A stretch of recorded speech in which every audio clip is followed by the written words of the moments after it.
Hey everyone, it's a brain of that again. Oh, let me turn down my speakers.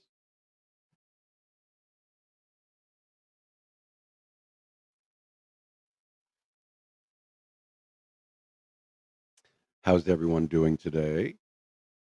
Hope you're having a lovely day or evening. Hello, Marlena. Hello, Francine. We'll wait until we have a few more people in the room. Somebody told me the other day they're not getting notifications, and I'm going a little earlier on a weekday. So today we're going to seize on an opportunity which is recent and contemporary to expose, you know, more charlatanism in this true crime space and those who will seize on charlatanism for their own gain. And we're going to show what it looks like when someone gets called on charlatanism and how they flail about in an effort to discredit the challengers. And we're going to talk about all of the things that I've talked about before in terms of the tactics that they use and and the reasons why it can cause real and tangible harm in this world, and why it is that scientific skeptics like myself and others perform this task, this exercise, which has many functions. One of it is general science literacy, as I've discussed with you before, something that I do as a scientist myself, and to just inform and educate people on important topics, basic science literacy, basic philosophy literacy. So things like critical thinking and skepticism, for example, things that are so sadly lacking in our society today. This society that I have coined as the revenge of the layperson, or in the words of the Oxford 2016 Word of the Year, post truth, where opinions essentially become elevated, often very ill informed opinions, seem to become elevated to a level of knowledge or even fact where we no longer have any concern or respect for the distinction between opinion and fact, and where it seems that our society no longer seems to have any concern for truth, whatever that may be, altogether. And so I'm going to expose somebody, and again, the other role then as a scientific skeptic is that we are um, consumer advocates by definition, but by extension, victim advocates. We don't like people to get duped. We challenge truth claims of all sort, especially those that are the most consequential.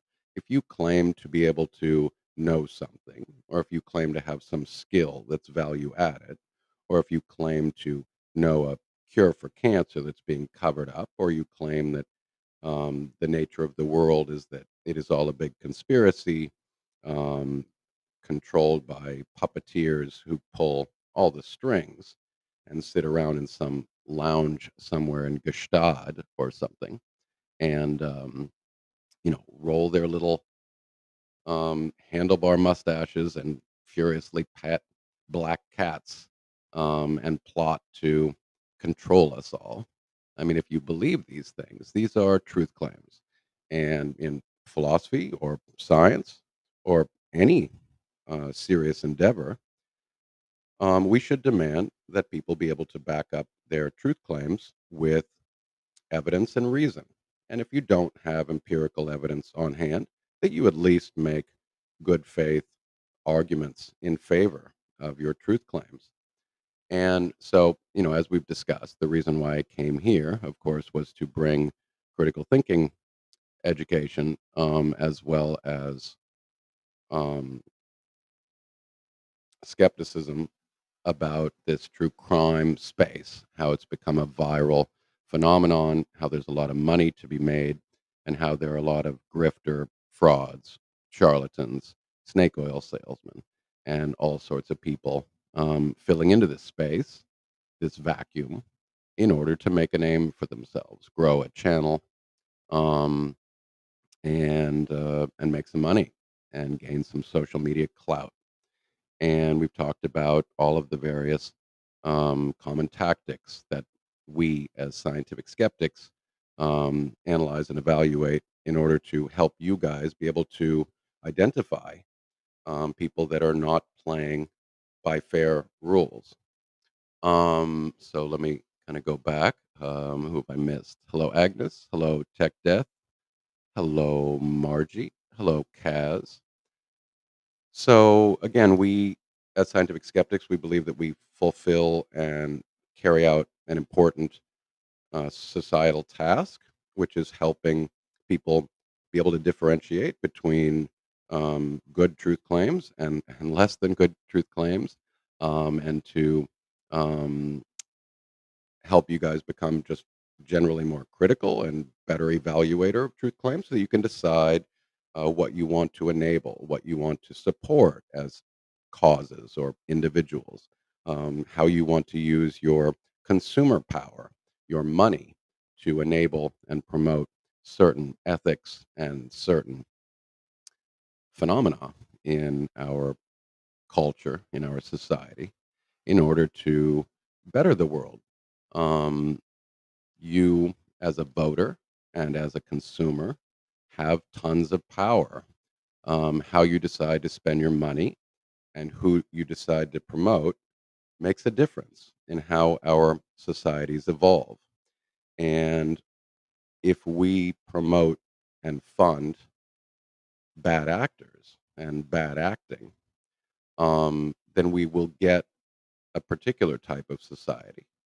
And if we crowd out, through the use of reason and evidence, bad acting and relatively worse ideas, then those ideas and that sort of acting will become less effective and will fall by the wayside, like many of the bad ideas across time.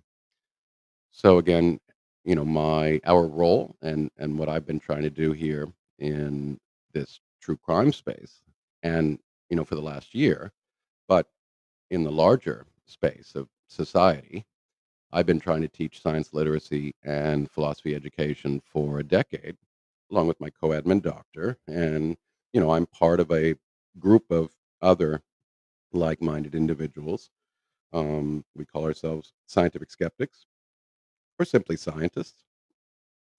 And we try to help people who may not be adequately informed on particular topics, how to identify good claims and bad claims, and try to understand that a lot of people are driven by their own personal interests and are not always being honest with you. And we, as good human beings, often can't distinguish because people who want something from you can be charming. They can tell you a good story. They can sound convincing. Um, Hello, Jody Sue and Red Raven and Butterfly. Um, So, I mean, I think for any of you who have been with me for a while, hopefully I've done a good job of convincing you why this exercise is value added and important. I'd like to believe that hopefully you've learned something, that you share my concern for good faith and intellectual honesty and integrity, and you have a concern for things like evidence and reason and a concern for truth, even if maybe we don't always know what it is. And sometimes it's blurry and unclear, in which case, where we don't have enough good information, maybe we need to reserve judgment and possibly say the uncomfortable thing, I just don't know. And then say, I'm going to reserve judgment. I'm not going to take a strong position. I have my inner thoughts and my gut feelings and my opinions about something, but maybe it's not responsible of me to go out with a strong, positive attitude that I know or try to influence people um, unfairly using things like mere rhetoric or just the power of persuasion, power of personality. In some cases, cults of personality. So again, my body of work is well documented on my website, which is in limbo right now, but it's still up in cyberspace. I just need to move it to a domain. My Facebook channel, with 130,000 subs, more or less, is still there. It's been there for 10 years. My About Me is well documented. So I've described to you what my background is. I made a video, which I usually link in the description if you want to know who I am. So today, since the getting is good, I want to use this case study to expose charlatanism. So we'll discuss what charlatanism is. And I doubt very much that I have to convince any of you that charlatanism exists, that it flourishes in this space, but not only in this space, in all spaces these days. Misinformation and rhetoric sells. It can be very effective. Um, Thank you for trying Pendar to the extent that you can mod. I appreciate it. And Kaz, thank you for showing up and being able to mod. Um, but Pendar, enjoy your guitar playing. I need to get back to it myself. I know I'm still probably very yellow, right? Sorry about that. Hello, Crime Curious. So let's see. How do I want to proceed? Um, so as you know, I came last year basically with the sole purpose of exposing a particular YouTube true crime channel, The Interview Room, led by Chris McDonough, who promotes himself as a sort of super cop with decades of expertise and experience in law enforcement. That's his primary selling point on his large channel, which has a lot of influence, has 100,000 plus subscribers. And we've talked about the sort of dishonesty and even the victimization that he has exhibited using his large platform. So we've discussed how he's misrepresented the Michael Crow case when he actually was a police officer, investigator.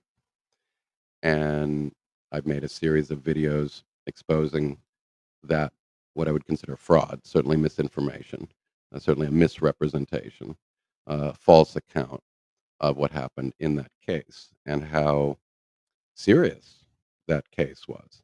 How we don't want to live in a world where people that we should otherwise respect, like law enforcement and investigators, willing to use pseudoscience tactics and other coercion tactics of interrogation in order to, for example, coerce um, false confessions.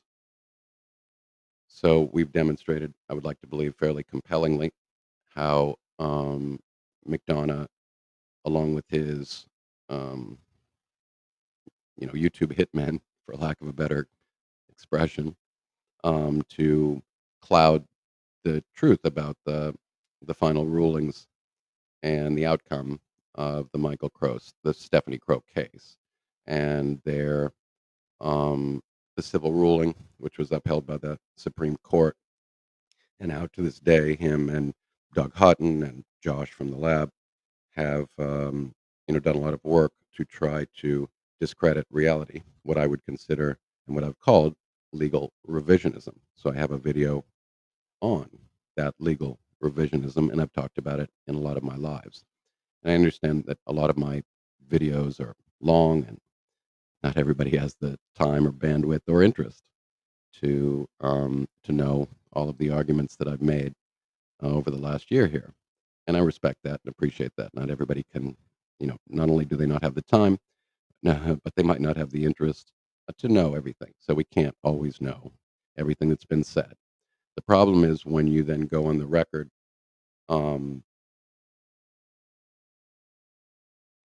criticizing someone without knowing what they've done or what they've said, or on the other side, inversely, defending someone without having done your homework, it doesn't make you look very good. It makes you look ill informed. And if you're taking a strong position, so for example, if you're taking a strong apologetic of defending, for example, the interview room without knowing the public information about his misrepresentation and behavior in the Michael Crow case, or you don't know about exactly the details of the Nomadic Trek case, or the AK Rocks case, or the Jamie Wilson case, then you're simply ill informed. You're not up to speed on what has happened. And so then if you have a knee jerk desire to defend someone like that without knowing that, you're caught out looking ill prepared. And then on the other side, of course, if you criticize someone, if you challenge someone, you should be able to back it up with evidence and sound reasoning. And I'd like to believe that when I do challenge an idea or an individual, I bring the goods. That's hopefully living up to my ethics in terms of bearing my burden of proof, but also fulfilling, my philosophical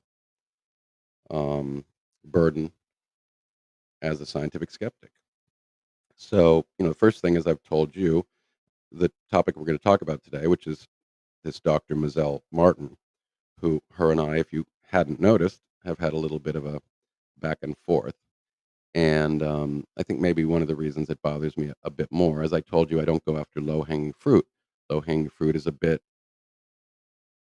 it's too inconsequential. I tend to go after those that have the most influence. And as a scientific skeptic, we've gone after far larger people than YouTube channels with 100,000 subs. And obviously, we've challenged Ryan Upchurch with 2 million subs and AWP with now 3 million subs. But we've gone after people far larger than that. In the past, we've gone after the Alex Joneses of this world and the Food Babes and the David Avocado Wolfs and a whole host of other bad actors who spread any um, of a basket of poorly supported truth claims, conspiracy theories, harmful conspiracy theories, and pseudosciences, and paranormal beliefs and claims, and supernatural beliefs and claims. So I'm certainly not intimidated by size, and let the let it fall where it falls. Um, if I have to deal with the backlash, then I have to deal with the backlash. But at least I have to be comfortable when I look in the mirror that I'm being honest and I'm bringing evidence and arguments to bear. And that's how. First of all, not only do I protect myself against possible defamation claims, but it's just also being true to myself that I would feel bad if I'm out there trying to describe and promote certain ethics, and then I can't live up to that, I would feel ashamed of myself, and I would expect that you guys would call me on it if I'm not true to my principles. Now, of course, again, of course, I can see the argument that none of us are perfect. We can not only get things wrong, we can be overconfident, we can overestimate our knowledge. Ego can get in the way. We can speak without thinking, and we could be hypocrites. I can completely concede that. As a matter of fact, I've often promoted one of my favorite books and evolutionary psychologists, a guy named Robert Kurtzban, and his work in Everyone Else or Everyone is a Hypocrite, and his explanation for how it is that we have various evolved functions or modules or apps, as he calls them, that evolved for different purposes, and that can go a long way at explaining why we can stand for one principle in one on one topic and then not recognize that we're being hypocritical in another area of our life. So with all that backed up, um, so I wanted to then go back that I think one of the reasons why I have this bone in my mouth, and I want to carry it through now with this Dr. Mozelle Martin, is because she's an academic, and I am an academic. Apparently, she hasn't done her homework, but so many people in this space don't do their homework. Whether it's, I often criticize Derpy Josh from the lab um, of not doing his homework because he would make these strong assertions in his videos, and there was already public information that contradicted what he would be saying, and it makes you look bad if you don't show up a bit prepared. So this Dr. Mozelle Martin, she clearly hasn't done her homework, and I'm not sure she has a good excuse. So we had an early interaction, and I'm going to show that. I'm going to expose a bit, some, a bit more than I normally tend to do because I'm very disappointed by the lack of honesty and ethics by this individual, and being that she's an academic. So again, to Dr. Mozelle Martin, I too am an academic and a scientist. I have two master's degrees. I am an economist and a political scientist. So I am a social scientist, very much like yourself. So you have a bachelor's degree of forensic psychology, a field that I would have respect for. You have a master's degree in criminology, a area of inquiry that has value and that I consider legitimate. And then you have a PhD in applied ethics, which is how you have the right to sell yourself as a doctor. You are indeed a doctor of philosophy because you have your PhD in applied ethics. And since I also teach a lot of moral philosophy, because behavior and moral reasoning is very crucial in my areas of expertise as a social scientist. So, because I have a background in international law, obviously jurisprudence essentially is a rough approximation of our most enlightened, evolved moral intuitions and moral progress. So, and I've been teaching moral philosophy for a long time in my role as a philosophy educator because it's important. We're talking about how to create flourishing societies that we have a conversation about moral reasoning. Um, Classification of the scale is irrelevant. You, I'm going to show how you are one of the worst critical thinkers. So clearly, what you haven't learned in your background, which is commendable, you are an academic, that your critical thinking skills are horrifically poor. You're just a basket of logical fallacies. I've clearly confused you and and and put you on the spot. And maybe you've never been confronted with somebody with good critical thinking skills who's also an academic and a scientist. But you are a horrible reasoner. You feel cornered. You're trying to defend yourself because I challenged your area of expertise and I provided evidence, you know, meta-analyses. You claimed your science, you claimed your skill is backed by science. And yet when I challenged you and pushed and placed publicly all of the massive amounts of studies refuting your graphology, a term that you will not even use because you know that smarter people will actually go do their homework on graphology. And I've exposed that graphology has failed to meet any burden of proof for decades and decades and decades. I've shown with massive meta-analyses that have been cited 400 times, that are analyses of 200, you know, studies over the decades that have been peer reviewed, that are in high impact journals, and shown that there is no there's no satisfactory burden of proof ever been demonstrated for the claim that you're making and that you've monetized, that you can determine personality traits by reading someone's text. And I'm going to show you how not only have you failed in terms of your burden of proof to support your area of expertise, I'm going to show all of the various flailing of arms that you've done in order to try to defend yourself. and expose your utter lack of honesty, and even then your effort to discredit someone who is asking legitimate questions. I am asking you simply to defend the claims that you make. And you are now making videos doing exactly what Chris McDonough does. You are a perfect fit for the Cold Case Foundation. You've clearly not done your homework on me, because what did you do today? You're making a video about trolls, psychological profiles of trolls and haters, the most lowbrow common tactic for anyone on the internet who gets criticized, and essentially, and then threatening in your description that, be careful, everyone, don't be a bully, be careful of the things you do, because you could even go to jail for it. You must think I'm stupid.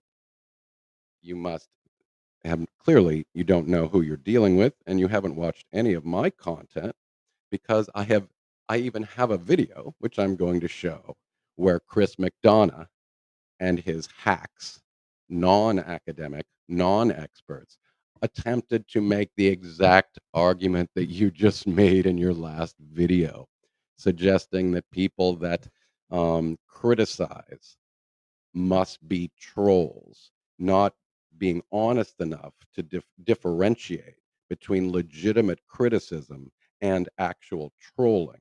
And then you're doing the exact same thing that he did. I made an entire video exposing the fraud of the of Chris McDonough and the Cold Case Foundation, attempting to discredit any critic of Chris McDonough by saying that by pretending to do an academic discussion about online trolling, and how online trolling has a correlation with with certain personality traits, and he tried to link trolling to the dark triad of sociopathy, psychopathy, sadism, Machiavellianism, and whatever the fourth dimension is that's not coming to my mind right now.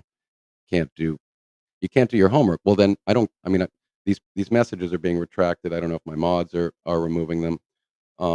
But let her speak for the moment. She's already blocked me. I'm going to show how she deleted a comment today after she posted it. I'm going to show the conversation that I had with her on Facebook after we had a good faith conversation. No, let her talk, please, because I'll expose each and every one of her fallacious arguments. She won't actually ever address. It was her retracting. Oh, she's deleting them. Oh, this just more evidence of her cowardice. So her effort at just flailing of arms and trying to attempt any, fallacious argument to try to discredit legitimate criticism against her alleged claims of expertise that she has monetized, just shows how dishonest she is. This is charlatanism. This is the definition of charlatanism, and it's so important that we discuss it today to show exactly what it looks like and show someone in real time engaging in all sorts of sophistry or deceptive rhetoric, and all of the fallacious arguments that she will be posting, because she can't address my legitimate arguments. She can't address the science that I dropped on her. She can't address the arguments that I've made. So she has to create elaborate straw men. She has to misrepresent the arguments that I'm making. And then she has to attempt to discredit the challenges as mere trolling, as bullying, as um, as not respecting, and not trying to get along. So the other thing she's trying to do is, and I'll show you in my conversation, guys, you can't tell somebody what to follow and what not to follow. Of course not. That's a red herring. I would never say that anybody should try to force somebody to believe or disbelieve something. We are adults. We are discussing ideas. Obviously, everyone has the right to free speech. Everyone has the right to, I just said at the beginning, to use our attention, our time, and our consumer and voting power to promote ideas that we think are worthy, and to not promote them by not looking, by not using our purchasing power.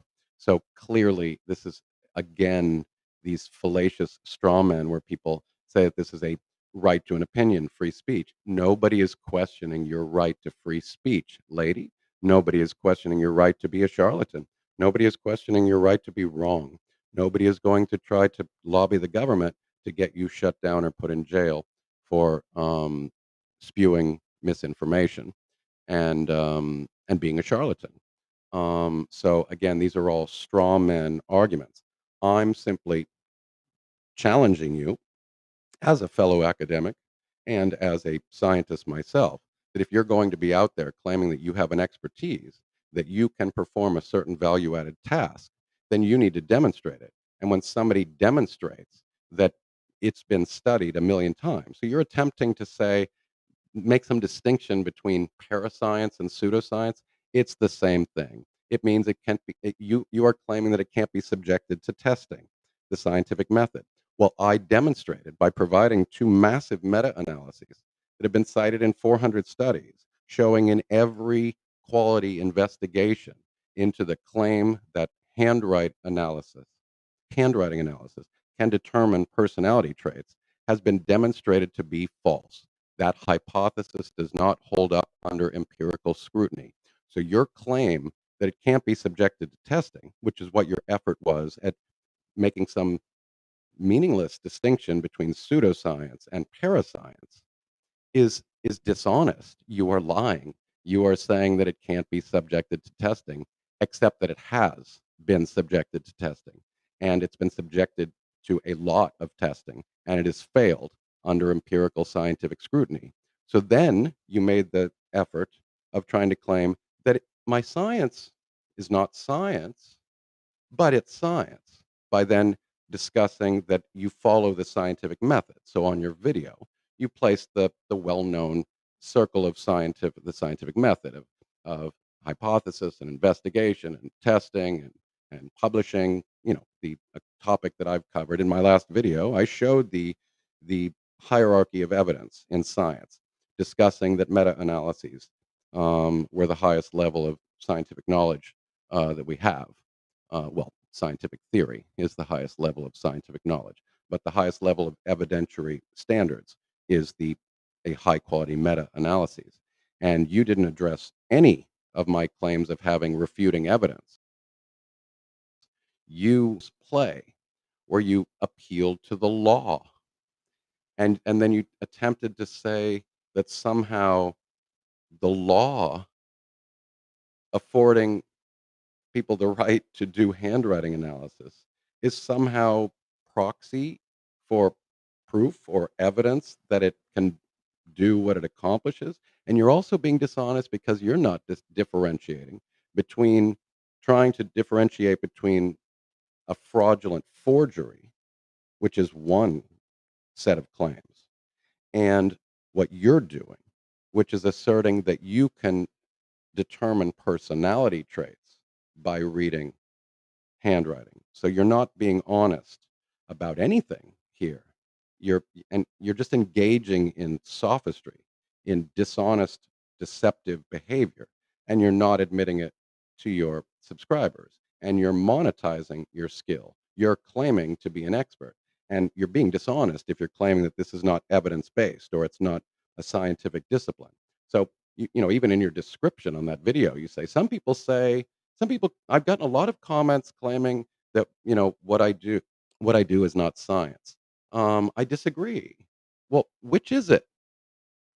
Are you going to claim that it's not science, in which case just own it being a pseudoscience, or you're going to claim that it's a science, and you're selling products claiming it is science. And by the way, this forensology, which I discussed in my last live stream, I mean, this is a marketing tactic. She invented that term. There is no such thing.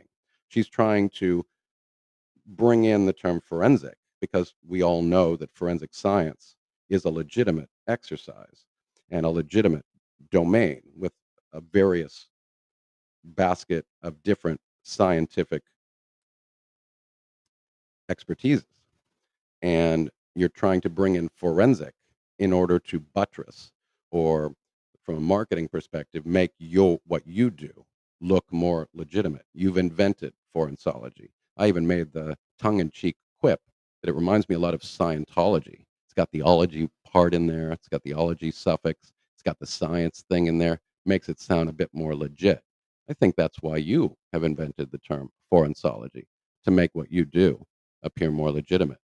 But I challenged you on your claim of handwriting analysis being capable, which is called graphology, which you won't own because graphology is easy to refute, but you don't use that term.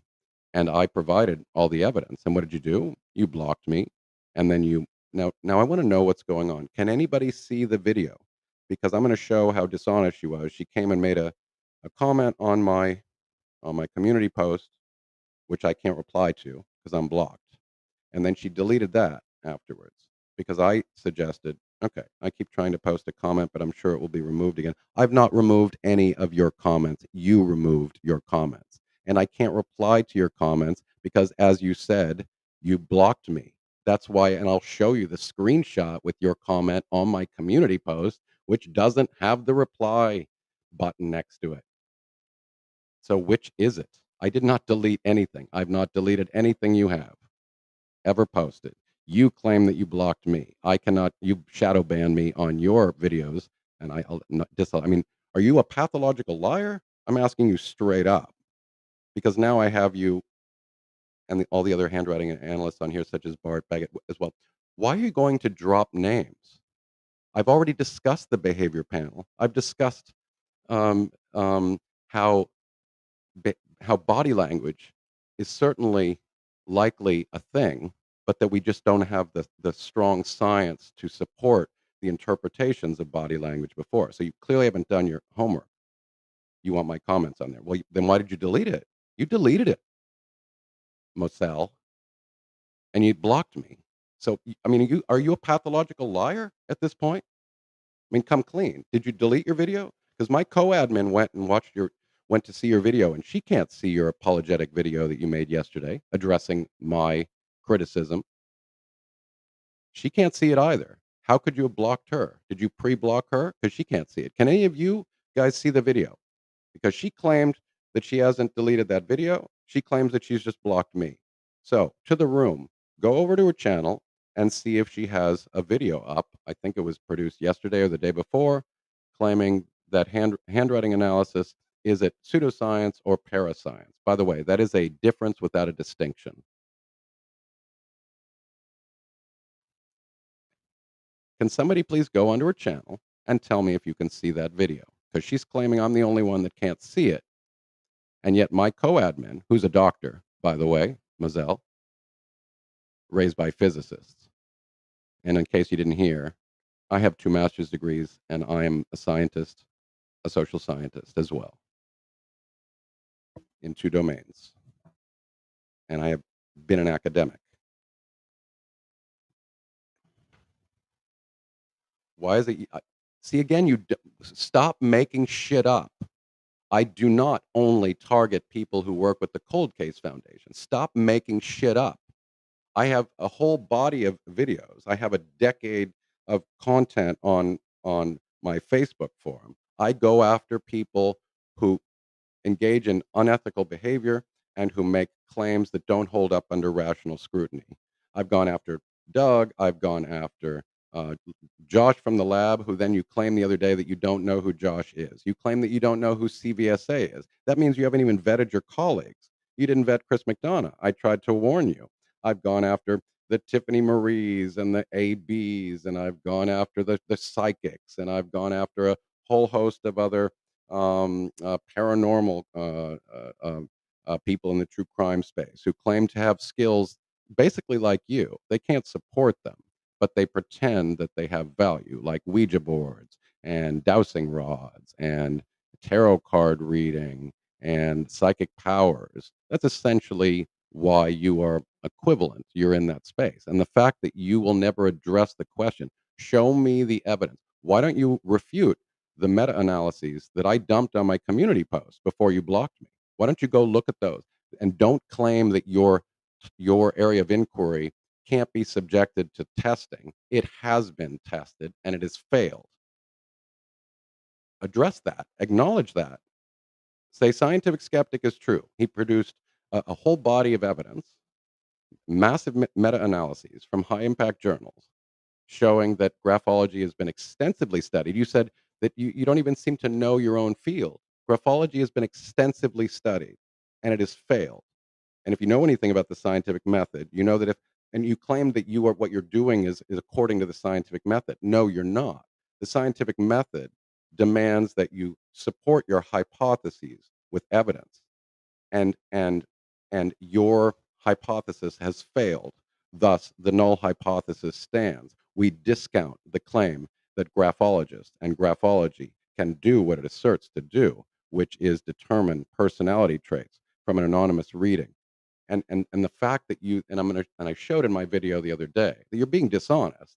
You're doing ex post facto analysis. You have the benefit of hindsight. That's called hindsight bias. And you claim that you have no bias because you don't follow true crime channels. I'm not a true crime channel either. Let me try to read some of the content. Has anybody found the video?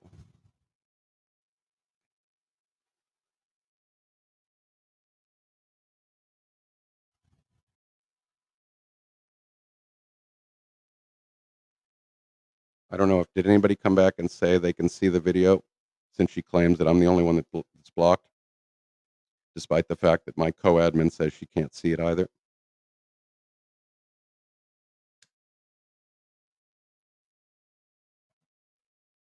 Well, in Blitzkrieg, that's why I brought up there's a distinction that she's not making between something like trying to determine a forgery, which is a different skill set, and being able to claim that you can determine personality traits from a blind reading.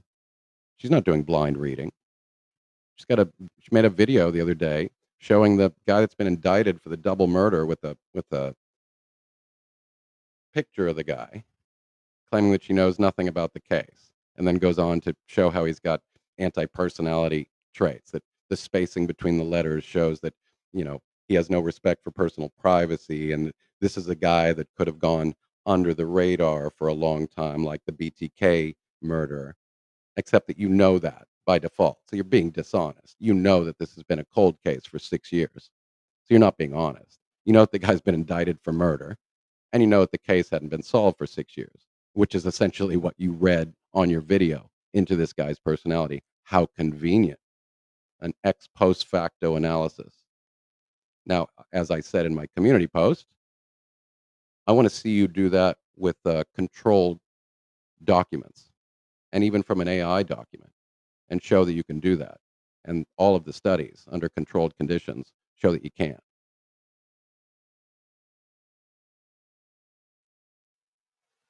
Yes, it's in my watch history, but not visible on her page. Leads me to believe it's unlisted. So you're lying, Mozelle. Come on, straight up. You didn't just block me from that video. That video is not public. I said you deleted it. Okay, is that not the correct term? Is it unlisted? So it's not available to the public?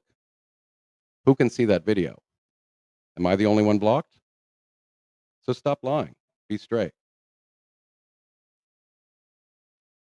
And then in the conversation I had, she had the nerve to say, something about I'll show you the conversation.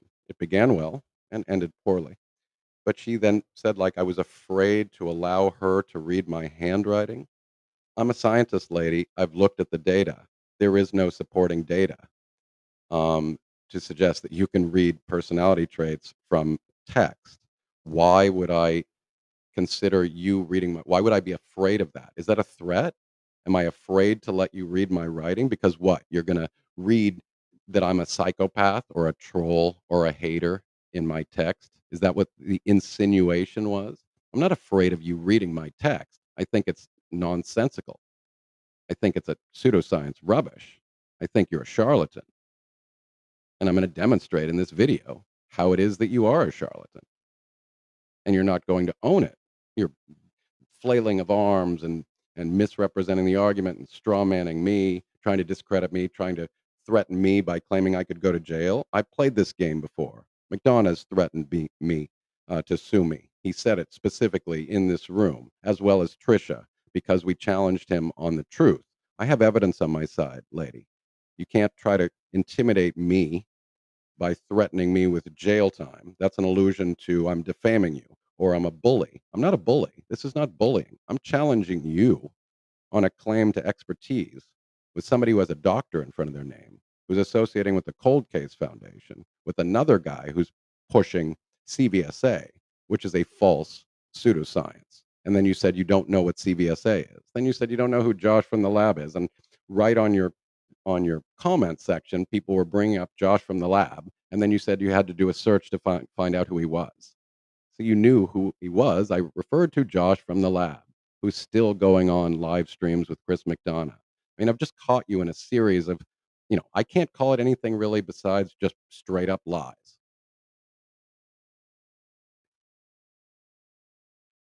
So are you just so intimidated because you realize that, you have a worthy adversary in front of you who's demanding that you try to demonstrate that your alleged professional skill set is illegitimate? You don't have any evidence to confront it, so you throw down legal precedent, you throw down legal arguments. You do exactly what I said when I was discussing the other night. What do pseudoscientists do? They show you testimonials. They give you anecdotes. They refer I mean, your argument that you have testimonials from police officers, they have testimonials from psychics. They give testimonials to psychics. Are you going to tell me right here that you believe that psychic powers are real? Half of you people hadn't even been born with. I mean, do you have anything besides logical fallacies? What is that? An appeal to authority? An appeal to age? I'm 55, 56 actually yesterday. You can't address the substantive arguments I'm making. You don't know who I am. And then you even made a despicable video today trying to insinuate that I am a troll and a bully and a hater. I literally made a video where the Cold Case Foundation, including Chris McDonough, misrepresented science, the science that I've covered for a decade, showing that people who have already shown to be on the triad spectrum or the personality traits of antisocial personality disorder, when we investigate those people, there is a correlation between trolling, but not these studies have been done on people that have already been found to hold these personality traits, not a random sample of individuals. Not all trolling is psychotic behavior. But if you watch the video that I made, thank you, Blitzkrieg. If you watch, and thank you, Mr. Homemaker. If you watch the video I made, which I will show, where I debunked a video that Chris and his Cold Case Foundation all backed, trying to, I knew what he was doing because Chris's routine is anybody who criticizes Chris is by definition a troll. His bad science was here is scientific research showing that trolls are on the dark triad personality trait um, analyses, and therefore anybody who criticizes me is is a psychopath. That's the reasoning that Chris McDonough attempted to use, and it's exactly the play that you did today by making that video. My legitimate criticism is being conflated with trolling, hating, bullying, and defamation. You are a fraud. You are a charlatan. You can't address any of my substantive arguments simply asking you to tell your audience and support your claims with empirical evidence. You're selling products on your channel claiming that you can do personality analyses on somebody's text and you're selling these services. You have a burden of proof and a moral obligation to demonstrate to your subscribers, to the people that buy your services, that that skill is actually a thing, that you can perform that skill. Simply putting a doctor in front of your name and making up a term called forensology and then using your association with the Cold Case Foundation is not evidence in your favor that your skill is legitimate. And you know what it's called when you purport to have skills and have value added services and you're making money off it and you're not being honest about it? That's called charlatanism. Let me just show you.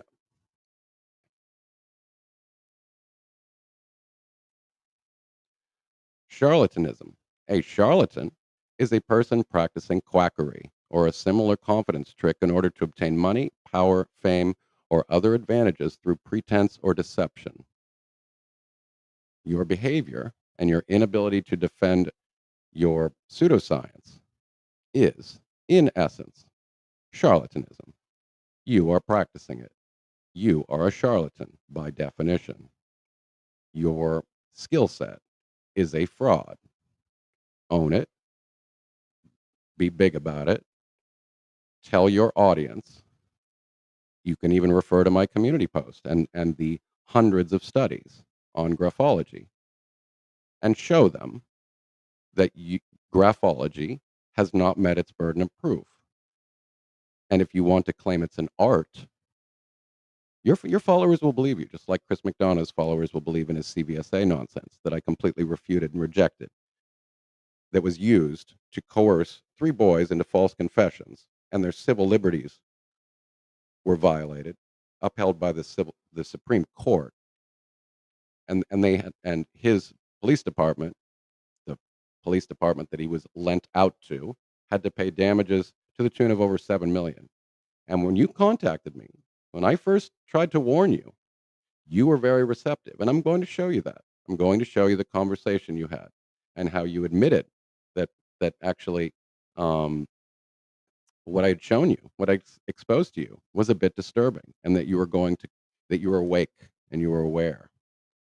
And then what do I see? I get wind a couple months later that you're promoting another pseudoscience, just like Chris McDonough and the CVSA. And stop saying I'm just going after the Cold Case Foundation. He's just the worst actor in the true crime space. And you are now, I warned you that by association, you would have to deal with the flack. But now I don't need to refer to Chris McDonough. I can refer to your own work and a video that you deleted. So did she ever say, is she admitting she deleted it or she made it unlisted? Because she suggested to me, and I'll show you the screenshot. I posted it on my position. Did you delete the video? You claim that I was just blocked from it. See, again, you keep doing the same thing. I'm curious why you only target Cold Case Foundation people. I have only discussed McDonough and you. I've discussed a whole host of other people in this space. Stop lying, lady. Stop lying. Are you a pathological liar? Because I'm getting the impression you're a pathological liar.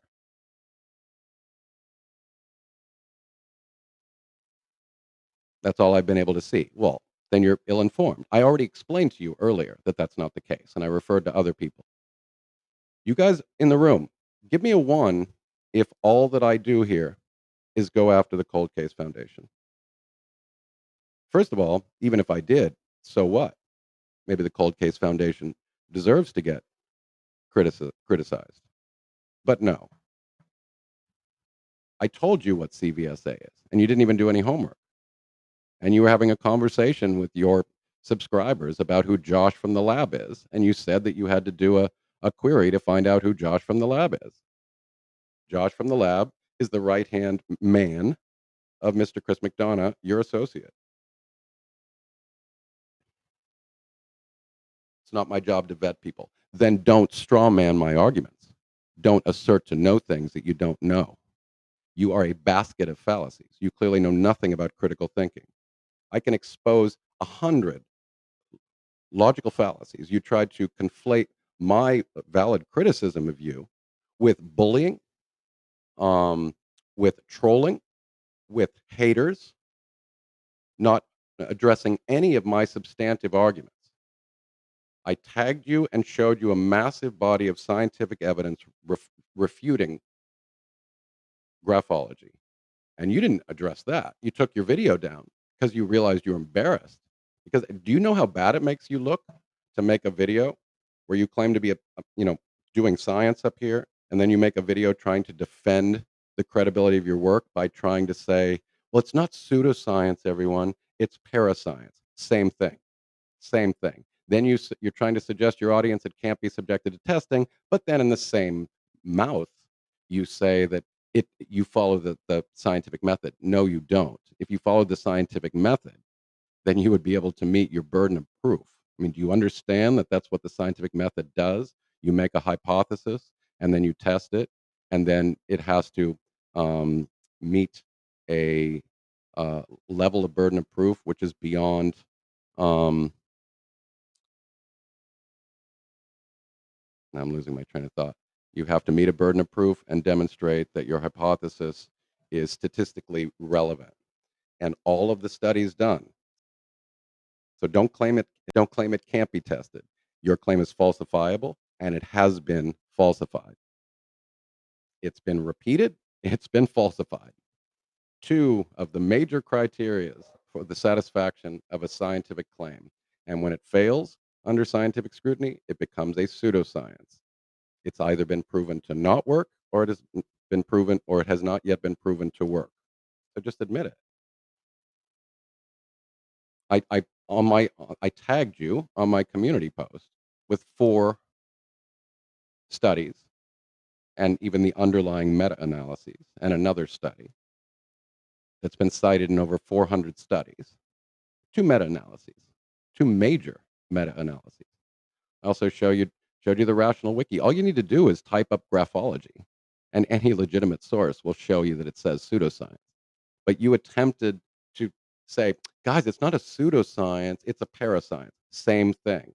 And you're lying because you're saying that it can't be subjected to testing. That's why you attempted to change the language from pseudoscience to parascience to make it somehow look more legitimate. But it has been subjected to testing. Don't claim that it can't be subjected to testing. And if it can't be subjected to testing, it's even worse because that means it's unfalsifiable. If it's unfalsifiable, it's no better than psychic powers or anything else. But even these claims can be scrutinized by the scientific method. Scientific Skeptic is the most honest and brilliant person on YouTube. Well, stop it, Trisha. That's not fair. You're biased. You're my friend, but I appreciate that. But I mean, I've exposed you as being so dishonest. You're clearly flailing around because you must have met some worthy adversary who's not just some dum dum on YouTube who's challenging you as a fellow academic and scientist, saying that if you're going to be up there hiding behind your name of doctor and associating with a nonprofit that claims to be helping find missing children in the true crime space, this is what I do, lady. This is what scientific skeptics do. We simply challenge people to defend the claims that they make, and you can't. So you are flailing about trying to discredit me, trying to qualify everybody that would ever disagree with you as a troll, or even that I should worry about going to jail. Truth is on my side. Evidence is on my side. I'm not bullying you. I'm not a hater. You are the one up there monetizing charlatanism and making money at it. And you're being dishonest to your subscribers and your followers. You're not going to tell them any of this. You're doing this off your channel. I challenge you to make a video. Take clips of this video. It's at your disposal. You can use all of my community posts. You can use all of my videos. I have nothing to hide. Show what it looks like to have a conversation. I'll even debate you if you want. And I tend to not debate. But I can already tell by your behavior. I would need a legitimate moderator because you are engaging in every form of sophistry and logical fallacy imaginable. You're not addressing any of my arguments. You're trying to discredit me, which is essentially ad hominem. You're hiding behind a legal defense that you gave me legal appeals that you are protected by the government. You that's like free speech. Everybody has the right to be wrong. Everyone has the right to their opinion, but you're not simply claiming to have an opinion. You're claiming to have a scientific expertise. You're hiding behind your doctor title, and you've invented this thing called forensology, which is not a thing. Your ignorance to what's on the internet, or your ignorance to who I am, or your ignorance to my work is not a defense. You should know that if you're going to cite the law. Ignorance to the law is not a defense. So send me someone's handwriting sample. No, lady. No. Nobody needs to send you a handwriting sample.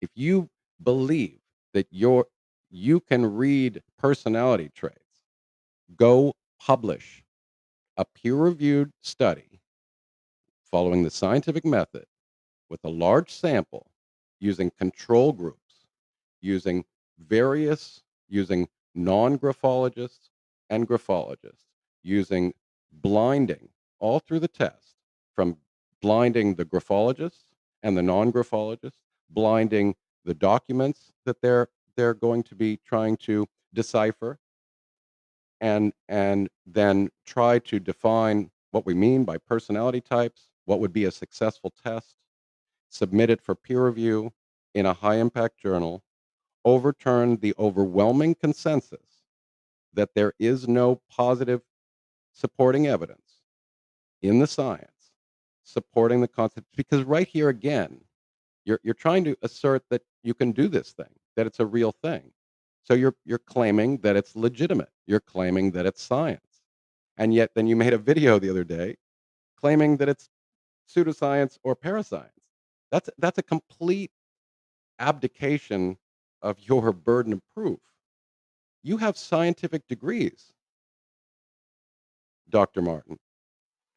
You understand. You're not being honest because you know what I'm talking about, but you're trying to flail about, trying to defend your livelihood, your charlatanism.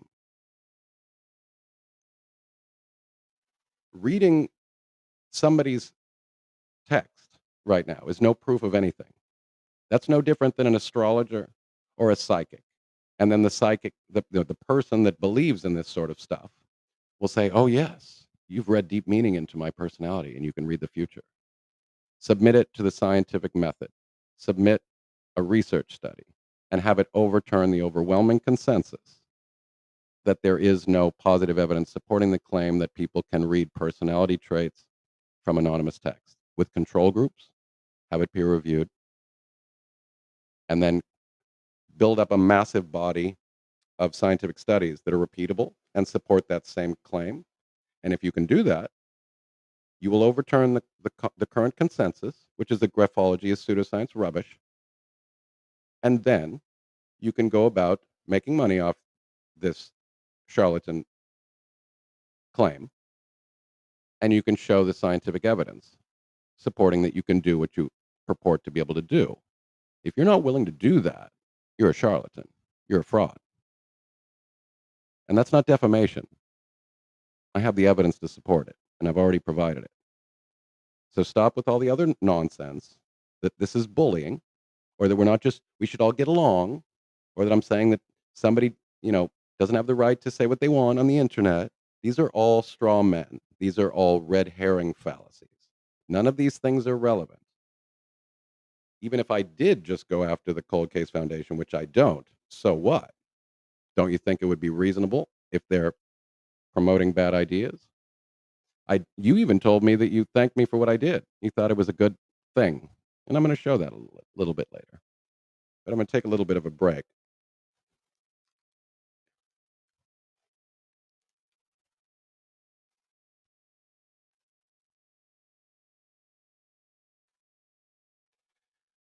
Okay, so let's see. Where do I want to go? I think I want to just show a little bit of the background of how our conversation occurred.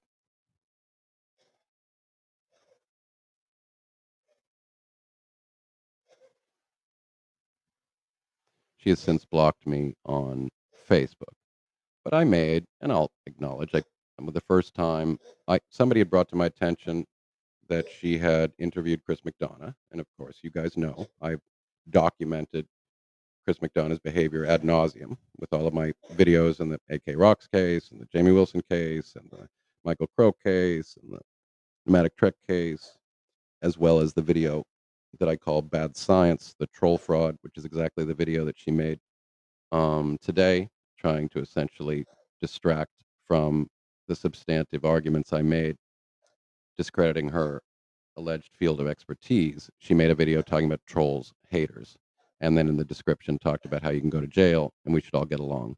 This is typical, you know, fallacious reasoning, just trying to attack the messenger, even trying to threaten. So you're essentially doing the same thing that McDonough did, trying to equate any sort of valid criticism with trolling, haters, psychopaths, criminal minding. Same thing that he tried to do with me. You're just duplicating the same exact tactic that McDonough tried with me. And I made a video discrediting that video in scientific terms to show how that was bad science being used to try to discredit your critics. So I'm going to show the conversation to show the evolution of how we started. So here's our initial conversation. I had been told that she interviewed McDonough, and I made it a snarky comment. I'll totally own that it was snarky on her channel, and I said, "Congratulations, you're interviewing the worst bad actor in the true crime ghetto." A phrase that I've quoted, that I've coined to describe a whole host of bad behavior and bad actors in this space that are just here to make money and don't have any true concern for. Oh yeah, and by the way, we have the grab in here. You should watch my videos exposing Josh and his criminal behavior and despicable behavior in the case of the grab, which he admitted to, and he's the partner of Chris McDonough, your associate. Now I know that you don't have time to watch all this stuff or learn about these people, but I even brought him up in this conversation.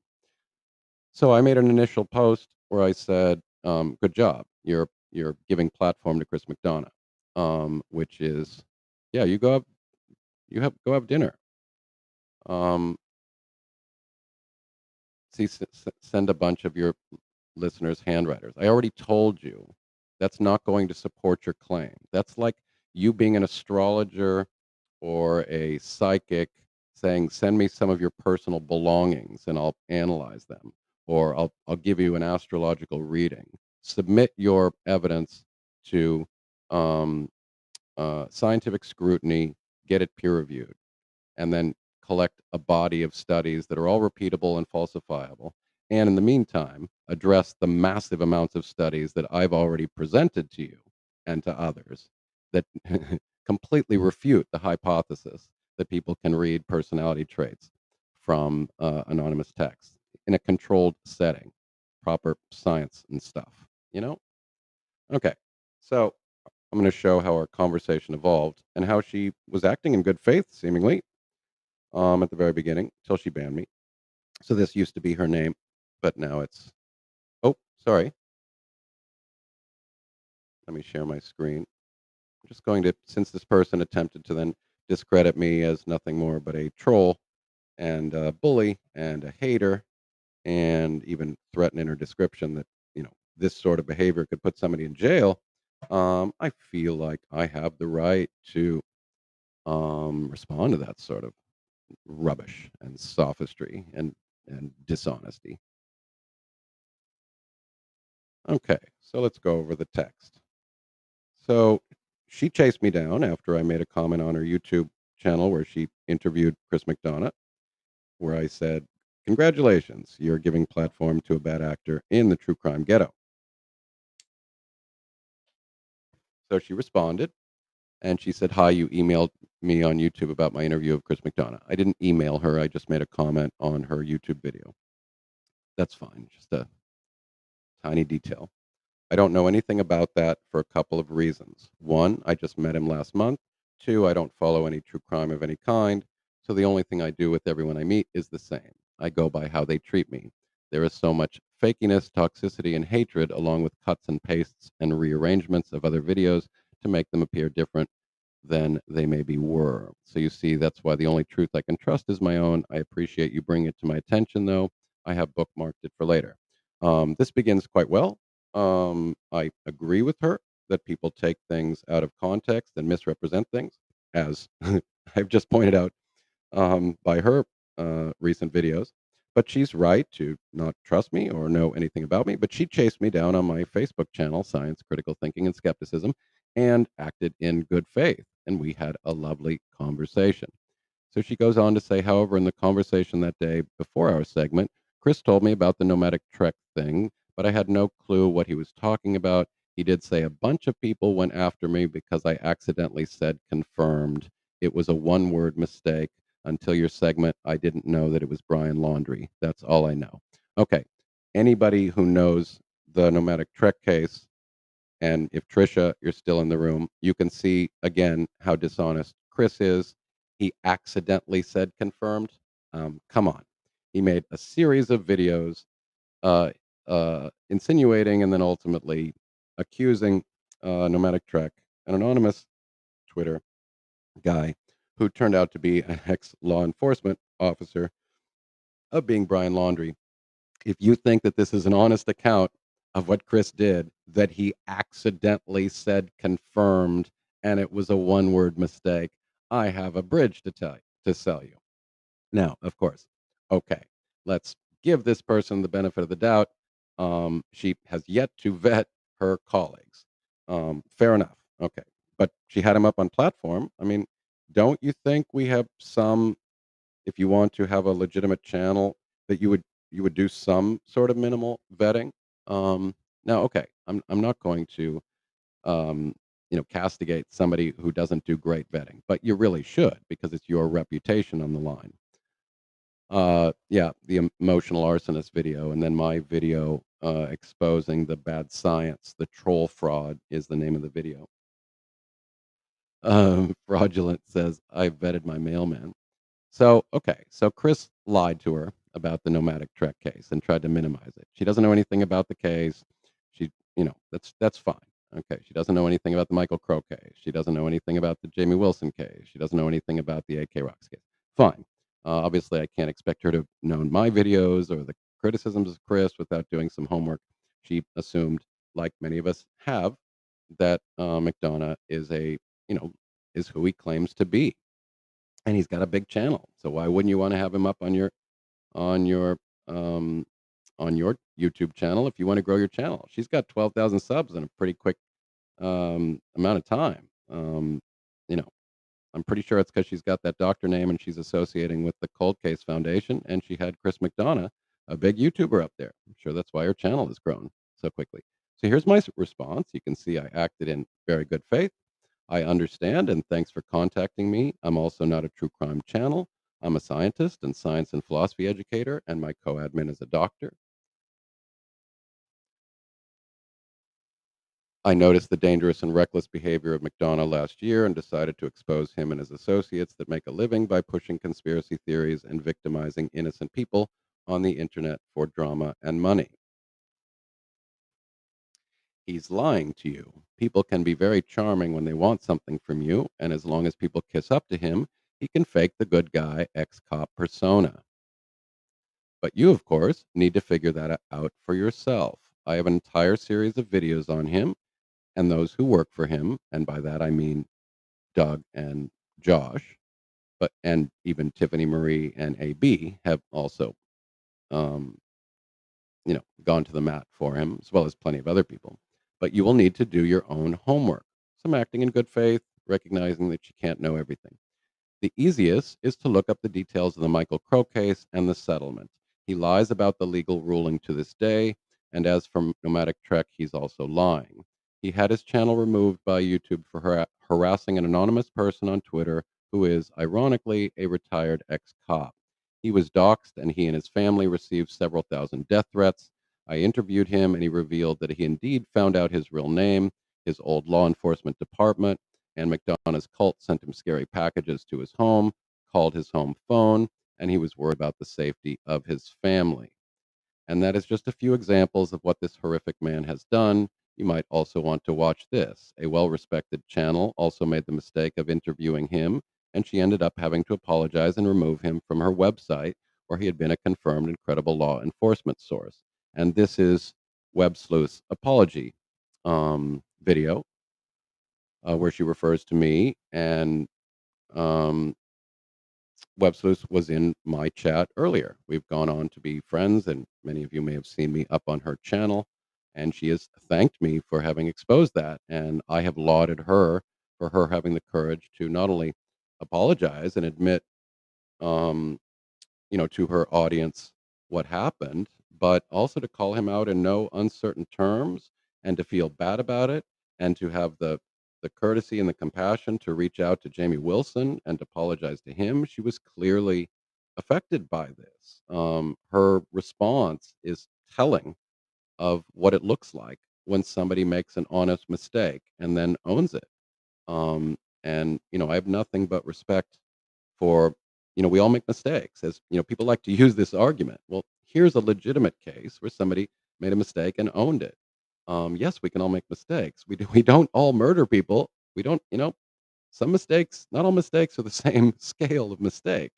This was a rather benign mistake, and she owned it like a boss. I then went on to say, I'd be more than happy to speak with you another time. A friend contacted me to let me know that someone, you, was interviewing him and suggested I look into it, as people who know my work know that I spent a considerable amount of time researching him last year. We do not know how many other people he may have victimized, framed, or falsely accused in his career, but the 9 families, I will now say 6, because I cannot sign off on 9, but I can sign off on 6. I am aware of is sufficient, plus he exploited the Summer Wells case. Actually, I'll sign off on 7 families, including the Wells case, and made a mockery of tragic missing girls cases, which has likely long gone cold. She responded back again in good faith again. Whoa. So this is after watching Trisha's video, the Web Sleuth's video. Whoa. Okay. I watched. Thank you, because we are both in the Cold Case Foundation. I have to tread lightly on many actions and reactions. I am aware and awake. I will cautiously move forward accordingly and silently. Again, thank you for reaching out. This is going back September 19th. I said, no problem. And I'm sorry if you felt I came on strong on my comment. Feel free to delete it. I was more concerned about giving you the heads up in advance. It's perfectly normal for you to not know everything about people, especially their behavior in YouTube land. I just don't want you to get dragged through the mud by association, and you will if you ally with McDonough. While he has many loyal followers, he also has many detractors, including many in law enforcement who used to respect him but have since distanced themselves and called him out. And you seemed like a lovely, sincere person and highly qualified professional from what I could quickly glean from a short listen to you on video. How did she respond? Again, thank you so much. I will give it some time and space and then act accordingly. I really appreciate what you do and have since subbed to your channel. So this person had spent some small degree of time recognizing that I was not just some troll or bully, or some unsophisticated troublemaker. She seemed to see the light in Trisha's video and that she might want to take this seriously, and recognizes that now she's got a bit of an issue because she has to tread lightly since she's now associated with the Cold Case Foundation. Very telling information. I said, and here again, I talk about Josh from the lab. So again, her claiming she doesn't know who these people are. He is on, still to this day, on shows with Chris McDonough. On her comment section the other day, people referring to Josh and his great work at the lab. She said, I don't know him. I had to do a query to find out who he was. So again, is this just a straight up lie? I mean, I told her 2 months ago. But okay, we'll give her the benefit of the doubt. She doesn't necessarily know who Josh from the lab is. But really? Okay. Um, about Josh from the lab, who recently was exposed. I made a video about his despicable and illegal behavior. He is Chris's henchman, and now I see you spreading graphology, pseudoscience rubbish. No wonder you're associating with CCF. Oh, I'm sorry. I'm sorry. I need to correct something. This response is from me the other day after I saw her graphology video on the Delphi suspect. So I did not bring up Josh from the lab in my previous conversation. I retract that. Um, I still simply think, though, that when she says she doesn't know who Josh from the lab is, they were talking about him in her comment thread the other day, where her fans were saying, the lab is great or whatever, and she said, I don't know who that is, and then she said I had to do a query. So it's dubious, the claim that she still doesn't know who he is, and there's documentary evidence on a comment that she had with her subscribers that she had done a query and found out who he was, but she clearly hasn't done her homework about what he's done, especially in the Grab case. And I had already been exposing him before. So again, evidence that I don't just cover the Cold Case Foundation. Josh and Doug are not from the Cold Case Foundation. Um, so she's trying to take this distance. I'm not a true crime channel. I don't know who these people are. I'm an academic. I'm a doctor. You know, it's a very convenient excuse mechanism. I tried to warn you, but I now see your gullible followers talking about Josh from the lab who recently was exposed. I made a video about his despicable and illegal behavior. He is Chris's henchman, and now I see you spreading graphology, pseudoscience rubbish. No wonder you're associating with CCF. You're a fraud. I'll likely be making a video exposing that nonsense as well as much of the other pseudoscience rubbish that spreads in the true crime ghetto. Here I post a link with a massive amount of references showing how graphology, which is what she's doing, even though she doesn't cite that term, is pseudoscience. And then she comes back and says, I really advocate that you do some further research. I have no clue who Josh is. Okay, again, that I do some further research. I have done my research. So look at this strange appeal, and she tried to do that in her video the other day. Is handwriting an analysis an invasion of privacy?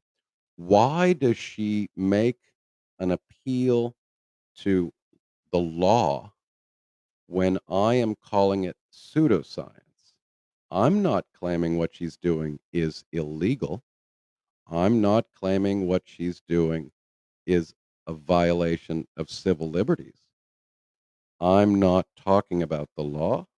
I'm talking about science. Why does she respond when I accuse her of pushing pseudoscience, of coming back to me with is handwriting an analysis an invasion of privacy? This is where I said this person is engaging in sophistry. She's trying to distract. This is a straw man. I never accused her of doing handwriting analysis and accused her of it being an invasion of privacy. I'm claiming that it's rubbish. I'm claiming that you cannot do what you purport to do. I'm saying it's not a science. I'm claiming it's pseudoscience. I'm claiming it's charlatanism.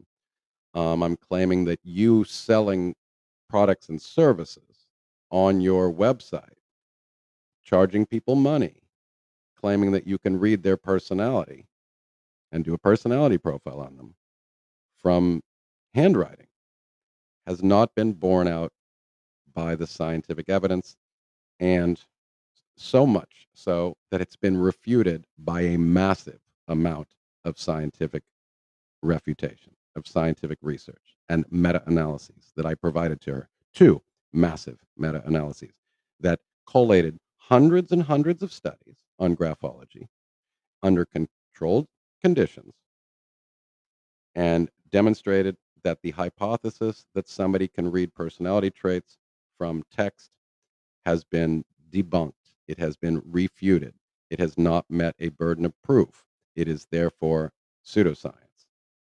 And she's selling it as a science, hiding behind the doctor name to make her look like she's a scientist. So again, it's very telling that she comes back to as her response is to refer to the law with a complete straw man. I'm not accusing her of invasion of privacy, and I'm not referring to the law. I'm talking about science. So then she goes on to tell me the federal government protects my field of handwriting analysis. I mean, is this what it looks like? Are you basically saying you can't sue me for making claims about handwriting analysis? That's what it looks like to me. I don't know how it looks to you. The federal, and she used that in her video. She said, is this pseudoscience? I mean, well, the government is protecting my right to do it. Does that sound like pseudoscience to you? Sorry, there is a distinction between the law and science. The burden of proof in the law is very different from the burden of proof in science. I'm not saying anything about you having invaded anyone's privacy or that their handwriting is not publicly available, which is the line of reasoning she took. It's just so obvious. This is what sophistry looks like. Do you remember Steve Johnson, the magical gingerbread man that was reading personality traits from handwriting? No, but see, they're adding another pseudoscience. And I told you that the Cold Case Foundation, when they circled the wagon to defend him after the nomadic Trek case, they were complicit. Greg Cooper was also reading the tea leaves with Chris. That Johnson guy was reading the tea leaves. If they're talking about, and we talked the other day about body language, I talked about the behavior panel. I made a community post the other day. I've made videos saying that, do I believe that nonverbal cues can tell us about something that's going on in the brain? Yes, I absolutely believe it's a worthwhile area of scientific inquiry. The problem is not that I accept that bodily gestures have some neurocorrelate in the brain, or that a future science, perfect science of the brain, will be able to interpret body language properly.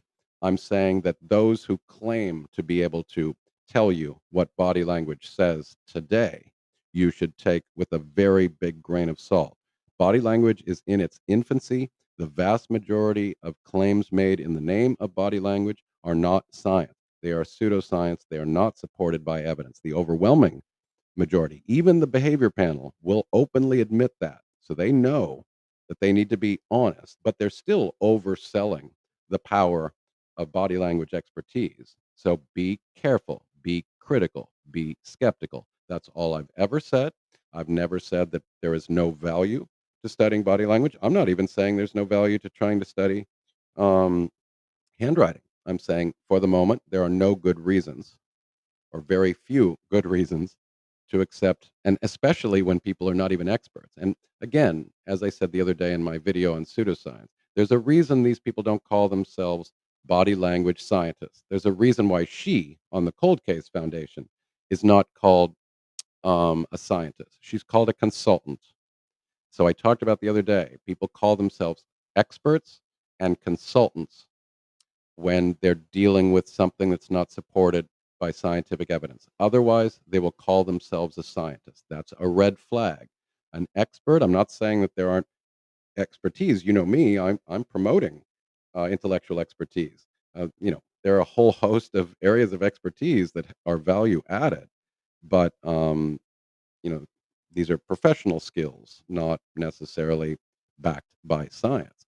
So when something tries to veil itself in the language of science, to purport itself to be somehow an empirical, because of course these people are associating with forensics. This is what this person is doing. She's made up a term called forensology. That's a made up term. That's her term. Um, she's using that forensic, trying to associate her with forensic sciences, which are legitimate areas of inquiry. Blood spatter analysis, DNA, the whole host of, ballistics. These are all legitimate areas of science. Forensic science has a whole basket of legitimate sciences, but some of the tools used by law enforcement are sketchy. As I've told you, you need to understand that Chris McDonough's CVSA is voice analysis stuff and polygraphs. These are not supported by science. So you need to understand these more as interrogation techniques more than truth detecting science. That's not what they are. So let's going to go over this. So again, yet when she first came at me with his handwriting analysis and invasion of privacy, I knew I was dealing with somebody that was either not being not perfectly rational, or not being honest with me. CVSA, James. It's look it up. It's it's a pseudoscience alternative to the polygraph, voice recognition technology. It asserts to be able to detect dishonesty and lying in humans, like a polygraph. Of course, you're very welcome. So again, I thought that it was very strange that this person came back and defended handwriting analysis, and then referred to the fact that fingerprints and handwriting are public. Okay, nobody's saying you can't be a hobbyist and try to glean information from someone's text. I'm saying that you're purporting to be a specialist essentially a scientist, um, asserting and selling products, claiming that you can evaluate personality traits based on text. And I'm saying that I have done my homework, and not only has it been challenged scientifically, it's been categorically refuted after massive amount of scientific studies. This is not a new area. This is, and she even referred to in her video that it was popular back in the day, like the 18th, 19th century, but it has long been discredited as a scientific endeavor. So again, she does, these referring to legal precedent. Again, this is just a complete straw man or a red herring. So psychological analysis extracted from handwriting exemplars is not considered a violation of the right to privacy. So that to me looks like she's trying to cover herself legally. I can't be sued for reading handwriting. I didn't suggest otherwise. I mean, that's very, very telling that she frickin' came at me with a legal defense that her right to handwriting analysis was protected by the government. That has nothing to do with my criticism. So, see again, she keeps doing it. Next, the federal government protects my field. Look at that. I mean, how weird is that? All this legal stuff. That has nothing to do with what I'm saying. What is the difference between a QDA and FH? A is a question document expert, and FH is a forensic handwriting analysis. QDEs match who wrote. Okay, and then I discussed in my thing the other day, and then also today, there's a distinction between a skill which attempts to differentiate authors of documents. So essentially, to try to identify forgery, that's what is considered admissible in court. And she's very tricky. She did not admit that to her crowd. The forgery skill set, trying to identify and compare documents and signatures, that is very different. That is very different from the claim that you can identify personality traits from the written text. It's not the same thing as trying to figure out if a document has been forged. The video she made the other day was trying to glean insight into the personality of the guy who's been indicted in the Delphi murders. Nobody is claiming that letter is forged. She wasn't attempting to claim that the document was forged. So now she's referring to forgery. And so when we're talking about admissibility in a court of law, we're talking to that forgery skill, not as personality character witness. For example, we often in the court of law, we bring people up as a witness to as a character witness for somebody. But they're not calling up graphologists for as character witnesses. They're calling them up to be able where there is a questioned document and whether it's legitimate or forged. So she doesn't make that distinction to her audience. Thank you very much, AK. You're always too um, generous to me. If you find any of this stuff interesting, you know, feel free to help me out. Um, so, so again, discussing about these distinctions, is it admissible in court? Again, I did not say anything about a legal standard. I talked about a scientific standard. The admissibility of a handwriting expert's testimony. Expert witness may testify if they are proven to have specialized knowledge, sufficient facts or data, and reliable principles or methods used in forming their opinion.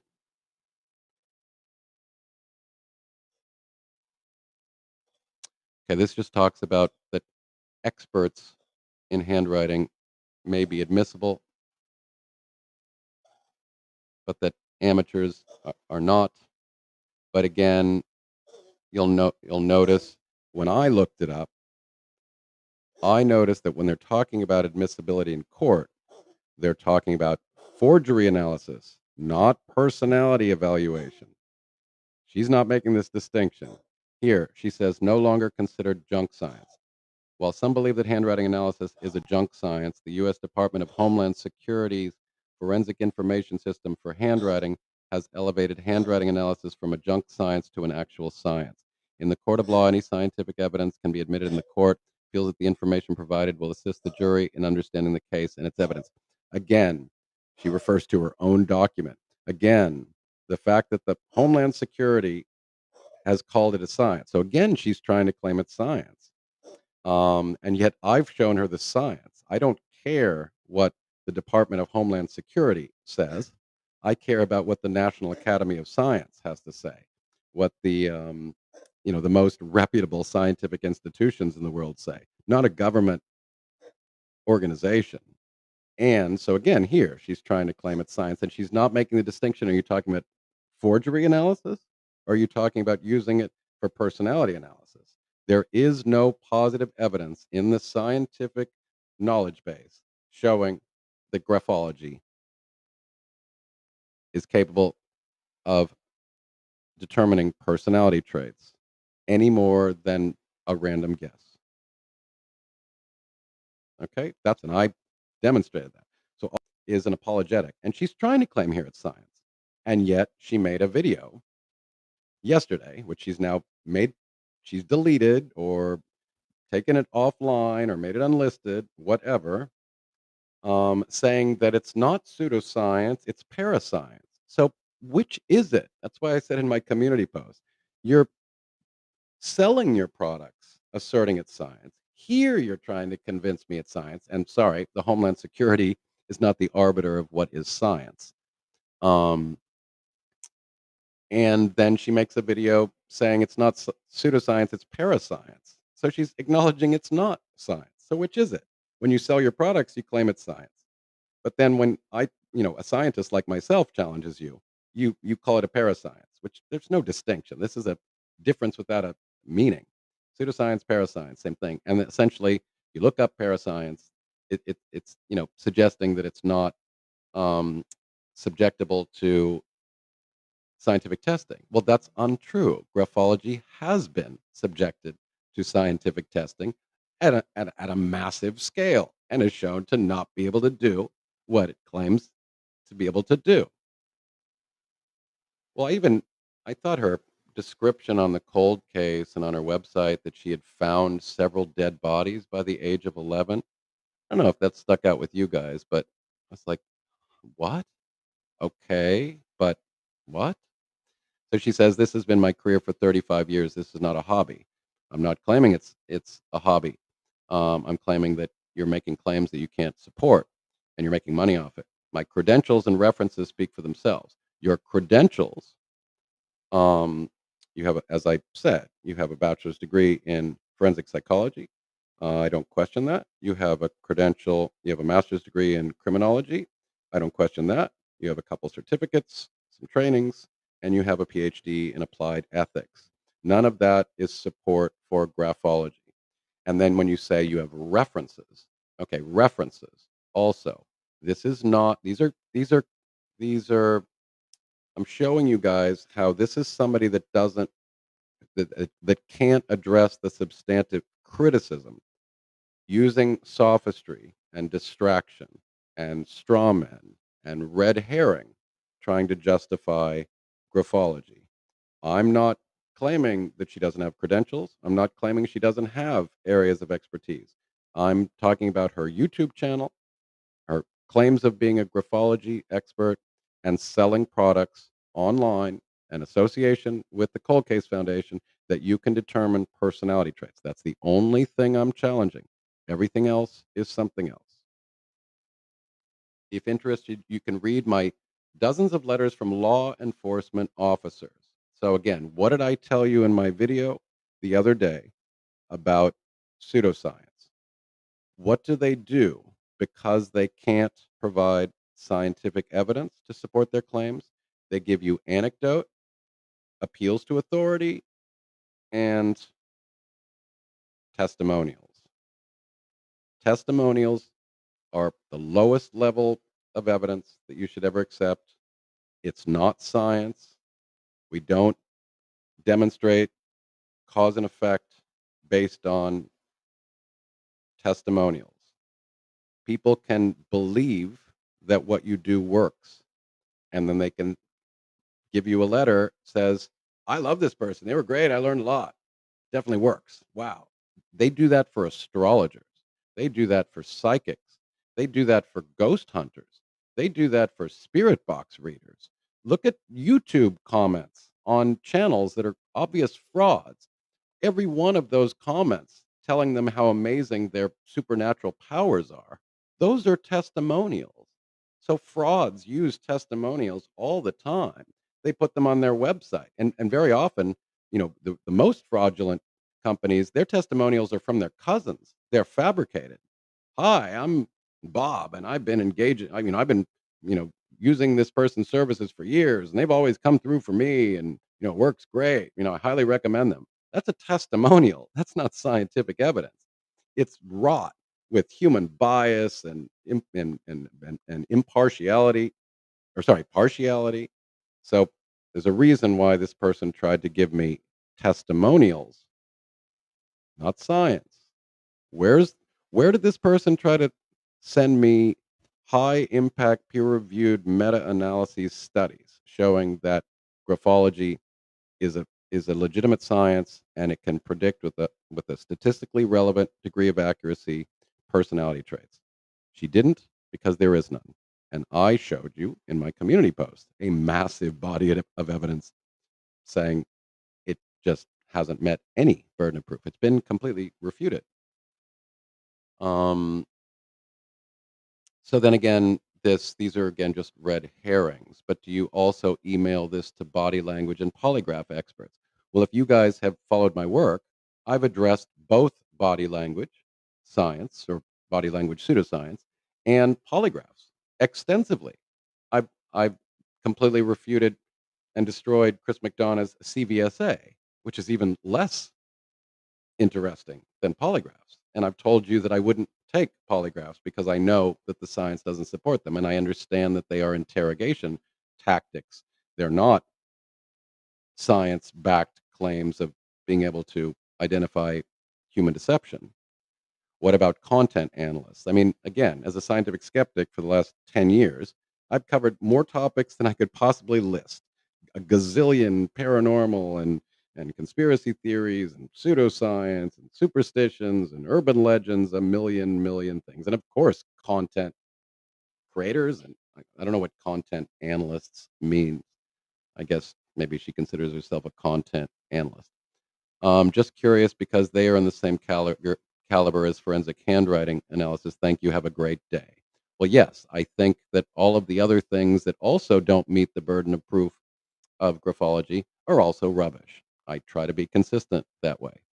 I'd be more than happy to analyze your handwriting or another person in your life. I don't need their name or anything. I mean, if you think it's junk, you have nothing to lose. Okay, again, this, I would never do this because I've already looked at the evidence. I don't need her to try to, that would be like, me having a conversation with an astrologer or a psychic, and then I show evidence or I demand that they meet a burden of proof or that they subject their claims to scientific scrutiny, or I show them a massive body of evidence refuting their scientific claims, and they come back and they say, "Try it for yourself. Let me give you an astrological reading. Let me give you a psychic reading. Let me do a tarot card reading on you." Why would I do that? I don't accept your skill set. Why would I want your silly little handwork and hand handwriting analysis on me or anyone else? And she tried that earlier in this room. Go go subject your claims to controlled environments, double blinding, subject it to peer review, follow the scientific method, demonstrate that you can statistically predict in advance personality traits, and then, and only then, will I even begin to take you seriously. And not just one study, lots of studies with big samples that have been repeated. And and people have done meta-analyses, the very things that I showed to her that she completely has ignored. On a semi-related note, I think what you do is great. Unfortunately, too many creators are wasting time bad mouthing others. That's a moot point. It's not up to any adult to dictate to another adult who they follow or what they choose to believe. Indeed, I agree with that. But again, these are red herrings. I'm not simply bad mouthing others for fun. I'm not telling her followers that they can't follow her. I'm not telling anybody what to believe. I'm making arguments. Just think of how powerfully helpful YouTube would be if creators came together for the betterment of humankind instead of adding some toxicity into the world. Okay, these are red herrings. These are straw men. I'm not, this is a suggestion that I'm creating or adding to human toxicity. I'm suggesting that people out there making money, preying on the gullible, and selling bullshit are doing harm. And so, if you care about the betterment of humankind, you should probably not be trying to make money off of the gullible and the susceptible, selling them bullshit. And you should probably take your responsibility of burden of proof seriously. So she's trying to flip the table and as if I'm somehow being immoral or I'm just another one of these channels that has nothing better to do than just bad mouthing. That's why she made the video about trolls and haters and bullies. I'm against bullying. But what about your responsibility for selling products that claim to have essentially magic powers? And when I challenge you with a massive body of scientific evidence, you attempt every possible sophistry or red herring or straw man or changing the topic to ignore your burden of proof.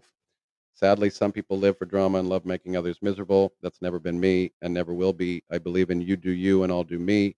I sleep great at night, knowing I help people every day. I don't waste time and energy on unnecessary concerns. Oh, unnecessary concerns like claiming to be a professional with 35 years of experience selling charlatan products and services and making money off it. You don't have any unnecessary concerns about that and you have a PhD in applied ethics? Really? That seems inconsistent. I prefer productivity over wasted time. Hopefully, you'll take me up on my offer. Have a great night. So I said, your graphology video, which I discussed tonight, is pseudoscience rubbish, as are most of the product offerings on your website. You attempted to add forensic to the title to attempt to make it a valid science, which it is not. Your forensology neologism also exposes your effort to make it some legitimate area of inquiry. You're a perfect fit for the cold case. And Chris, now you can peddle your pseudoscience wares with the rest of their other pseudoscience offerings like CVSA, another pseudoscience. I was willing to give you the benefit of the doubt, but you're another fraud in the true crime ghetto. Again, she says, what is CVSA? So you won't take me up on the offer. I mean, you have nothing to lose but some pride. Really? I do appreciate the advertising, though. You're advertising your ignorance and closed mindedness and fear of being analyzed by something bogus, but driving people to me to and fro. I appreciate the help. Have a great day. And then she blocked me and didn't allow me to respond. I mean, do you really think that I'm afraid of your handwriting analysis?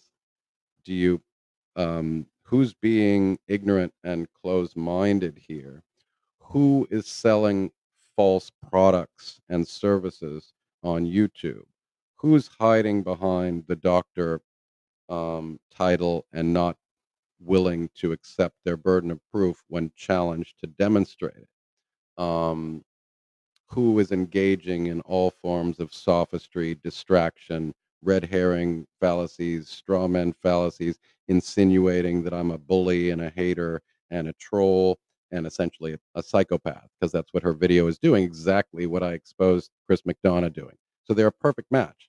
I mean, you can't make this stuff up. She's playing the same angles on me that Chris McDonough has done. Criminaling, bullying, trolling, and then, of course, the link to psychopathy and criminal behavior, which I exposed in my video, um, which I'll show you for anybody that wants to see. So she's using.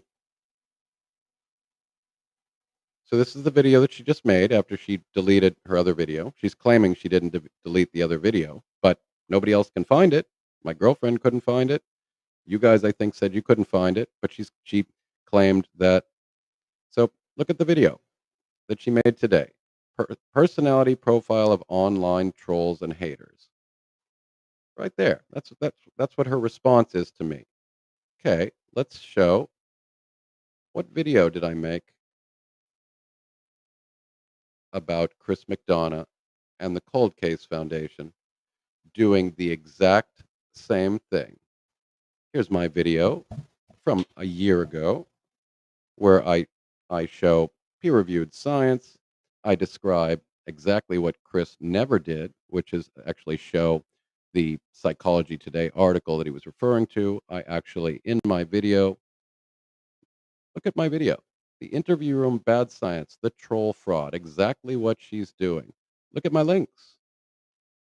Troll Psychology from my science page, 2014, that discusses the same phenomenon, trolling and its correlation with dark triad. But what Chris never did, and what I doubt she's doing, is that these are studies based on people who have already been identified with the dark triad personality traits, and then doing an investigation on whether or not they are more inclined towards trolling behavior. But this is very different than generic trolling. But these people are not going to tell you that. Now, either she doesn't understand that, and Chris likely doesn't understand that, but I can pretty much guarantee you that her intent, as well as McDonough and his group's intent, was to castigate any public criticism of their work as being equivalent to psychopathy, the dark triad. That's what they're insinuating to their audience. So, what did I show? What do I have in my description?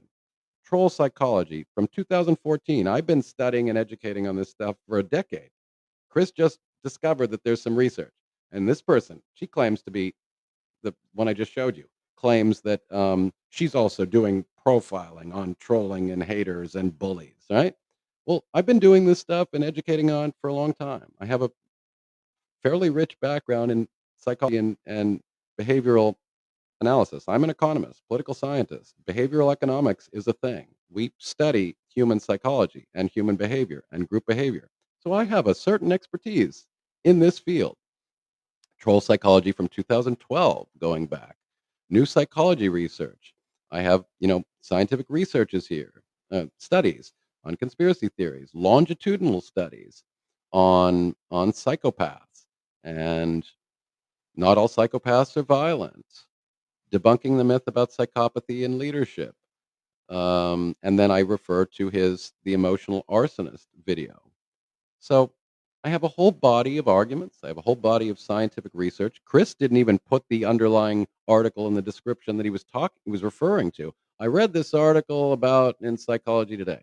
And then they went off they were all amateurs. None of them have a background in psychology or science, but they all then were participating, claiming that they understood, you know, troll psychology and and antisocial personality disorders and the personality traits. So I debunked it in this video, and I did it satirically. So if you ever want to watch, I thought it had some funny parts too. So again, this person didn't vet me because she's making a video today doing the exact same thing that Chris McDonough tried to do. In order to discredit his critics, he just use the throwaway line that they're all trolls and they're all haters and they're all bullies and they're all criminals and they're all psychopaths. She's doing the exact same thing that Chris did, and I already debunked it a year ago. It's so dishonest I mean, are there, as I've said a million times, are there trolls? Are they annoying? Yes, of course. I get annoying trolls all the time. But if you're getting valid criticism from people and you're blocking all of the valid criticism, and then you're trying to convince your audience that you're doing profiling because you have these deep skills in this field, and all of your critics you're trying to castigate as um, all of your critics you're trying to castigate as irrational, mean, criminal, um, unfair people, you're being terribly dishonest. So let's see. Okay, so I want to show you then again. These are the tactics this person was willing to do. I posted a comment. I posted another video today showing that she had deleted her video, and she came back, and you can see it here. I kept the screenshot. I didn't delete anything. You're blocked because I don't have any more time to waste on you and your nonsense. So, do my claims look like they're nonsense? Any of you that have followed me, are my claims nonsense? Have I not submitted evidence, made arguments that I take this stuff seriously. I'm generally a fairly credible arbiter. I don't just go after everybody. And this person, and then she deleted that comment. Luckily, I have a screenshot. And what is she saying here? I mean, is she a pathological liar? My co-admin went to look to find that video, and she can't find that video. So she couldn't have blocked my co-admin. She doesn't know who my is. I think you guys said you guys went to look for the video, and it's no longer available. So is she a liar? It's not just me. And then she deleted this comment. And I just got lucky enough that it was still on my screen and I did a screenshot. That comment's no longer there. She's blocked me. And you can even see the reply button on Patricia's comment right above. See below. I can't even reply. So I couldn't even reply to that. But now it's deleted. So that comment is I've not blocked her. I've not deleted her.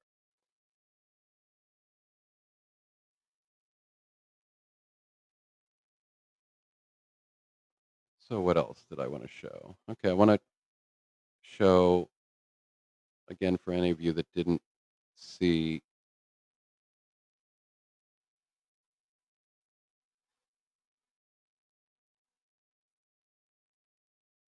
Oh, wait a minute. Is this video?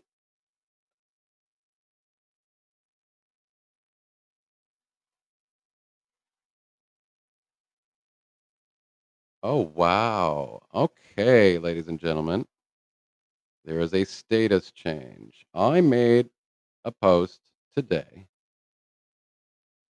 because I said this video was no longer visible to me. I just showed that she came and said that she blocked me. I showed you then that some other people went, and it wasn't just me. The video was not available to them. And look here. Suddenly, this video is visible to me. So she clearly just changed the status. I mean, really? So whatever she had done with that video, she deleted it or she unlisted it. It wasn't just about me because now it's available again. So again, what is this? I mean, is this pathological lying? Just she got caught out and now she's trying to go back and put her video back up because now it's here. Before today, it was not available to me and it wasn't available to other people. So yes, now it's on my community post.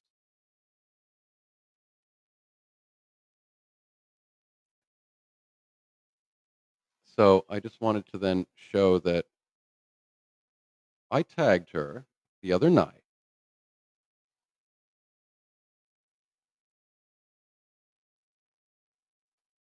the other day.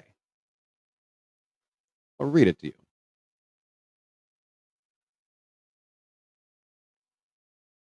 in terms of does this look like hating and bullying and not fair criticism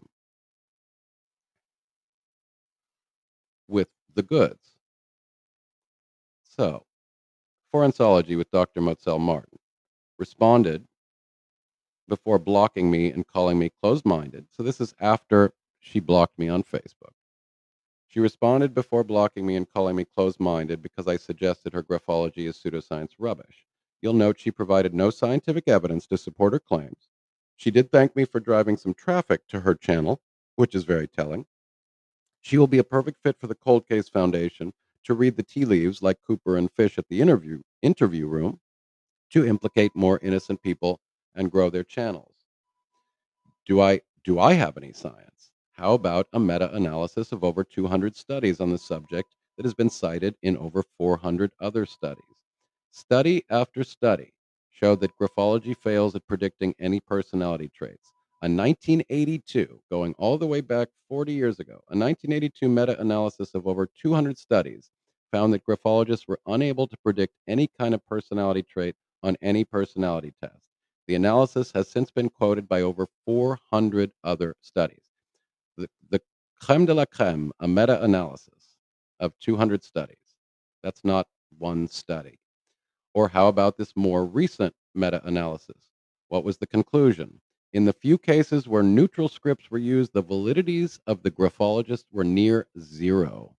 In addition, it was found that psychologists with no knowledge in graphology outperformed graphologists on all dimensions. So a non-expert did better than an alleged expert. And here then I link to a study on Science Direct, another meta analysis from 1989. I link another study, illusory correlations in graphological inference. So another refuting study. I show then another article that describes the history of graphology and how it once was accepted a couple hundred years ago and last century, at the beginning of the century, but that it is a pseudoscience with all sorts of great information if you want to link. And then just the generic rational wiki that I use as a scientific skeptic, which refers to it as a pseudoscience, which has tons of references. This is on my community post. You guys can go do your homework and knock yourself out. Um, so, what did she do with that? She didn't try to link any articles. She didn't address any of my studies, and she just made a video. She blocked me, and then made a video on trolls, haters, bullies, and how people like that can go to jail. I mean, really? Talk about being dishonest. And then deleting her comments today, and then now putting her video back public because she was caught out. Um, Yeah, and I think then let me stop for a second, talk to you guys because I've been ranting for a while. Um, okay, so I'm sorry that I've missed probably a ton of good comments. I wanted to get all that out. Do you guys have any good questions for me about what's happened here?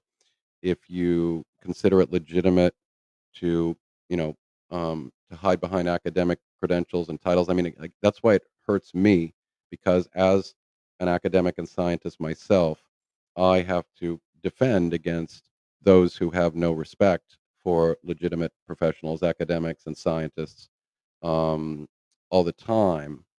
And then, unfortunately, it gives us a bad name when we have these outliers up there. Are you okay after she totally thrashed you? I don't know, AK. I may never recover. Plus, I mean, one thing I'm not doing is giving her my written letters. She's clearly going to find me a psychopathic murderer. I mean, do you have any doubt that if I gave her my text, she would find my character lacking in some way? I mean, really? But of course, it would be completely objective, right? Um, so yeah, I mean, we as scientific skeptics and scientists, we have to acknowledge that, as I said the other day, there are quacks, there are bad scientists, there are unethical scientists, and they will oversell truth claims and out there trying to make money because they can make more money rather than being an academic or a researcher or a scientist by um, preying on the gullible.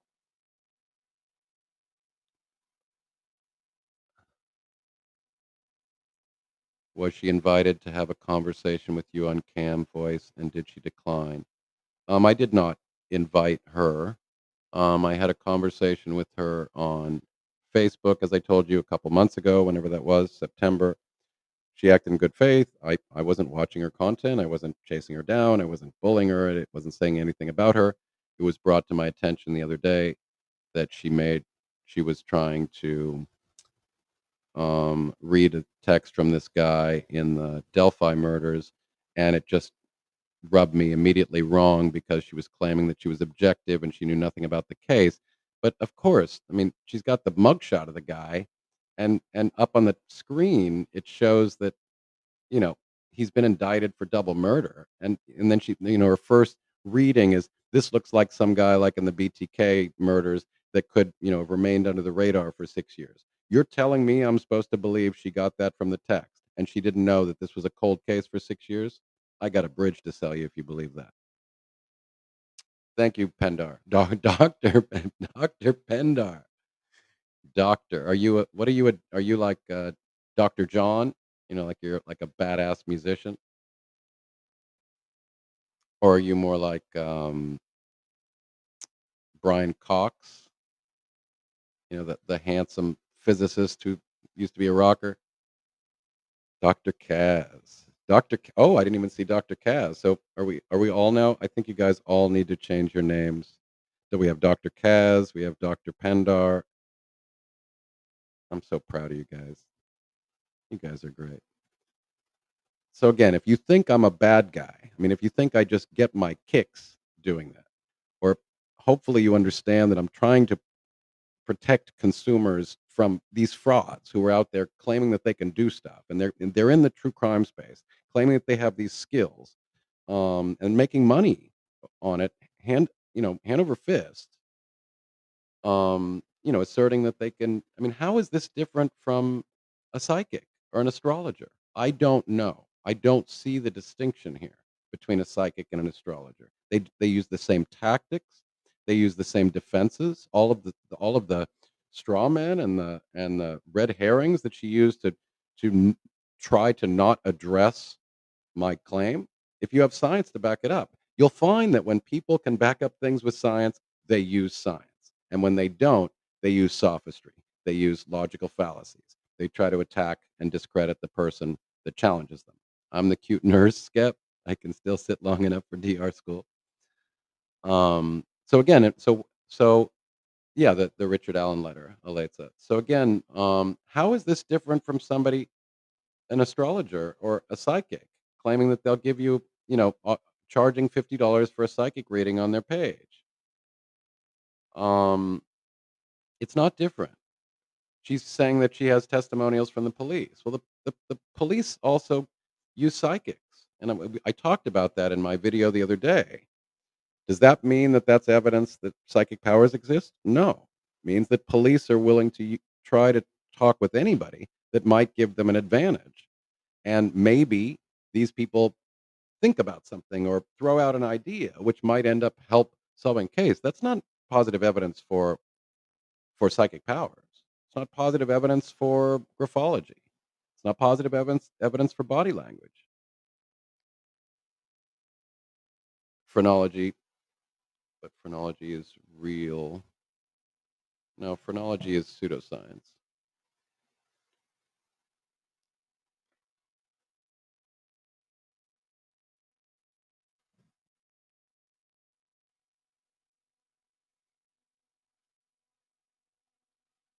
Oh, sorry, Agnes, you're being facetious. Sorry, sorry, sorry, sorry.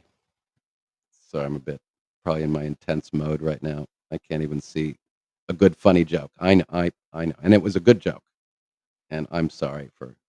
I was kind of like, gosh, I've forgotten, but because I get this stuff all the time. As a matter of fact, I had somebody in the room the other day named Christy, and I only noticed on the replay she was promoting all sorts of nonsense, and I just didn't see it when I was in the room. I wish I had seen it when I was in the room because I would have had a little chat with her. So anyway, again, I mean, we have this problem of the true crime bad actors, and then we have all these paranormal quacks, and now we have someone with legitimate qualifications, and she's promoting quackery. So it's not different than astrology or psychics. And what do these people use? They use testimonials. They use sophistry. They use all these typical tactics that I've tried to tell you to keep your eye out for. I say you're selling pseudoscience nonsense, and you come back with the government protects my right to do this. Wow, that's telling. So what? You're just afraid to get sued? Nice.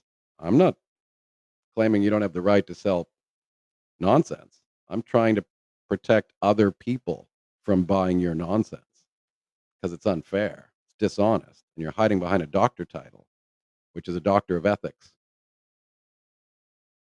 How ironic. So I don't know if anybody wants to come up and have a chat with me. I'll drop down the link, but I did want to address it while it was on my mind, especially because of this new video today, doing exactly what Chris McDonough did. All critics are trolls and psychopaths, and we're all criminaling because he can't defend the way you make a living. Come on, be a bit more honest. If you got value added skills to sell, by all means, make money. Do your thing. Help law enforcement protect victims and prevent crime. I'm all for it. All over it. I'll be the first to promote you and support you and all that kind of stuff. But don't sell quackery for money and claim to have skills that don't exist. And then when somebody actually does their homework, you try every effort at discrediting them and blocking them and keeping them from your subscribers. I mean, does anybody think she's going to go back and be honest about the conversation that we've had today? That she's going to talk about, she's going to say, imagine her making a video and saying, there's this guy called Scientific Skeptic. He's decently intelligent, and he's got some criticism of graphology, which is a skill that I sell. He's got some scientific evidence on his community posts. He's been a bit snarky to me. I don't like him, you know, but he's made some good points, and he's got a counter to my claims of this being a value added service. Go over and take a look at the studies that he's posted on his community post. Watch his video on pseudoscience. Watch the conversation that we had, in the chat room today. I mean, does anybody think she's going to do that?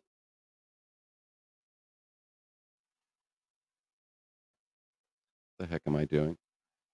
I don't know what I'm doing. Okay, so I'm going to drop a link if anybody wants to come wax poetically or ask me what my position is or what happened here, why it's important to me, why it's consistent with scientific skepticism.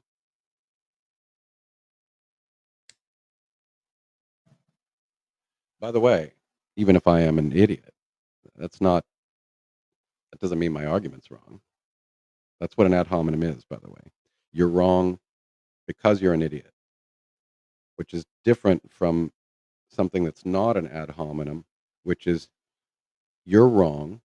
These are the reasons you're wrong, and that makes you an idiot. But that's not ad hominem. As long as you're refuting and addressing someone's arguments and showing why their arguments are flawed, you can insult them till the cows come home. You can go, "You're a fucking dick and you're a moron, you're an idiot, and your frickin' arguments are all dumb as shit, and you have no evidence to support your claims. And here are all of the reasons why all the claims you just made are wrong, demonstrably wrong. Here's the evidence to contradict and refute all of the stupid things you just said. Here are all the logical fallacies that you just made in trying to convince me that you're not an idiot, and I'm not addressing any of your claims and just insulting you. I'm also insulting you, but I'm insulting you at the same time as I'm refuting all of your nonsense. That's not an ad hominem attack. Now, you might claim that it's a tone fallacy, or maybe it's rude, or impolite, or inappropriate, or uncalled for, but that's not ad hominem. Well, unfortunately, my doctor is tired because she just did a 24-hour shift again in a psychiatric hospital, and she was not in a good mood. And yesterday was my birthday, and I didn't even have the chance to talk with my girlfriend, who's also a doctor and doing her residency in psychiatry, um, because she was doing a 24-hour shift. So poor Skep was all alone, but I made myself a nice dinner, and I found a nice show on TV, which I liked. It's called it's sort of silly, but it was fun. Called Alice in Borderland.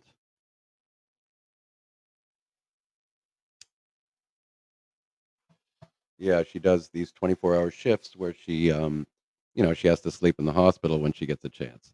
Thank you, Dr. Pendar. I appreciate that. Thank you, Christina. I did make myself a yummy, yummy dinner. Thank you, Persephone. Very kind. Thank you, Doohickey. That's very generous of you. I appreciate it.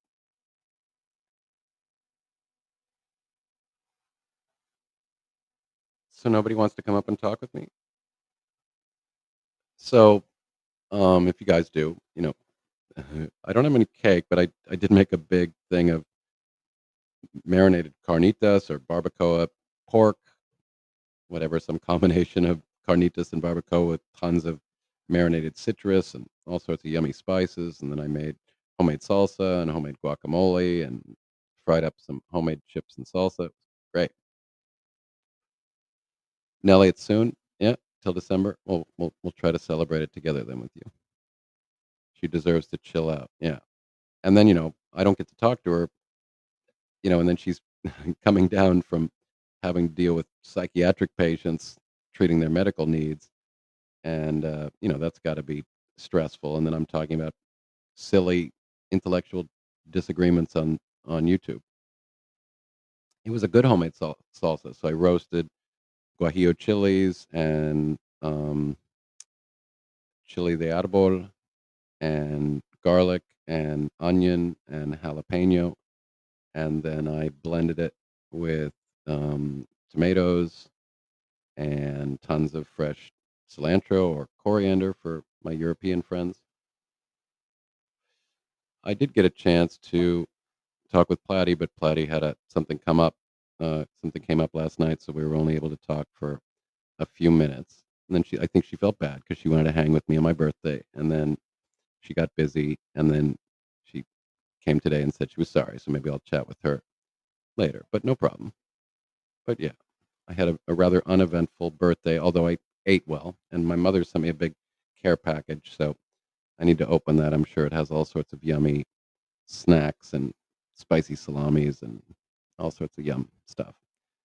Yeah, the arbols are not smoky, but I smoke them. So I saute all the chilies in some oil to get them a little browned. You don't want to burn them because they get too bitter, but it adds a smoky flavor. Um, and the jalapenos and the garlic.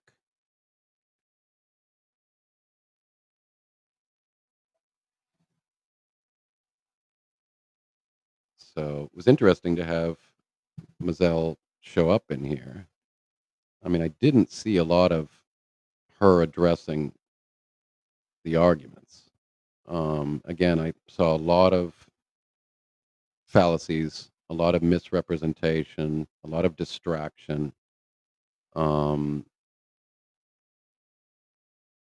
and I don't think I was just screaming names at her, but look, yes, I'm accusing her of being a charlatan. That's true. I'm accusing her of claiming to have a skill that she can't demonstrate as effective and making money off it. I think that's dishonest. She deflected.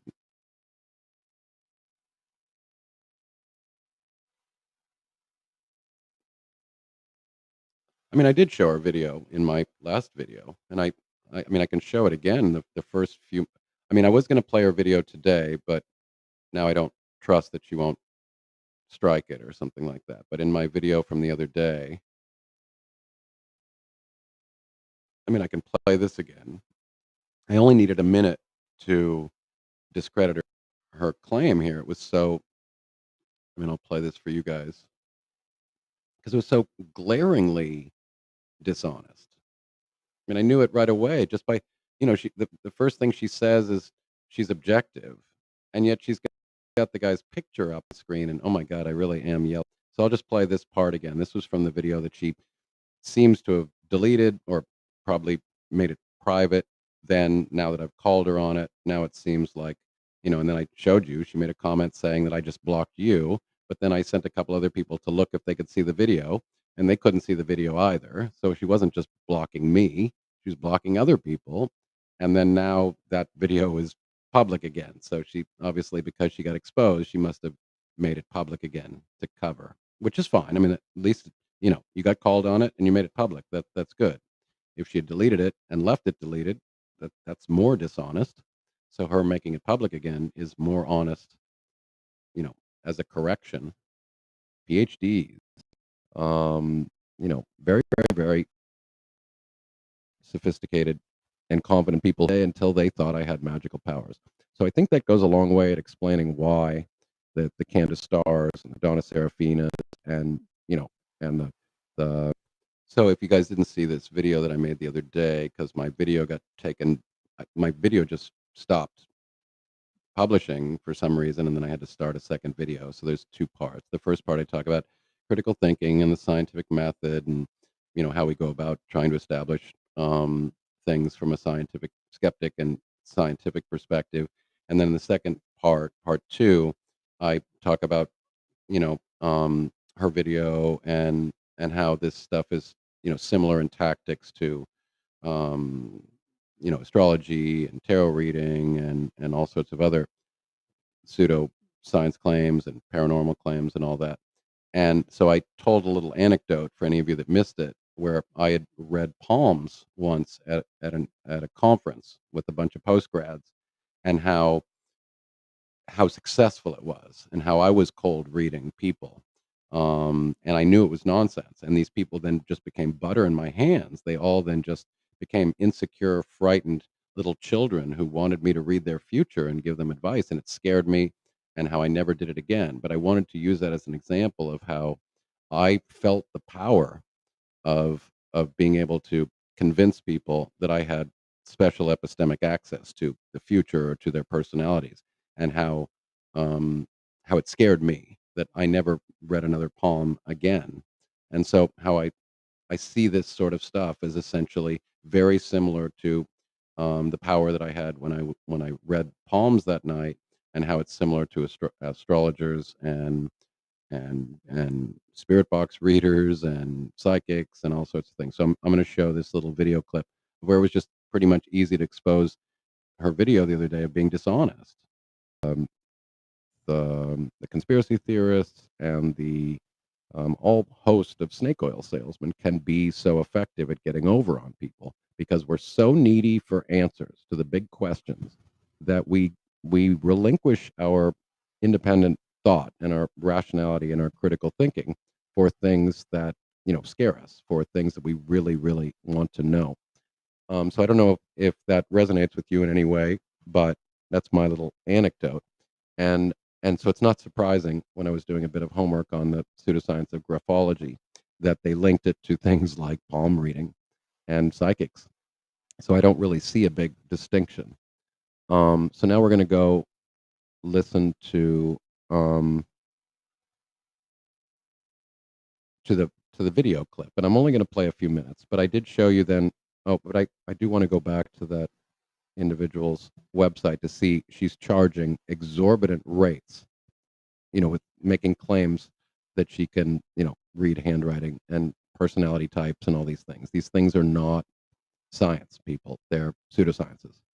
So we're going to watch that video, and I'm just going to play a couple minutes of it because it's so obviously rubbish.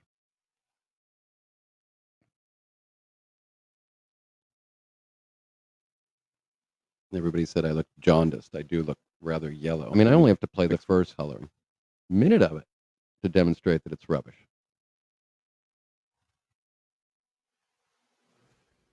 I hadn't heard of the Richard Allen Delphi murder case until this morning, when I received 13 comments, text messages, and emails providing me with his handwriting sample. I have to get on a plane soon, so this is going to be a very quick analysis of his writing. As you already know, I don't follow cases because I like to remain as close to 100% objective as possible. So I truly know nothing about this case or him other than what his handwriting showed me a few minutes ago. Okay, so I want to jump in already there. Okay, she doesn't know anything about this person, and she doesn't follow the cases because she wants to remain objective. Okay, that sounds like a noble value. There's no problem. She knows damn well who Richard Allen is. She knows that this person has been indicted for double murder. So her brain is already clouded. Her brain already knows that this guy is likely a criminal. Now, he's only been indicted. He gets his due process, and he hasn't been convicted. But we know something about this individual. This is not how a scientist goes about trying to do an experiment. She knows who this person is. She's got isn't this a mugshot? I mean, I don't know if maybe this isn't a mugshot, but she knows. I mean, look at the title, Richard Allen, Delphi Murders.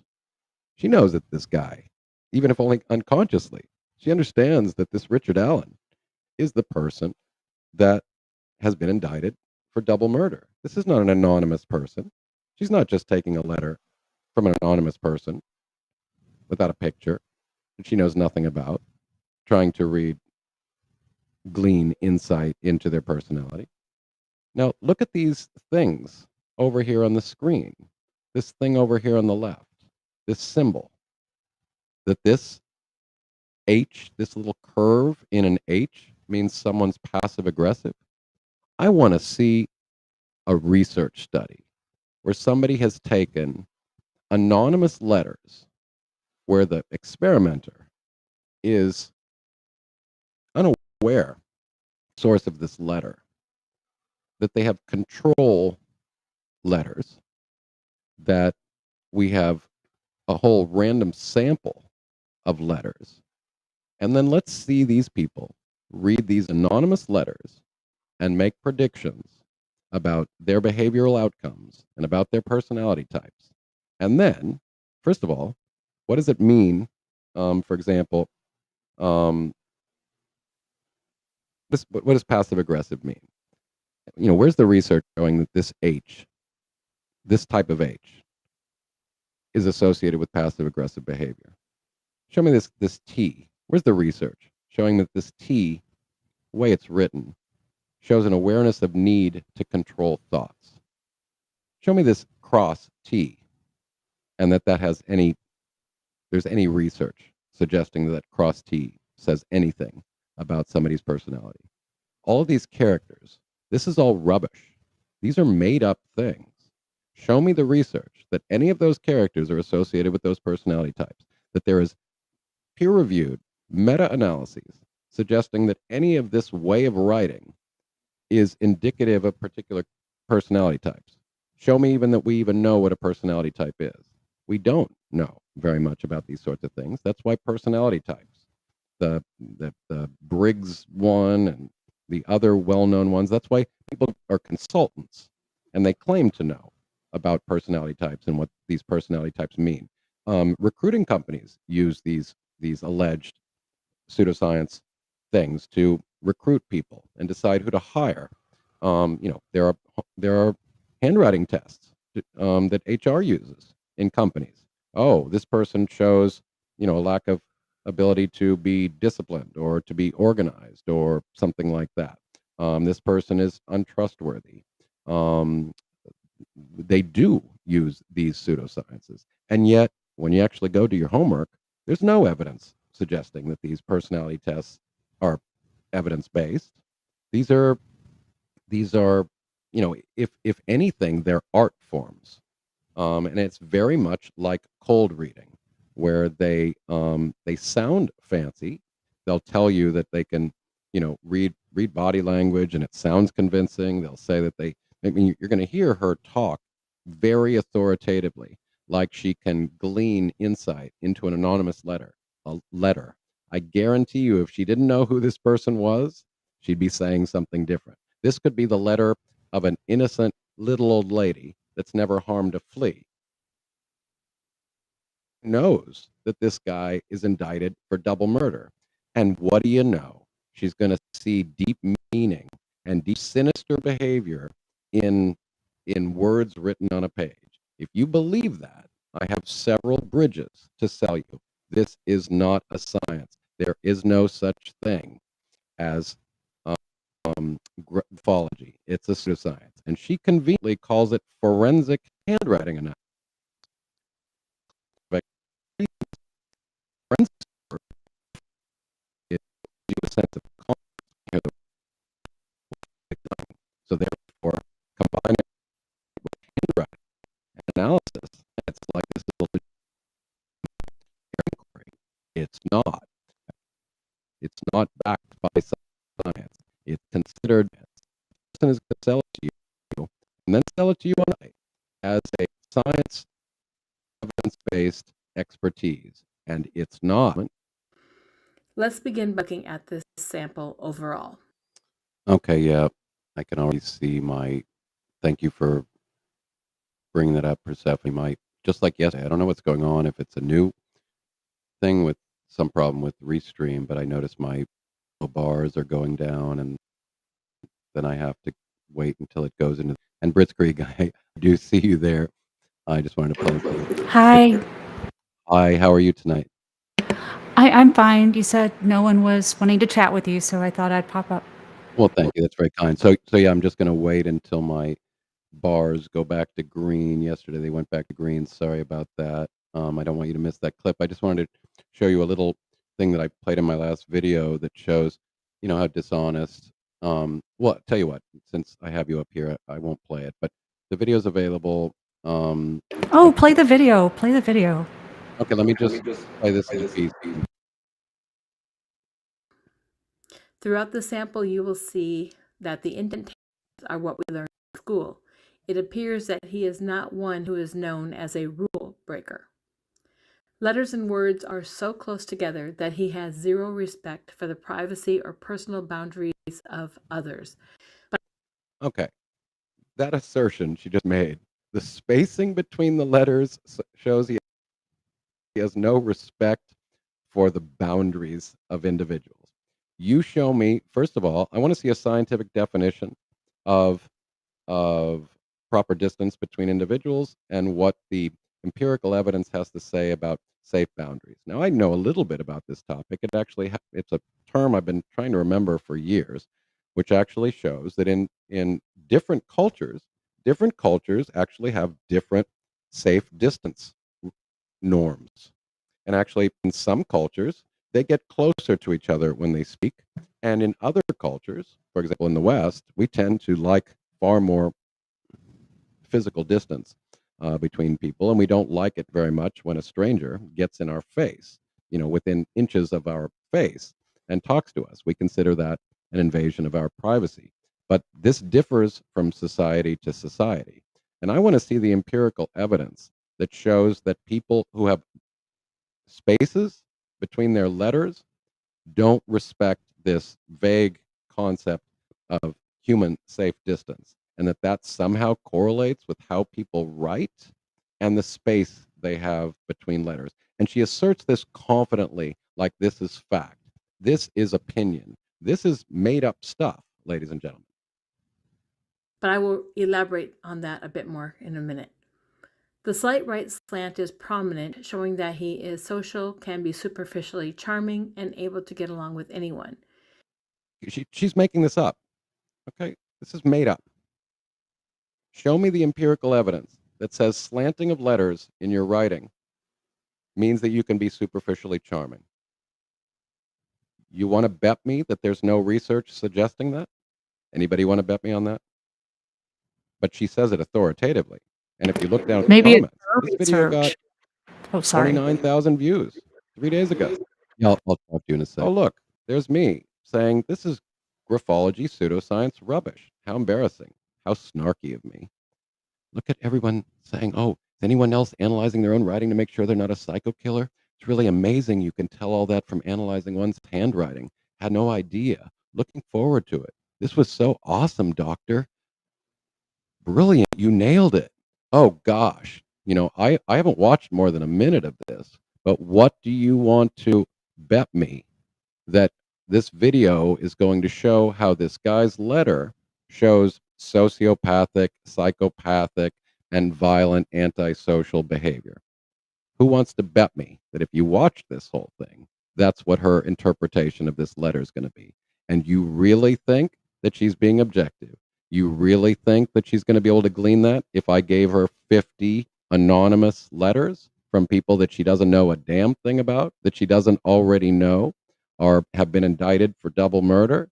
And then we're going to see how these assertions, these authoritative assertions, map to that person's actual behavior. That's what a scientist would do. That's what a critical thinker would be thinking about. None of her followers are skeptical about the authoritative claims. Look at her just go right to town, claiming that she knows the personality of this individual. This is rubbish. This is a fraud. And like I mentioned, if you saw my Daybell and Valo video, he is another one that would be least likely suspected of anything. He flew under the radar no matter what, and that kind of reminds me of the BTK who kind of flew under the radar as well. Because he has bizarre spacing throughout the sample. So again, she has this lovely luxury of hindsight bias. She gets to then refer to show that her skills are so demonstrably true. She then has the hindsight bias of being able to say that she's seen this in prior criminals. These are people's letters that she already knew were criminals, and then backfilled based on her bias. She already knows these people are criminals. She already knew the story of the Valos. She already knew the story of the BTK killer. She knows this guy is indicted.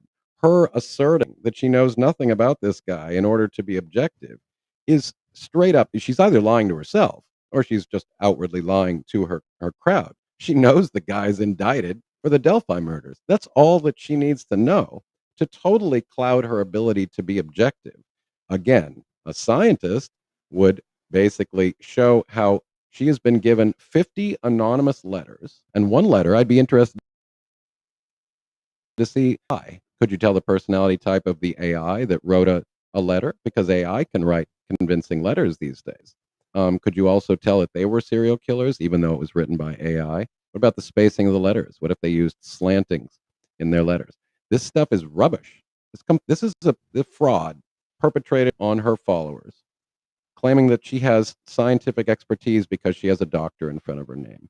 And I'm going to end there because I don't need to go any further to suggest to you that if you believe that anything she just said is backed up by evidence, then I have bridges to sell you. And I'll end there because this is another fraud being perpetrated. This is no different than Candace Starr sitting up there with a spirit box and fake plastic vines hang down from the ceiling and some fancy makeup and a little thing put on her forehead to claim that she's got psychic powers, and then she does a little om and closes her eyes and reads the tea leaves and claims to be talking to the dead. That is how credible this fraudulent alleged expertise that she's pushing as knowledge is. I mean, it's a fraud, ladies and gentlemen. And I just want to again show you now. Okay, anyway, I think I'll stop there because the only other piece I wanted to add, and then I want to talk with you, Britzkrieg, is that that comment that she threw out there that this is somebody that would fly under the radar like Chad Daybell. I mean, you're trying to convince me that you don't know that this was a cold case for 6 years, and that you're not trying to suggest to your audience that you can tell from the letters that this is the sort of guy who would likely have been able to get away with a crime for a long time because he flies under the radar, because of you can glean that from the distance in his letters, or whatever the slanting of the letters, whatever the technical explanation was. You're trying to tell me that you don't know that this was a cold case for 6 years. You don't think that the fact that you know that this guy whose picture is on your video has been indicted for double murder. So you basically have the luxury of doing ex post facto analysis on a personality type that we already probably know a thing or two about. We know the fact that he got away with it for 6 years. We know that he's indicted for double murder. So to claim that you're objective or that you don't know these things is a bit disingenuous at best. And then I'll take that off. And how are you tonight? Hey, can you hear me okay? Yeah, I can. Hopefully my audio is working. I have all the green dots again. So Okay, I have to be careful with my microphone. Otherwise, your voice will start coming out of my avatar, oh, which would be pretty cool. But that's a pretty special magical power right there. My there, voice it is just coming did out of it. your avatar. How do you do that? Well, the microphone the avatar is just interpreting what I'm actually saying. And Right. So it's coming out your speakers. yeah, so I got to keep the microphone pretty close so that all of a sudden you're not lecturing out of my avatar. But yeah, there was some you This was missed this. interesting, right? What? Did you get the beginning when she actually came in? I wasn't expecting Yes, her to yeah. I show up. wasn't here at the very beginning, but I came in I came in when she came in. Yeah, and then the whole thing that she seems to have brought the video down, but then she commented on my page saying, "It's not deleted. I just blocked you." But then I sent some other people over to look, and they said they couldn't see the video either. So then suddenly now that video is public again. So I'm assuming she made it unlisted, but her suggesting that she had only blocked me as if everybody else could see it. I mean, isn't that just a lie? Or did she just doesn't understand the technology? I mean, I find it hard to believe that she believed that everybody else could see that video except for me. So it looked to me like once I tagged her and said she deleted her video, suddenly it's public again, even to me.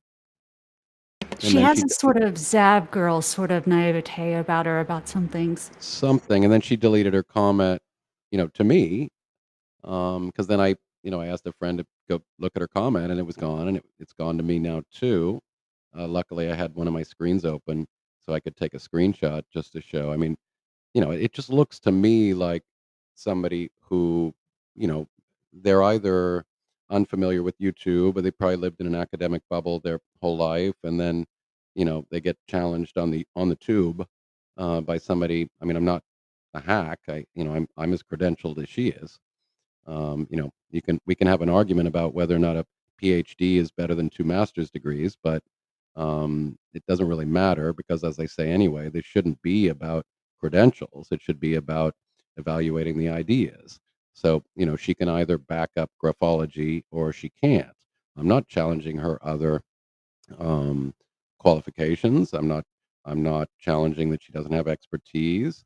I'm saying that you're selling graphology. That's what your YouTube channel is about. I mean, I think it says on the banner, handwriting analysis. And then she, sent me a legal apologetic that, the government has protected her right to, do handwriting analysis, that handwriting is not sort of off limits because it's public. Well, I never claimed that was not my assertion that she doesn't have the right to read handwriting analysis or she doesn't have the right to give her opinion about what she thinks handwriting means, but don't assert that it's a science when you're monetizing yourself as an expert and a scientist with these high credentials and then selling these things and using words like science everywhere. I mean, she even said in her description the other day, some people say that this is like tarot reading, and it's not a science, but I disagree. And then she makes a video where she says it's not pseudoscience, it's parascience.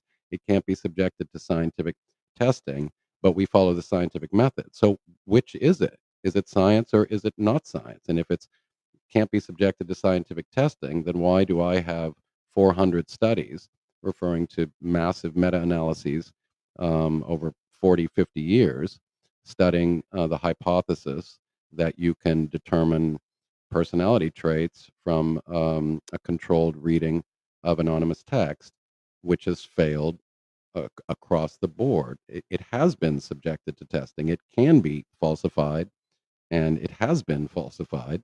So she's just scrambling, trying to defend herself. That's what I'm seeing. I think you should debate her for real. I mean, I suppose I would. I mean, I usually tend to say. Actually, there was the conversation in politics last night that one of the I think that Arizona governor refused to debate Carrie Lake, and her rationale was that she would have just polluted the what do you call it? Um, um, what's the fallacy? Clouding the well. What's it called? Somebody Poisoning? poisoning the well. Poisoning the well. Okay. And so I've said, like, for example, Josh from the lab wanted me to debate him on his channel. And I've said on my lives that I'm very reluctant to debate people on the internet because if you want to have a debate, you need to, first of all, you need to, agree on the terms, agree on the topic. You need to have a legitimate moderator. You need to Sure, agree on yeah. the rules of debate.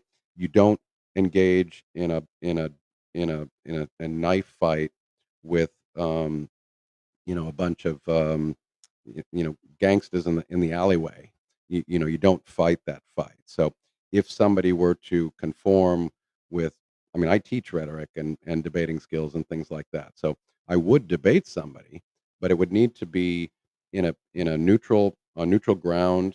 not in the enemy's lair, because I've seen debates where somebody who had the evidence on their side lose superficially a debate, because debate is about emotions. It's about how people make you feel. So the Yeah, person that totally. seems the most persuasive, and it should be about whether or not who has the best arguments and who's playing by the rules of debate. You're acting in good faith. You're not um, um, appealing to sophistry and logical fallacies, and making ad hominem attacks. There are rules to debate. So yes, I would debate somebody, and she's an academic. So if she were willing to agree to certain terms, I would debate her, and I'd want a moderator. The problem is, good moderators are hard to find, but I would debate her if we had to talk about it and she showed me she could act in good faith. But the conversations we've had now on Facebook and here shows me that she doesn't know how to act in good faith. She was engaging in all sorts of sophistry and fallacious reasoning, completely misrepresenting my position, engaging in deflection and red herrings and straw men and all sorts of dishonest tactics. And if we were having a debate, I'd be calling her on each and every one of those and trying to keep her feet to the fire and saying, look, you need to address this topic. Can you or can you not bring positive scientific evidence to bear to support your hypothesis that you can read personality traits from anonymous text? Can you or can't you? Are you claiming that's a science? Are you claiming it's an art? Are you claiming, which is it? And that would be the core of the conversation. Is graphology a thing? And Can if we're I talking about interrupt anything you? else, sorry, yeah, I, yeah, please. I'm so sorry. Somebody just said in the chat. I'm sorry. I'm distracted by the chat. Um, Somebody said I was watching your last slide, but it was suddenly copyright claimed. Do you know anything about that? Well, let's find out. Ooh. Because that would be news to me, and that would suggest. Thank you, Let me Vegemite Smile. Yeah, thank you, Vegemite Smile. Your video was removed due to a copyright takedown request. Yeah, so she just struck me.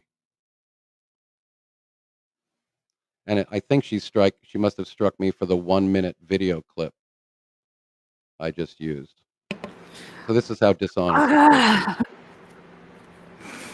Thank you, Vegemite. So this will be my first strike.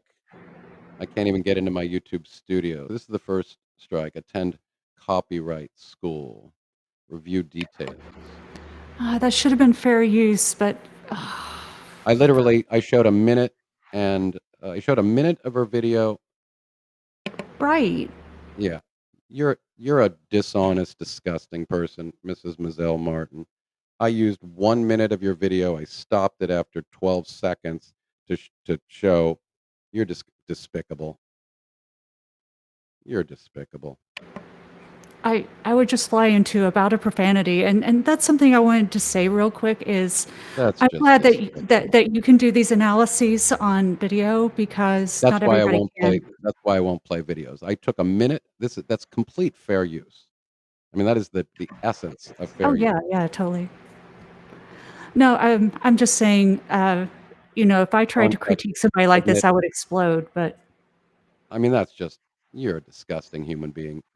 For the record, fuck you. All right, that's my first strike. Fuck you. You guys just saw it. It was literally what, a minute, and I stopped and I added value added comment, which was refuting her claim. I don't even know how to appeal it, so I'll have to talk with somebody. What a sleazy move is right, Mr. Homemaker. That was a minute of a video. You coward. You chicken shit coward.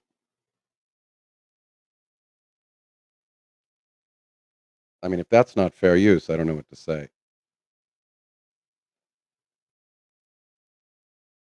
Are you still there? who me? Yeah. Yeah, just furious. Yeah, that's my first strike, Nelly. For that minute clip I just showed, where I stopped it after every 10 seconds. That's That's complete totally fair fair. use.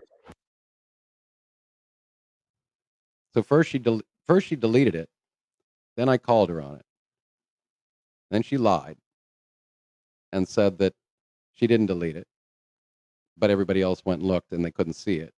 So then she made it public again, and now she's striking me Does for anybody know complete fair use.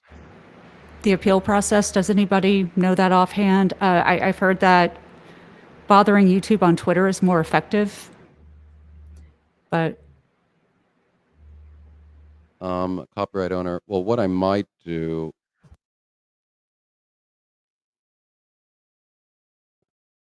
As a result, your video was removed from YouTube. Your channel received a strike. Attend copyright school for your strike to expire. You coward. Of course, doohickey. I've never reported anybody using my content. My content is all, you can use any and all of it all the time. I would never report anybody using any of my content. Yeah, Fish probably told her to. Wow. A minute. So this video, so yeah. Well, then let me just use my free speech. You're a charlatan. You're promoting fraud. You are claiming to have an expertise that doesn't exist. You are associating with the Cold Case Foundation, claiming a skill that's pseudoscience, just like Chris McDonough does with CVSA. Chris McDonough has terrorized 7 families, done damage to ongoing cases, falsely accused at least 7 people that I know of, at least 6. And I'll say that he also made a mockery out of the Wells case, and has been civilly held responsible and upheld by the Supreme Court for violating civil rights. This is your associate. So, since we talked about the AWP case, what did the people do that worked with AWP when they didn't want to be associated with this sort of behavior? They resigned. Marlene has possibly a good suggestion. Yeah, I'll talk with you guys about it because this is chicken shit cowardly. It's so funny that she referred to the law and how her right to handwriting analysis is protected by the government. What about my right to free speech and fair use? Way to be consistent. Unfortunately, this is private because it's YouTube. So it suffices to strike somebody. You chicken shit. You have arrived. A lot of good creators have been stricken. Yeah. Sorry, that's cold comfort. I'm sorry. Yeah, no problem. I'm just sort of shocked at, especially for this. I mean, this was a 1-minute clip where I stopped it every 10 seconds. This is complete fair use. How do I submit contact claimant? I mean, I could contact her and basically say, if you don't remove this strike, I'll make video after video of you without using any of your clips and drag your reputation through the mud with facts and evidence. Hello, Pendar. Hello, Dr. Pendar. Dr. Bender. What do you think about this? What do you think about this nonsense? Right? You need to comment because I people don't even can know how to lose do their that. channel for false strikes. Be back Yeah, later. I'm demonetized. Thanks, Blitzkrieg, for coming up. We'll talk soon. Yeah, definitely counter strike it. She can. Well, what I might do, since it's easy for me, is I'll just delete that video and then just talk about her with my own words again and describe exactly what she did. I don't know. I can let her get by with it.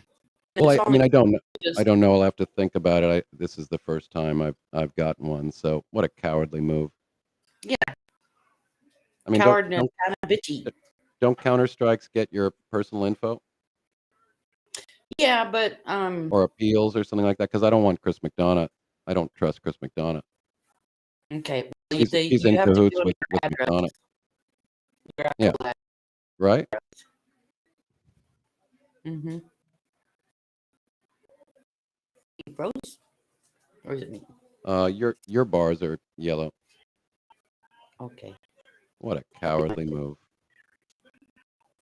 I don't know. We're streaming a lot of stuff right now. My husband's trying to watch hockey. Hack. Hockey. Wow, Anyway, what a coward. So what if I delete it?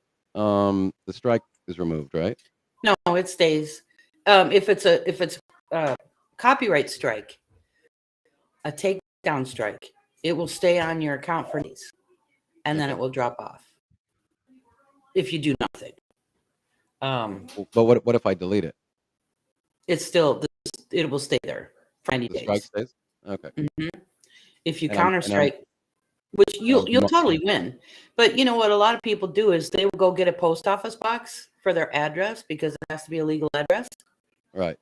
And then they'll use that address Because that's the problem. They can like come to your door, you know. Chris McDonough is a scumbag, and he's already sued me, threatened to sue me. I'm not giving my address to this clown who works for the Cold Case Foundation. These people are frauds. Mm-hmm. Mm-hmm. Yeah, and he probably told her to do it because he's an asshole. I wouldn't be surprised. She was probably reaching out. What do you do with some scumbag that's talking bad about you on the internet, right? Mm-hmm. No, of course you guys will want me to fight this out of principle, but you gotta do what's right for you, of course. Yeah, I'll decide. Because first of all, that's why I don't use video clips, because of these horrible people. I mean, that's why I say my videos. You guys can all use my videos. I mean, you'd have to do something pretty nasty and dishonest to me. I mean, like if you took one of my entire videos and you said this is me, maybe I'd strike something like that. But I consider my videos, at least when we're not having fun, educational. So, this is public information, just like my Facebook page. I mean, that talk about petty. I mean, that was a 1-minute clip. I didn't even watch the video, and I didn't play the video today. I just referred. It's bitchy. That's a bitch move. Oh yeah, bitch move. Mm-hmm. Yeah. Wow. And thank you, Vegemite, for bringing it to my attention. I'll have to think about what I want. Yeah, think about it, because you will get it removed, obviously. Oh yeah, I mean, if that's not fair use, and then she will get a false strike on her channel. So when that up, she can lose her channel for false striking. Yeah, and that's why I went after Benny Keys, because he didn't even have anything to do with the video that I had. Yeah. Well, and she can look forward to me using my free speech now in the next few days, and using more bombastic titles than I have been to this point. So yes, he can appeal. If he appeals, he has to give his legal name and legal address. And like I said, you can go get a PO box, so they don't have your physical address, but they'll have that information. Then she'll have it, which it sucks. They even give you a warning. It's like, you're sure you want to do this, because they're gonna. I can also. I think I can also contact her. When I contact her, does that give my? I can just send her a text, right? You can send her a message and say, please take the strike down, or I'm going to counter strike and you might lose your channel, something to that effect. Yeah, and then if she removes the strike, then you're good. If you want to keep that strike on the record, look forward to my wrath. Yeah, that'd be good. Something like that. Tell you what, you remove the strike, and I won't make a live stream 10 days in a row, calling you a fraud and a charlatan, and then be as ambitious as I can be to get all of my allies to share the fuck out of those live streams. Yes.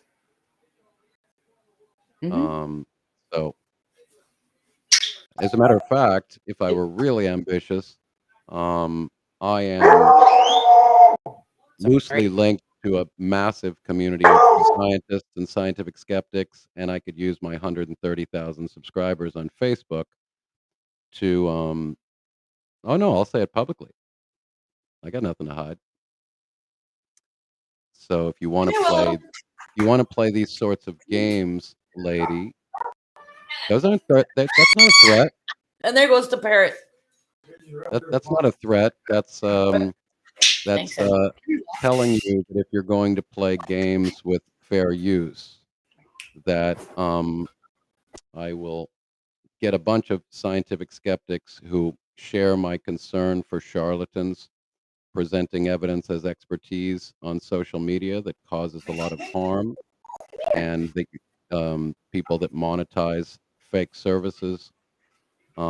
They get in conferences, international conferences on bad science, and they get written up in big periodicals Oh, good. by very important scientists. So if graphology becomes a big, so graphology itself probably needs to be written up by Stephen Novella in the Skeptic's Guide to the Universe, and written about in Skeptic magazine by Michael Shermer, very That would be good. well-known associates of mine. I'm in contact with both of those individuals. Perfect. And shining a light on this is And shining a light on the charlatanism, which is graphology being disguised and veiled as science. good. So I'll send her a little message, since she was the veiled threat of me going to jail for allegedly bullying her. This is not bullying. This is me using my free speech and providing the evidence and the scientific research to refute false information on YouTube. By the way, how is this not breaking the terms of service of YouTube? Well, it is, and that's kind of what it's there for, to counterstrike. But but they make it so it's really not encouraged when you have to give up your own personal information. Well, exactly. That's I think that arbitration. This is a legal move you're doing by strike. Why isn't it a legal move by striking? Well, and why don't they have to give you their information? I sang a song. I wrote a parody song on Fish. The Grinch. Well, it was the music to the Grinch, but it was my lyric. Yes, I heard it. It's great. And I got a copyright claim, not a strike, but a copyright claim by a company saying that this was like the day after Christmas. And I'm like, this is not the day after Christmas. It's the Grinch. Yeah. And I appealed it, and the copyright owner of the song "A Day After Christmas" or whatever,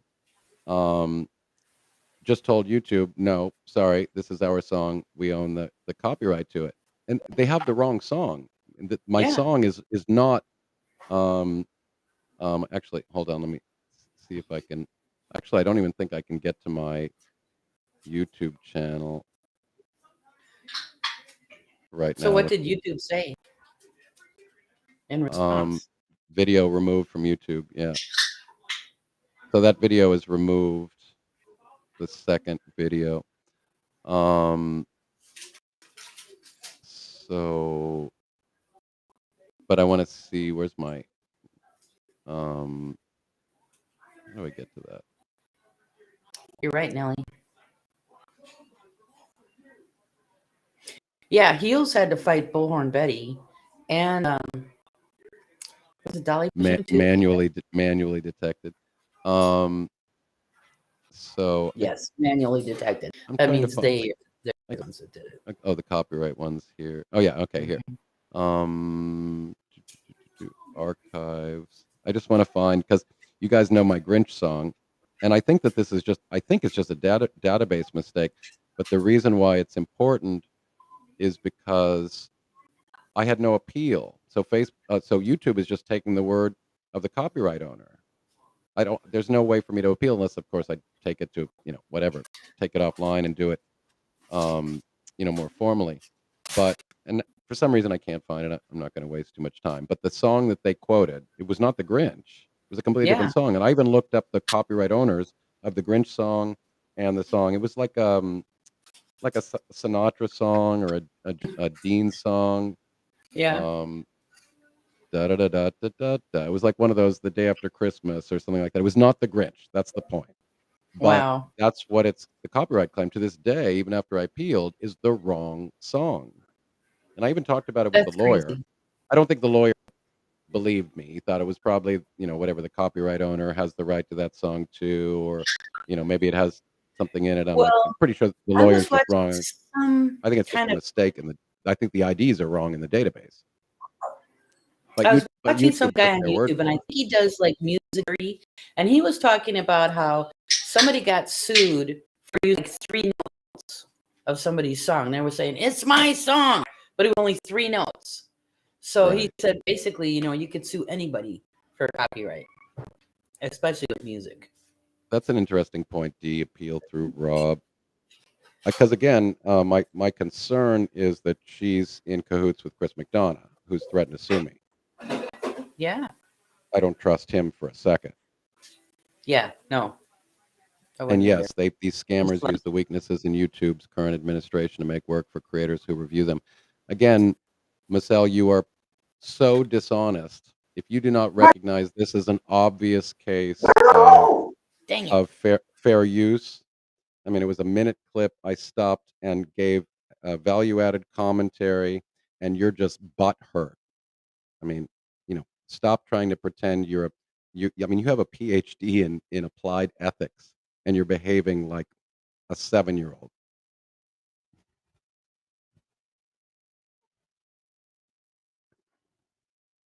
Coward. um.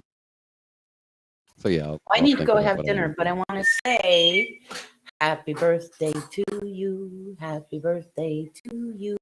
Happy birthday, the scientific skeptic. Scientific, I even said that wrong. And the birds. It's the zoo. It's Oh my God. Happy birthday to you. Thank you. Apparently your bird and dog were also singing, so Dang it. thank them both. Give them some pets and some rubs. Go have dinner, and we shall talk soon. Thank you. Okay, bye. Good night, Bye, Dr. Pendar. Dr. Pender. Bye-bye. Okay. Yeah, I'm a bit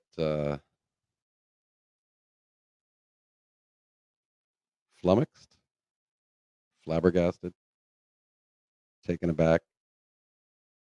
What a cowardly, cowardly move. Thank you, Jasmine. It was yesterday, but I still have leftovers.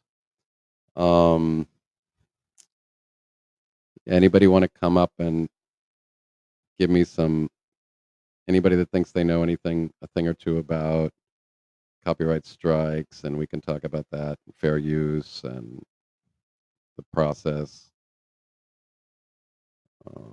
I'll have a think about it on my own afterwards. What's best for me, but I'm just overwhelmed with how cowardly, dishonest, unprofessional, unworthy of somebody with a PhD in applied ethics, especially someone talking about the law. You know, Mozelle Martin, that this falls under fair use. I mean, you can't possibly believe that this is a legitimate strike. Your butt hurt.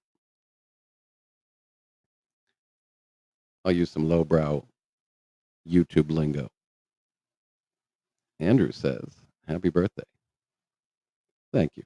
Is that Andrea, Andrew, Victor, Victoria, Andrew, or is it another Andrew? Sorry, but good luck and good health to you. Thank you, Jasmine D. Very kind of you. I appreciate that. So somebody's doesn't like it when you call into question the legitimacy of their livelihood and the products that they're selling to the global masses. By fighting the good fight, this is inevitable. You'll be dealing with this more and more. You just need to decide if you're willing to join the YouTube army against false striking. It's a long road.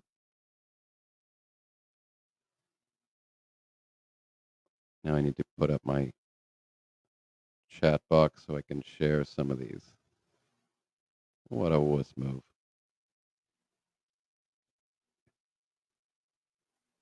Happy birthday, Skeptic. Thank you, Tech Dev. And welcome back, Brits. Hi, I don't have any advice for you on this completely maddening situation, but I'm here for moral support. Hi. Thank you. I appreciate that. And by the way, it didn't go unnoticed. Your generous donation to me the other day. I'm thank you. That's too Oh, generous. oh, Very yeah, kind. no Thank you so problem. much. I saw it. I don't want to give out names, but that was really sweet of you. Anyway, so yeah. I mean, again, this is why I don't tend to share any videos, and people then, they go to town with the analysis and fair use. But I was trying to avoid this sort of pettiness. And I mean, a 1 minute clip that she deleted and then brought up and then lied about. I mean, I so exposed her as being dishonest that she had no other choice. I mean, she probably had to make the video public even to do the strike. Maybe that's why she made it public again. Now I'm curious to go back and see if it's, well, I'm sure that it's public now because maybe she thought she needed to make it public in order to hit me. I was just checking out her community page to see if she posted anything snarky recently, but Yeah, but I mean, for any of you that care, I mean, if you want to, spread the word about this level of dishonesty, or you have been convinced by my argument that we have another, bad actor promoting tomfoolery in this space, um, you know, feel free. Obviously, I'm not saying this stuff to not have impact. I'm just not very ambitious or self-promoting. But if you think, you're so good at it. That's the thing. Those of us with the passion suck at it, and you do not suck. well, thank you. I mean, again, it's I don't, again, and I made jokes about that. Whatever. I'm not in my suit and tie. I'm in the tropics, and I like to be comfortable. I like to have fun with you guys, and whatever. My hat backwards, and my tank top, and I'm not shaven. You guys, people probably don't take me seriously. Don't know I'm credentialed, and I have a long experience, and all these sorts of things. And so then they likely don't take me seriously, but mess with me and find out. I'm fairly well versed in this exercise, and by this exercise, I mean analyzing arguments for internal consistency and logical consistency, and I'm very good at doing my homework. I'm very well versed in science and sophistry and all of the tactics that bad actors use. And so, she probably is not used to being challenged because she likely may be the smartest person in the room a lot, and she probably gets deferred to because of her title. And, sorry, I'm not intimidated by that title. I'm as equally qualified, if not more. And I She's take got. Oh, I'm sorry. Please go ahead. no, and well, and I take issue again to giving the things that I care about, crediting them. So promoting science and then being a charlatan. I have to deal with this stuff all the time. I have to fight off the outlier scientists that are out there using social media and sophistry to make more money than they could being legitimate scientists, because you go out to the masses and you can sell them all sorts of pseudoscience rubbish and make a fortune, far more lucrative than being a doctor or being a researcher or being a scientist or working for a think tank. You can make more money on YouTube. I mean, that's why McDonough's probably making more money on YouTube than he ever made as a detective. um, so there are vested interests why these people, sort of abandon their Hippocratic oath. I mean, every professional domain has its set of ethics. Law enforcement has theirs. Scientists have theirs. Doctors have theirs. Journalists have theirs. And that's why I'm always, making so much noise on this space about the lack of care and competency in treatment that serious topics like mental illness and criminality and open cases and ongoing investigations and a concern for the truth in terms of spreading conspiracy theories and stuff. That's what I do. That's what I've been volunteering my time for a decade doing. But when you challenge someone's livelihood, they'll go after you hard. Yeah, there's so much splurge on her community page, so many testimonials. You've already gone through those, but the glurge. The glurge, that's a new word for me. I picked it up from Snopes.com, like when Snopes.com was barely a thing. They had the Glurge Gallery where they showcased all of these. Back then, it was emails going around, all these email chains going around. And the Glurge Gallery was just these heartwarming and tear-jerking stories about all these emotional things that weren't true. Yeah. I would love to do a video on her video, but it would be all swears from me. Right. I mean, to take that time. I mean, I literally took the shortest slice. I mean, I didn't even watch. Yeah. I didn't even watch the rest because I predicted what the rest was going to be like. It'd be interesting if my prediction was right. If anybody watched that entire video, is her Oh, yeah, I overall did. evaluation that this person shows anti-personal, antisocial, behavioral traits or Hates his some wife, or hates his some sort of mom. sociopathic tendencies? I mean, does anybody doubt that prediction is probably going to be borne out? I mean, it starts out that way.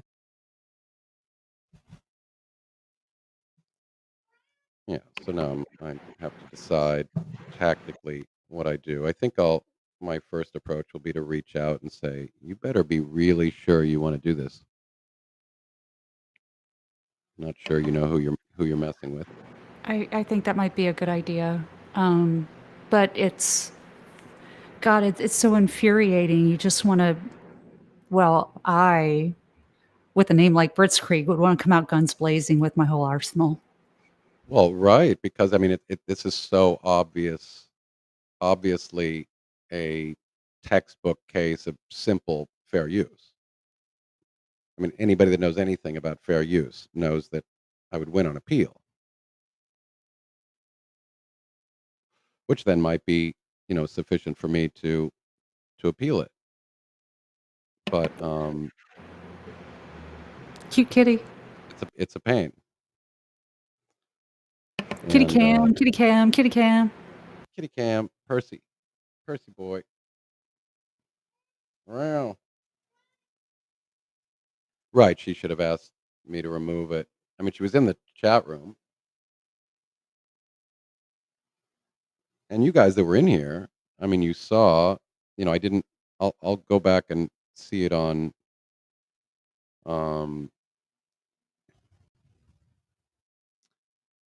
I'll rewatch it and then see what the comments are. And chat's going to cats now, which is understandable. Do you guys want to? I'm trying to think.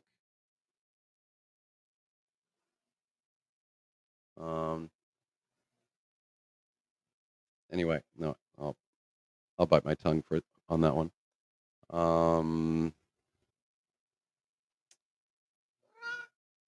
Oh,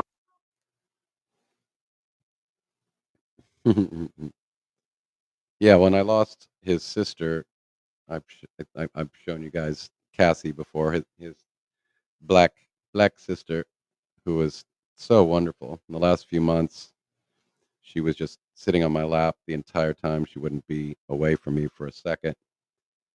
And then she died, and I couldn't save her. And I always have guilt afterwards because they're like children, Like when my grandmother died, at least I knew she had the best care. She was in a hospital, and I couldn't do anything to save her, but she had, the best care, and they were giving her things to treat the pain and doing the best they could. And with a cat, there's nothing you can do. They can't communicate to you, but they look to you, as if you're a sort of god, and they love you throughout, and they can't communicate what they're feeling, and you can't help them, and you feel just. I felt far more helpless when I lost my prior cat, also this latest cat, but it's like the worst pain in my life was losing my Socrates, my favorite cat of all time. That was just, he died in my arms, and I was freaking crying like a baby for 2 weeks, and blah blah. And I always So talked about it sorry. how losing my grandmother was far easier, and I was afraid that that would ruin me forever. But I felt like she was in good hands, so it was out of my control. That was the big distinction between my cat and my grandmother, was that somebody else that was competent could take care of her, whereas with my cat, it was just my incompetent self hoping that I could love him to death, or I could feed him to death, or I could, somehow just by force of will. I've Um, lost a lot of cats. yeah, Yeah, so it's no fun. I feel all of that, and we have resources to do a lot for our cats when they get sick, but there comes a point where there's just nothing you can do, and I still feel guilt. Yeah, D says, you know, don't let him, because that's why I said I know that you guys will want me to fight it out of principle, and so of course I may do. The problem is her association with the used car salesman. What about used cars sales You people? don't get the illusion. I have to spell it out. Yeah, I'm picking up your voice on my avatar. I know what they're famous for, but I No, I thought said the reason why, I might not fight it on principle is because of her association with a particular used car salesman. Do you get it now? oh, Mr. McDonough. Mhm. Right. Oh my god, I forgot about that. I mean, I forgot they were associated. Well, yeah, Persephone. That's why I don't tend to use the clips. And I mean, in this case, I made an exception and I showed up. What did I show? A minute? I doubt I showed more than a minute, maybe two. And I stopped at every 20 seconds. I need to talk to another creator. I know I watch so many creators who do response videos out the wazoo. Right, And yeah, sometimes they have problems, but they have them out the wazoo. They play the whole video. They just right, comment on it, and their video stays up. right. So what? Mm. And like a lot of people actually, they put the fair use clause in their videos. And Yeah, what I know of that's a laws, magic that spell. that makes no difference. You're protected under fair use whether you put that clause Oh, in or not. It's like, I don't know if you've ever seen people on Facebook. They'll put on their page, this is a disclaimer that any information on oh my God, page yeah, belongs to me, I remember and that. you don't have the right to, use my content. And that, of course, it's even an urban legend that, whenever you see people do that, just point them to Snopes or any other fact checker and go, this has no legal weight. Telling people, it's a public website. This is Facebook's property. That's all covered in their terms of service agreements when you sign up for an account. Simply adding your disclaimer that you don't give people permission to use your stuff has no legal consequence. Hey, Patricia, I'll make you a warrior avatar for that. Hmm. Yeah, I mean, if anybody's in contact with Burnt Toast, I mean, she was in my chat room once. Even she had left right before I was going to bring her up on panel and have a chat with her, because I respect her. Um, she's smart, and she has, she uses good arguments, and she's courageous. So I would have spoken with her, but she left the room right before. Um, but I do, Enhanced, I will, but not here. I'm as I sorry, don't. Skip. We love your avatar. Are you willing to give us a hint on how you were created? It's Uh, related for later. yeah, I mean, we actually. I wanted to talk to you about it too, because I have OBS here. I'm just not, because I'm on the inside computer. I have my OBS, and I wanted to show you my bouncing ball and Oh and yeah, the bouncing brain ball, right? yeah, exactly. But I haven't turned on OBS in a while, and I don't remember. And I'm probably, if I try to do it now, everything will, the world will, it probably lead to CERN creating a black hole, and Armageddon, and and our annihilation. So I probably shouldn't try it. I've also sent her an email asking the same question, Patricia. Yeah, I mean, just so cowardly and so ugh, icky. This is somebody who Thank claims you. some level of, and again with a PhD in applied ethics. I'll let's have a conversation about moral philosophy. I'll put my moral philosophy chops up against your applied ethics any day of the week. Um, so where should we go, people? Bouncing ball. Is there anybody in the room that remembers when I showed the bouncing ball, the bouncing brain? Because I was so proud to show you guys. It took me like a week to figure out how to do the animation in OBS and get it to roll forward, and then to add all the special effects where it sort of has a bounce effect. So when it hits the side, it sort of rolls back and sort of bounces up and down a couple times like a basketball. I mean, it looked like a basketball.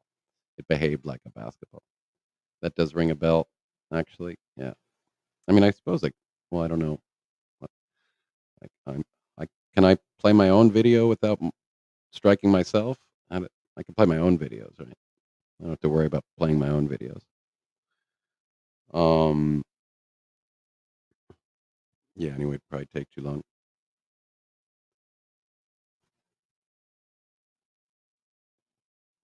I'm a tad bit shocked by the cowardice, utter cowardice. I mean, apparently I made my case. Apparently, I made my case a bit too convincingly. Careful, the brain of Ad is relentless. It may come after you, Skep. Exactly. I mean, I have to look at myself in the mirror and sometimes disgust me, and then I castigate myself. Damn it, Skep. Be better.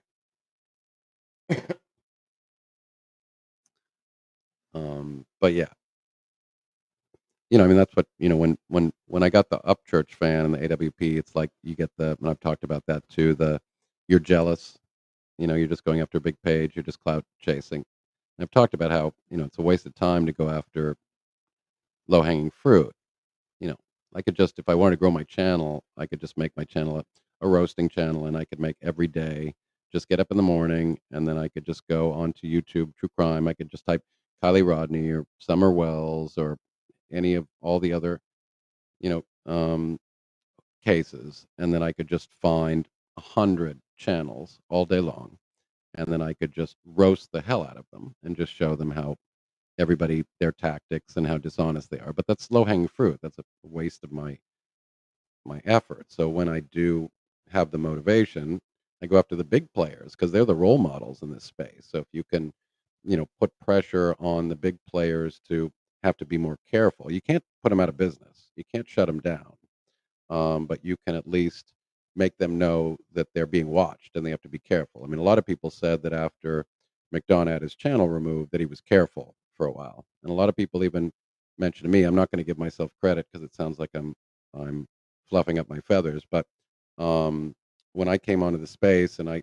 my name was around for a little bit, um, some people were saying that people were bringing sciencey words into some of their videos and trying to be a bit more careful. And a few people were trying to give me credit, saying like, I think maybe they know that the scientific skeptic might be watching, and maybe they want to be a bit careful or sound a bit fancier. Maybe you've had a bit of an influence. Well, I'd love to believe that, but I'm not going to give myself that much credit. I am a tiny, tiny channel. I have no influence. Um, I made some videos that got some traction because they had big names in the title.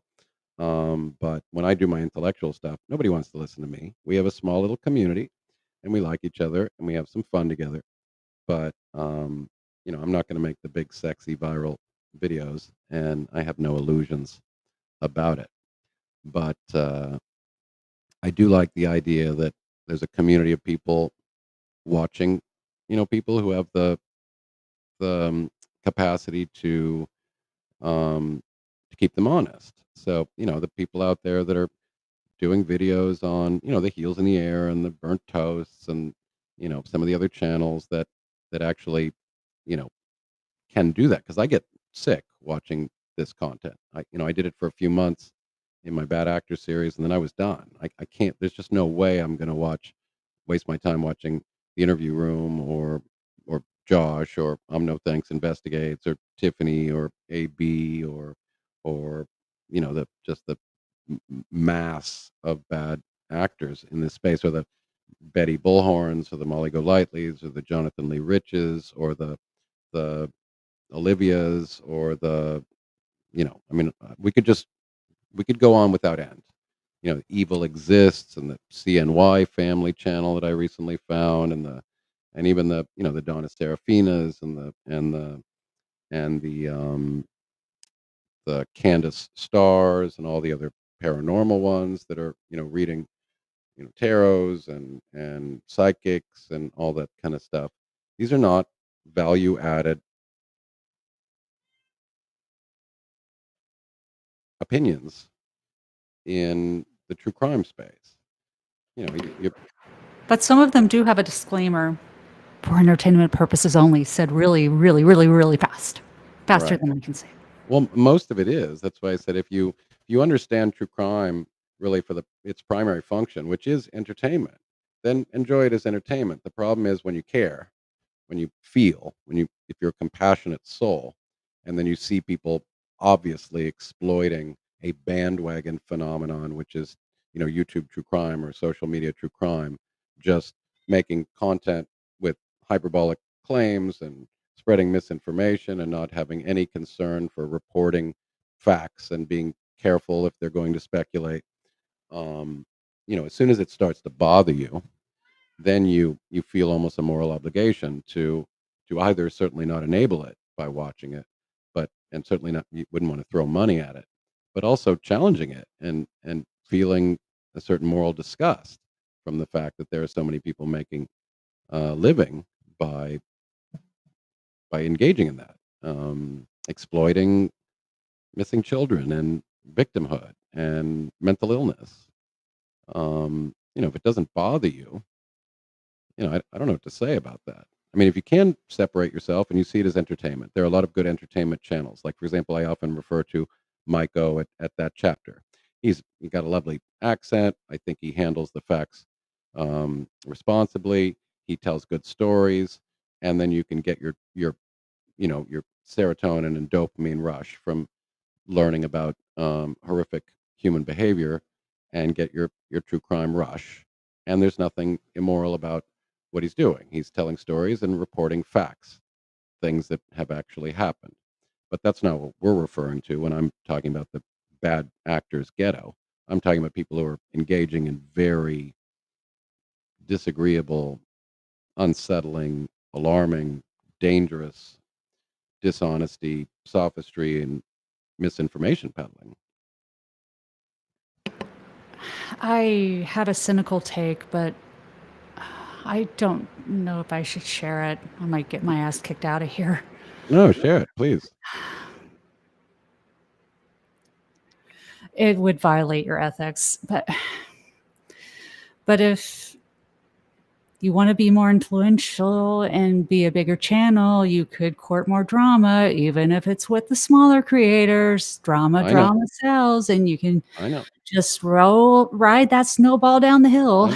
I know. When I finished my I've talked about it a lot. When I finished my true crimes, my bad actors series, that's right when the Heels on the Ground crew came in. Molly Golightly and Betty Bullhorn came in from the drama community, and because Tiffany Marie and what's her name, Perplexed, they come from the drama community.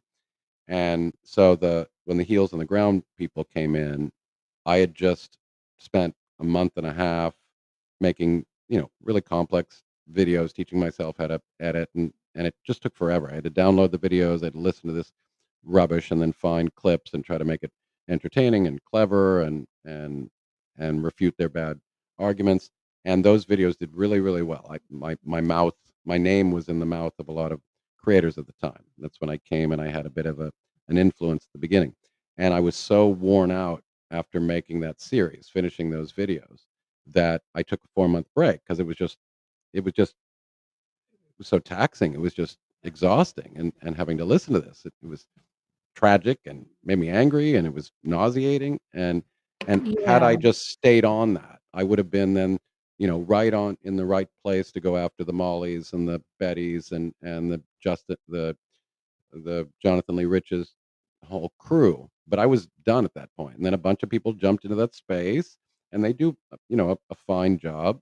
And I just went like, whatever. I mean, I don't want to do this. I don't want to use my skills as just a permanent roaster to grow my channel. And I think I'm pretty good at it if I put my effort into it. So to your point, I was on a roll. My videos were getting lots of views. People were all looking for it. Oh my God, a new Skeptic video. And because these were pre-made videos, they're not my long ranting, Yeah, monotonous. you might try shorter forms.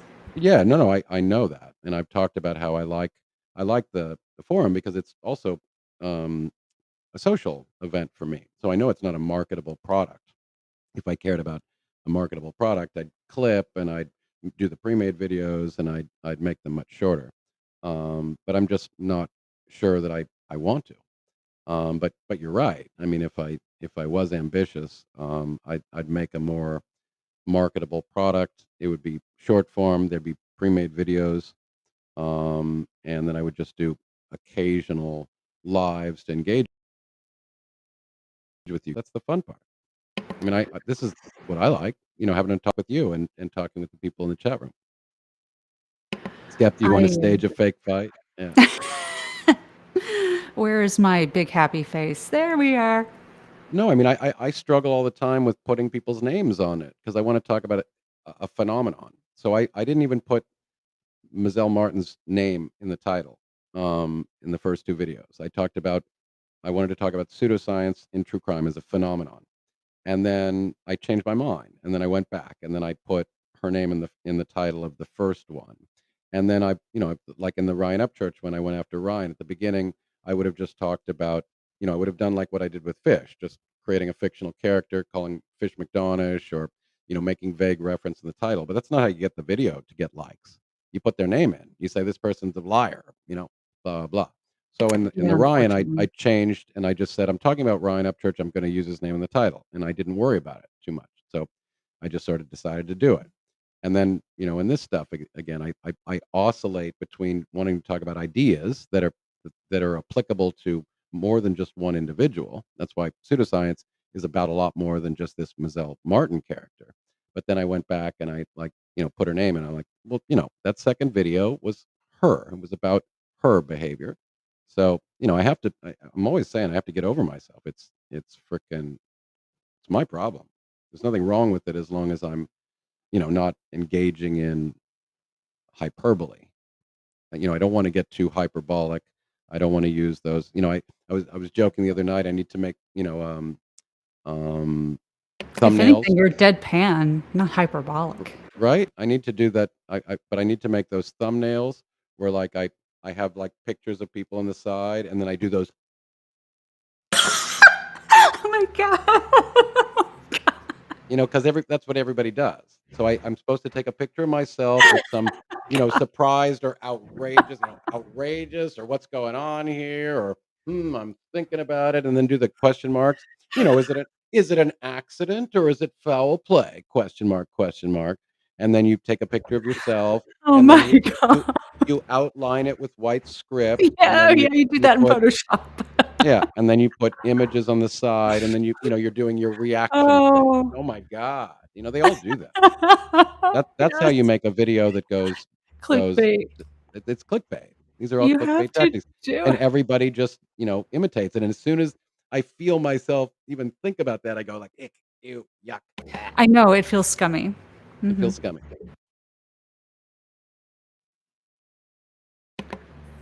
A quick personal story. I have another channel, and YouTube decided to recommend one You of my I mean, really short videos. it's not about birds. It is about birds. Oh, it's the But, bird one. Right. but yeah, so usually my videos get like double-digit views. Okay. But this is 10, mostly 10, for 11. friends and family, man. That's good. But one of my videos, I did it one night. I got up the next morning and 2,000 views. YouTube You made had the big league. promoted my video And I think maybe it's because I had verses in the title, or the title was like Crow versus Mystery Bird.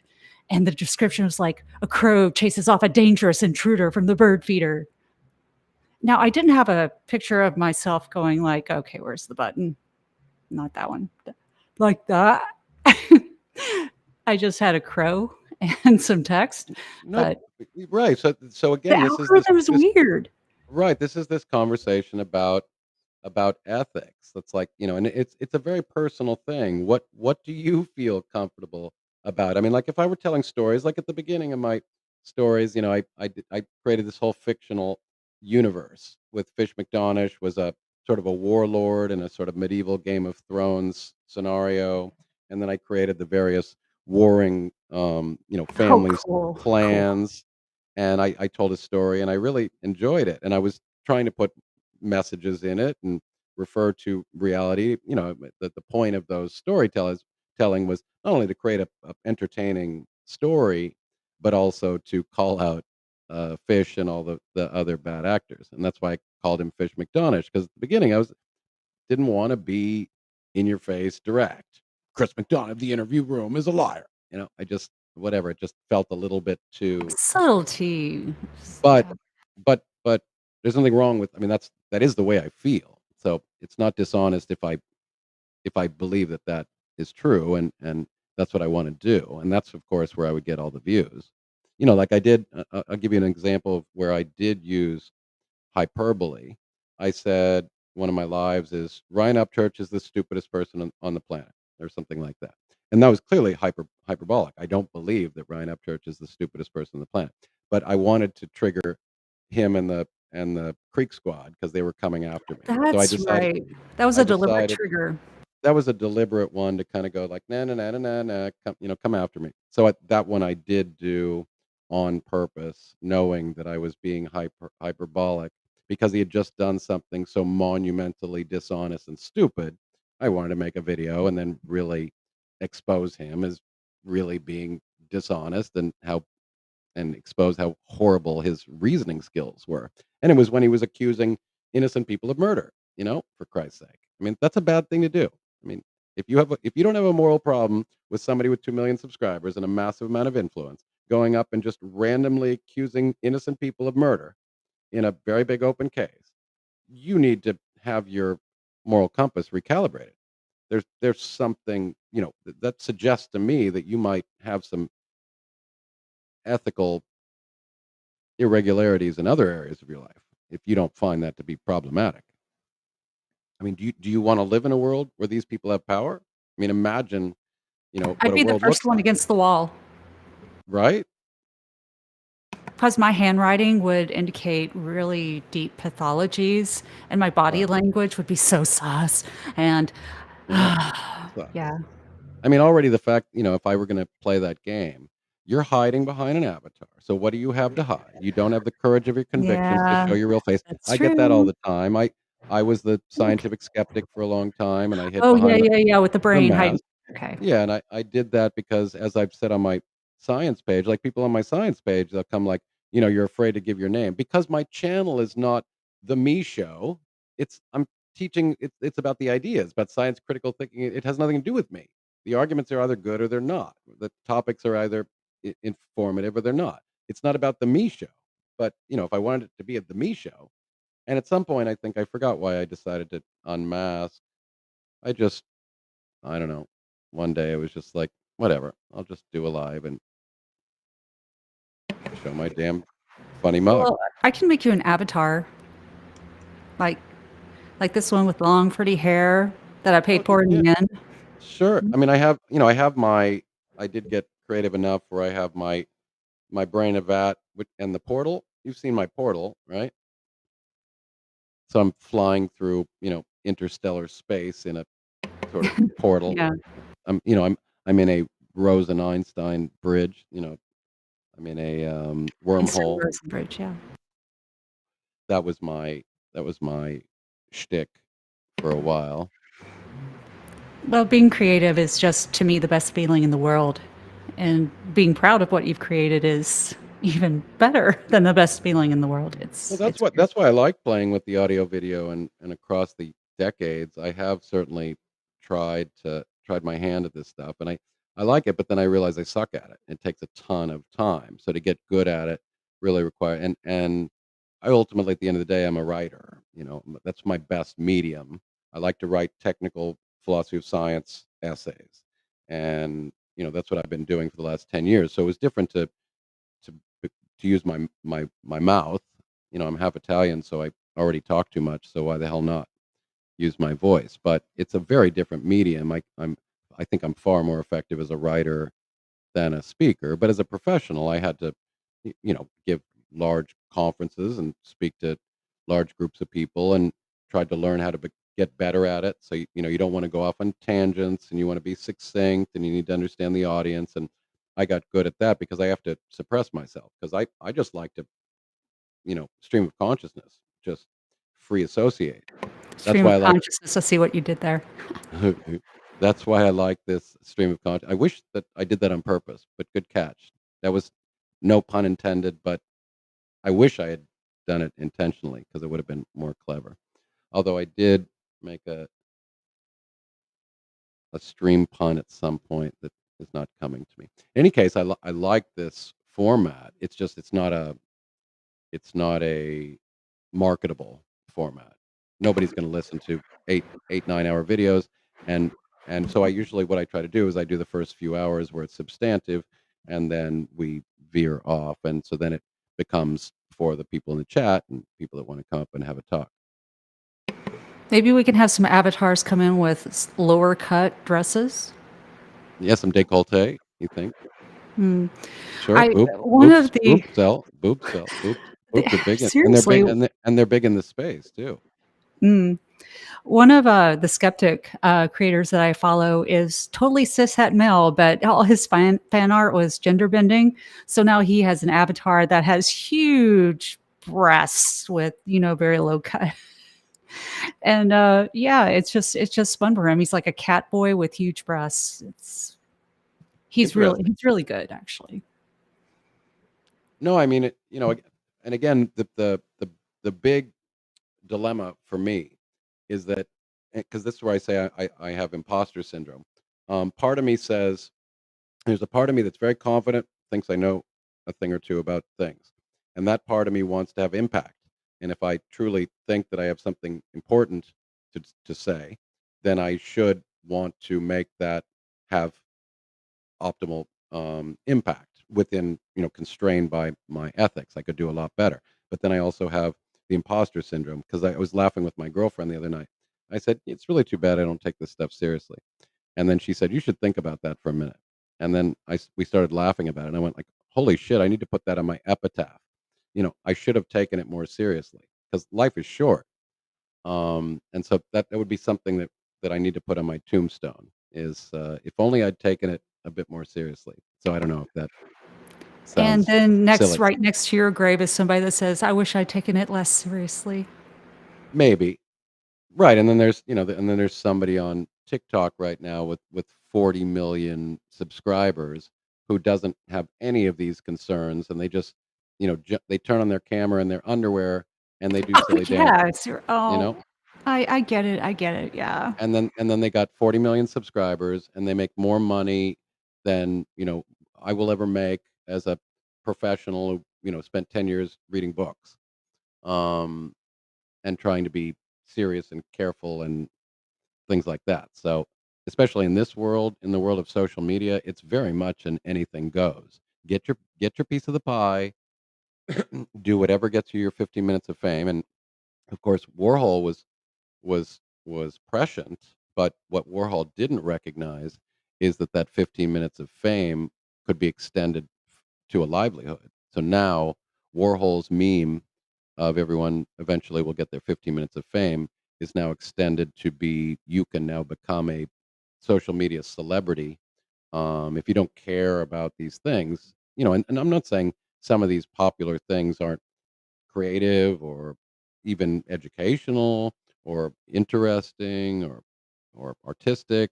Some of them are, but some of it is really just sort of high school popularity, rather superficial and just quite social. I mean, this is no different than the phenomenon of just like, the high school kid who was cool, just because of whatever he was like, Fonzie or something like that, or the pretty girl in high school or something, or using your appearance or something like that, to get a whole bunch of people to want to stare at you. And now what did I hear the other day?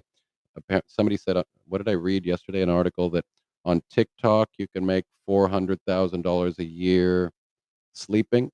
That's now like the new mukbang, like mukbang where people pay you to watch you Eating. eat Oh, I food. hate.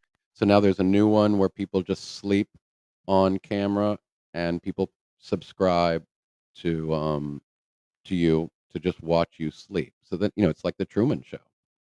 The Truman Show is to watch that today. It is so Yeah. outdated. Right, right. I mean, that's why I always say I love that video, and I can't use that video because then I get a copyright claim.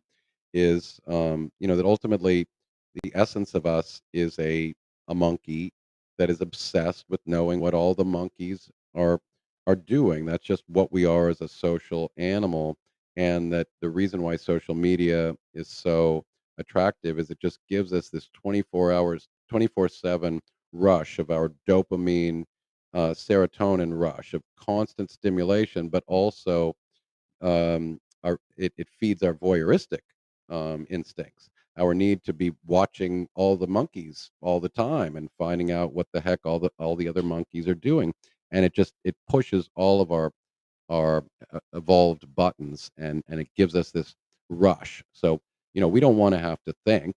Thinking's hard. It takes effort and Conscious finite thought takes a lot of energy. Yeah. cognitive fuel. So we just want constant stimulation. We just want new stimulating experience. And so on a feed, on a Facebook feed, or on TikTok, and TikTok even taps into that more because everything's getting into smaller and smaller bites. So now we don't, nobody even wants to watch an hour video, let alone something boring like me. They Well, want to watch they want to watch a hot counterpoint. chick playing a guitar jam for 15 Well, seconds or something like that. yeah, I know. I get that frustration, but there's also audiences that like to just listen to videos. Hi, I'm Brits Creek. I like to listen to videos. So yeah, I'll pick out the hour, 2 hour, 3 hour videos and be cleaning my kitchen or cooking or even playing my harp, and I will just listen. You'll have to play your harp for us someday. I'm Oh, I more than suck. impressed by harp because I have enough problem with 6 strings. I mean, I do want to buy a 12 string, but even I know that the 12 string is just 6 strings, at different octaves, so it's still 6 times 2. But harps are fascinating. I mean, I do like my piano. I wish I'd learned earlier because it gives me so much more insight into music in a way that the guitar doesn't because of the way it's laid out on the keyboard. But where did I want to go with that? Just that. I mean, you're right that there is an audience for long form. I mean, I was obsessed for 10, 15 years. um, I got so into YouTube because for some reason I stopped reading books. I don't know if it's because I need reading glasses and it was just a bit too much energy or whatever. So I stopped reading books, and then I read as much as I can on the internet. I read tons, but in shorter bites, so I can digest more topics than I could if I read a book. But then also with the audio medium, I was obsessed. I would just watch 4 hour science lectures and 4 hour philosophy lectures with, panels of brilliant people. And I'd fall asleep to that. I still do. I mean, that's what I do. I just don't do it I quite as much as I, Yeah, I I used to. fall asleep to videos too. Yeah. What was I going to say? This is embarrassing. Uh, hmm. Oh, yes, right. So now sometimes, well, I'm thinking a long time ago, but your longer form videos sometimes had a big thing of text. So if somebody like me was just listening while I was doing stuff, I mean, yes, you want to have visual stuff in your videos, but if it's exclusively visual and it's sitting up there for 60 seconds, I'm like, whoa, did my YouTube just turn off? Did I lose my connection? Or Well, right. That's why then getting that auditory feedback, then you didn't necessarily. Some people don't come to read, so obviously a lot of people don't put text at all. They play other videos. That's why again, disgusting behavior by this Dr. Mozelle Martin then dissuades us from using this medium as it was intended to be used for audio and for graphics. So I mean, this is not. I mean, if you want to read, you stay on Facebook or just the internet. You go to websites and you read long form or you read articles. But on YouTube, it's about audio and music and video, audio, and also of course animation, all that. But like you say, if you're doing it as sort of a background exercise, more like a podcast, if you then just show text on screen, some portion of that audience is going to be again, oh shit, I didn't want to well, sit down in front at of the least say screen and read. I'm showing you text. This is the text of the letter or whatever. So it's I'm trying to get this to come off as constructive criticism. Um, uh, so yeah, you can combine the audio and visual elements so that the audio only listeners will know what's going on and the visual viewers will have something to look at. Well, that's why I say if you're serious about this stuff, then you think about it as um, products. So you're thinking about your content in a different way. So like I just like to turn on the mic, talk about stuff, and then leave it there. But if I cared about growing the channel and making money, then I should clip stuff, I should edit stuff. So there's nothing wrong with, for example, a lot of people advertise, they show a clip, they take a clip, basically like the old style TV things, where it's like, here's a trailer from the upcoming, movie, the upcoming show, and then essentially a teaser, and then it's like you listen to 30 seconds or you watch something for 30 seconds, you're like, oh, I can't wait to see the long form of that. And then you provide not only the teaser, the short form, but then you make the long form available. So for example, that's why I said in my case, I have a lot of interesting stuff in some of these long videos. If somebody were to go back, like, if I had a staff, if I had an editing staff, they could go back and they could take out little pieces of my videos, make separate videos, and say, here's this 10-minute clip where, Skep talks about, you know, the tactics of pseudoscience peddlers or, whatever the heck I I'm talking about. And then just make those standalone videos that would, package my, because I sometimes I'll have a 9-hour video, and there are golden moments in there that are lost to time that nobody will ever listen to because they see 8, 9 hours on the video. They're never going to listen to it. And so if I were ambitious, I should go out and grab those pieces and split them out and then make a separate video with a separate title. And, and then I could even add graphics on top. I mean, that's like, you've seen my philosophy video, right? My philosophy 101 video that I played here. It's like my first video. what software do you use for your editing or I your use, for a while, I used one of the Adobe. I used After Effects, but then I never got into Premiere Pro, and then I went to Vegas Pro, so I have an old version of Vegas Pro that I use, and it's easy, and that's where I make my pre-made videos because I'm fairly comfortable with it. It really takes a lot of time to download videos, to edit videos, to place them in time space, and then do your voiceovers, and then get everything tight. And it takes a long time. So Tech Death says he'll edit for weed. If I had weed, I'd yeah, probably take you up on that. Also, the other I, thing, Doohickey brings up a good point, which is just an easy one. I should at least, if nothing else, just take my damn time to do timestamps so then I can list out, yes. what I talk about in each of the. Yeah, I mean, I probably should. That's There are some neurodivergent people probably in your community who love editing. yeah. Yeah, no, I mean, that's where again I was talking even that me and Mr. Homemaker might be having a chat. His name is Marcus, or at least that's his other name. and we're going to maybe have a talk maybe this Friday or something. I need to get back to him because we That's that great.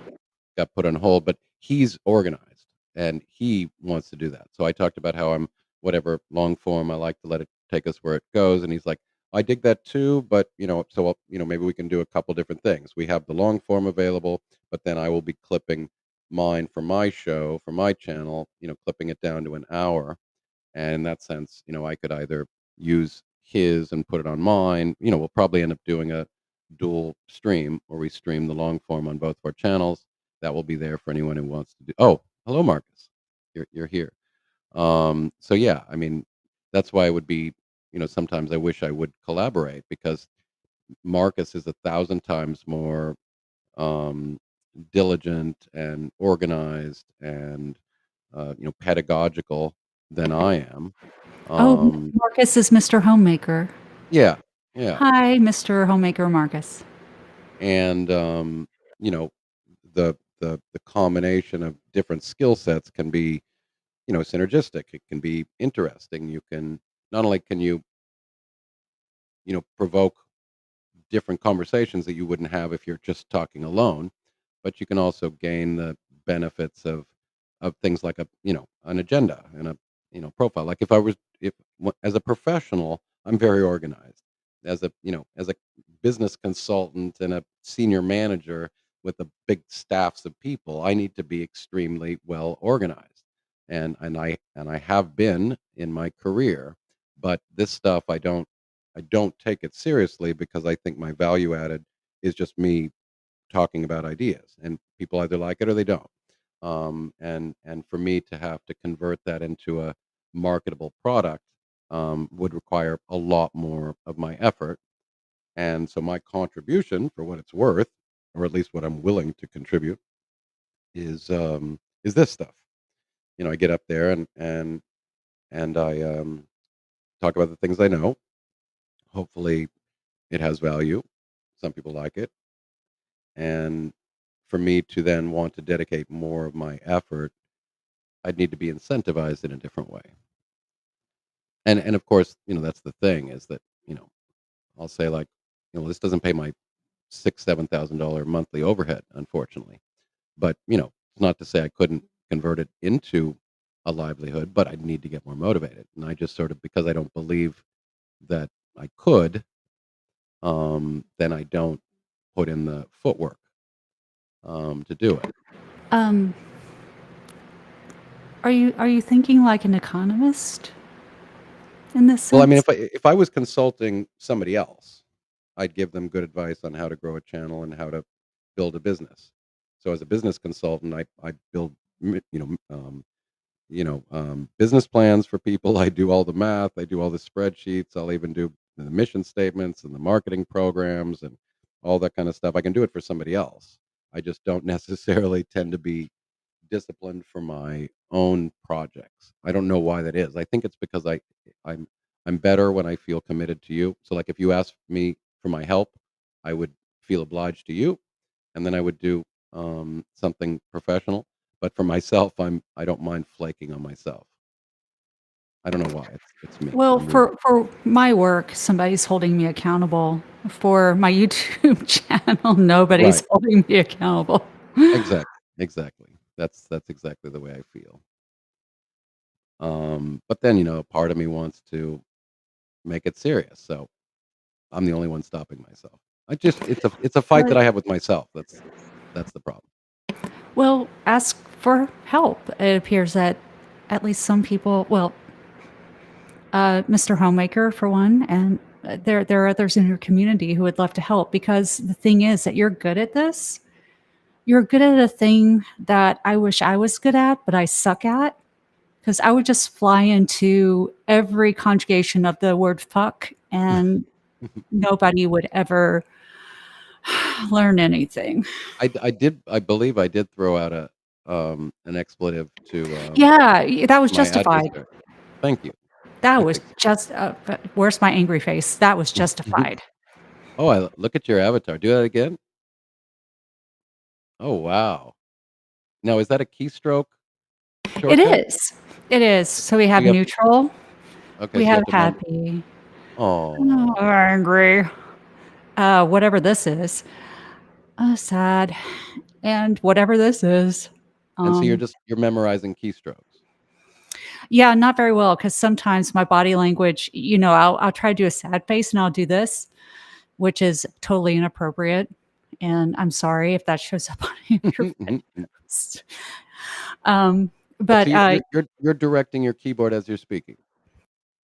yeah. The emotions are the keyboard, the movements, and the eye. I blink a lot. The blinks. So you're sort of you're doing a sort of virtual puppeteering behind your avatar.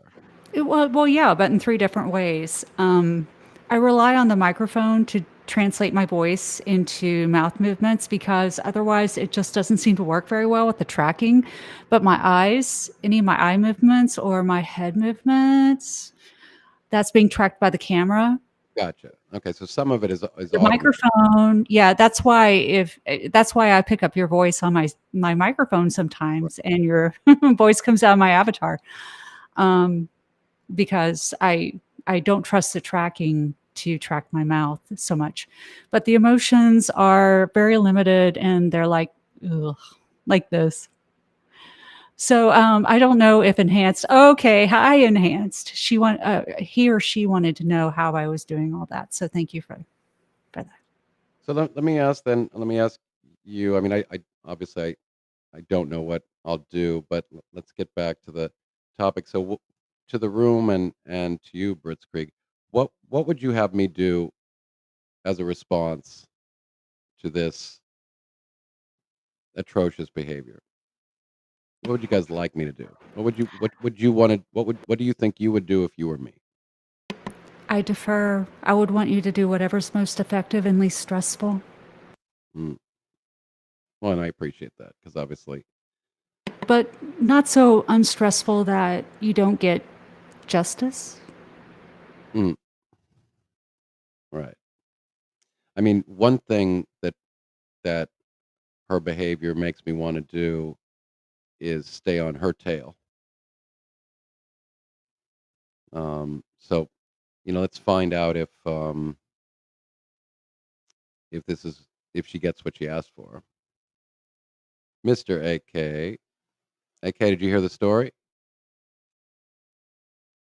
You missed out on the drama. WTAF. I don't think he has. Hey, Andrea.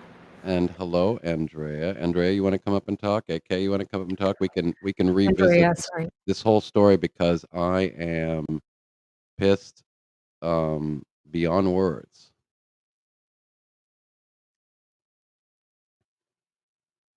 Come on, you guys. Oh, hold on. Let me drop the link. Yeah, that tends to scroll off. And if you guys entice me or provoke me enough, I might respond rather strongly to this despicable, cowardly, unprofessional behavior. Okay, Andrea says, give me a bit. AK Rocks is busy being a criminal. He's criminaling. Well, come up and criminal with me because I'm plotting my criminaling right as we speak. I'm infuriated. Can't you tell? Just stay calm and fight it with truth and justice. With my trusted, what is that? The heck is that? What's the word? What's your superpower? No, but what's my what's the thing that a knight uses to protect themselves with? Oh, shield. Yeah, shield. With my God, I hate when I get stuck. I do that with too. my shield of reason or something like that. Truth and justice are in And a your coma. flail of logic. Does anybody else know what a flail is? Well, that's what I said. She was, I described her as flailing all over the place. She had Different no idea. flail, but yeah. You're talking about a noun? Yeah, I'm thinking about a noun. It's a spinny thing with a spiky thing on the end.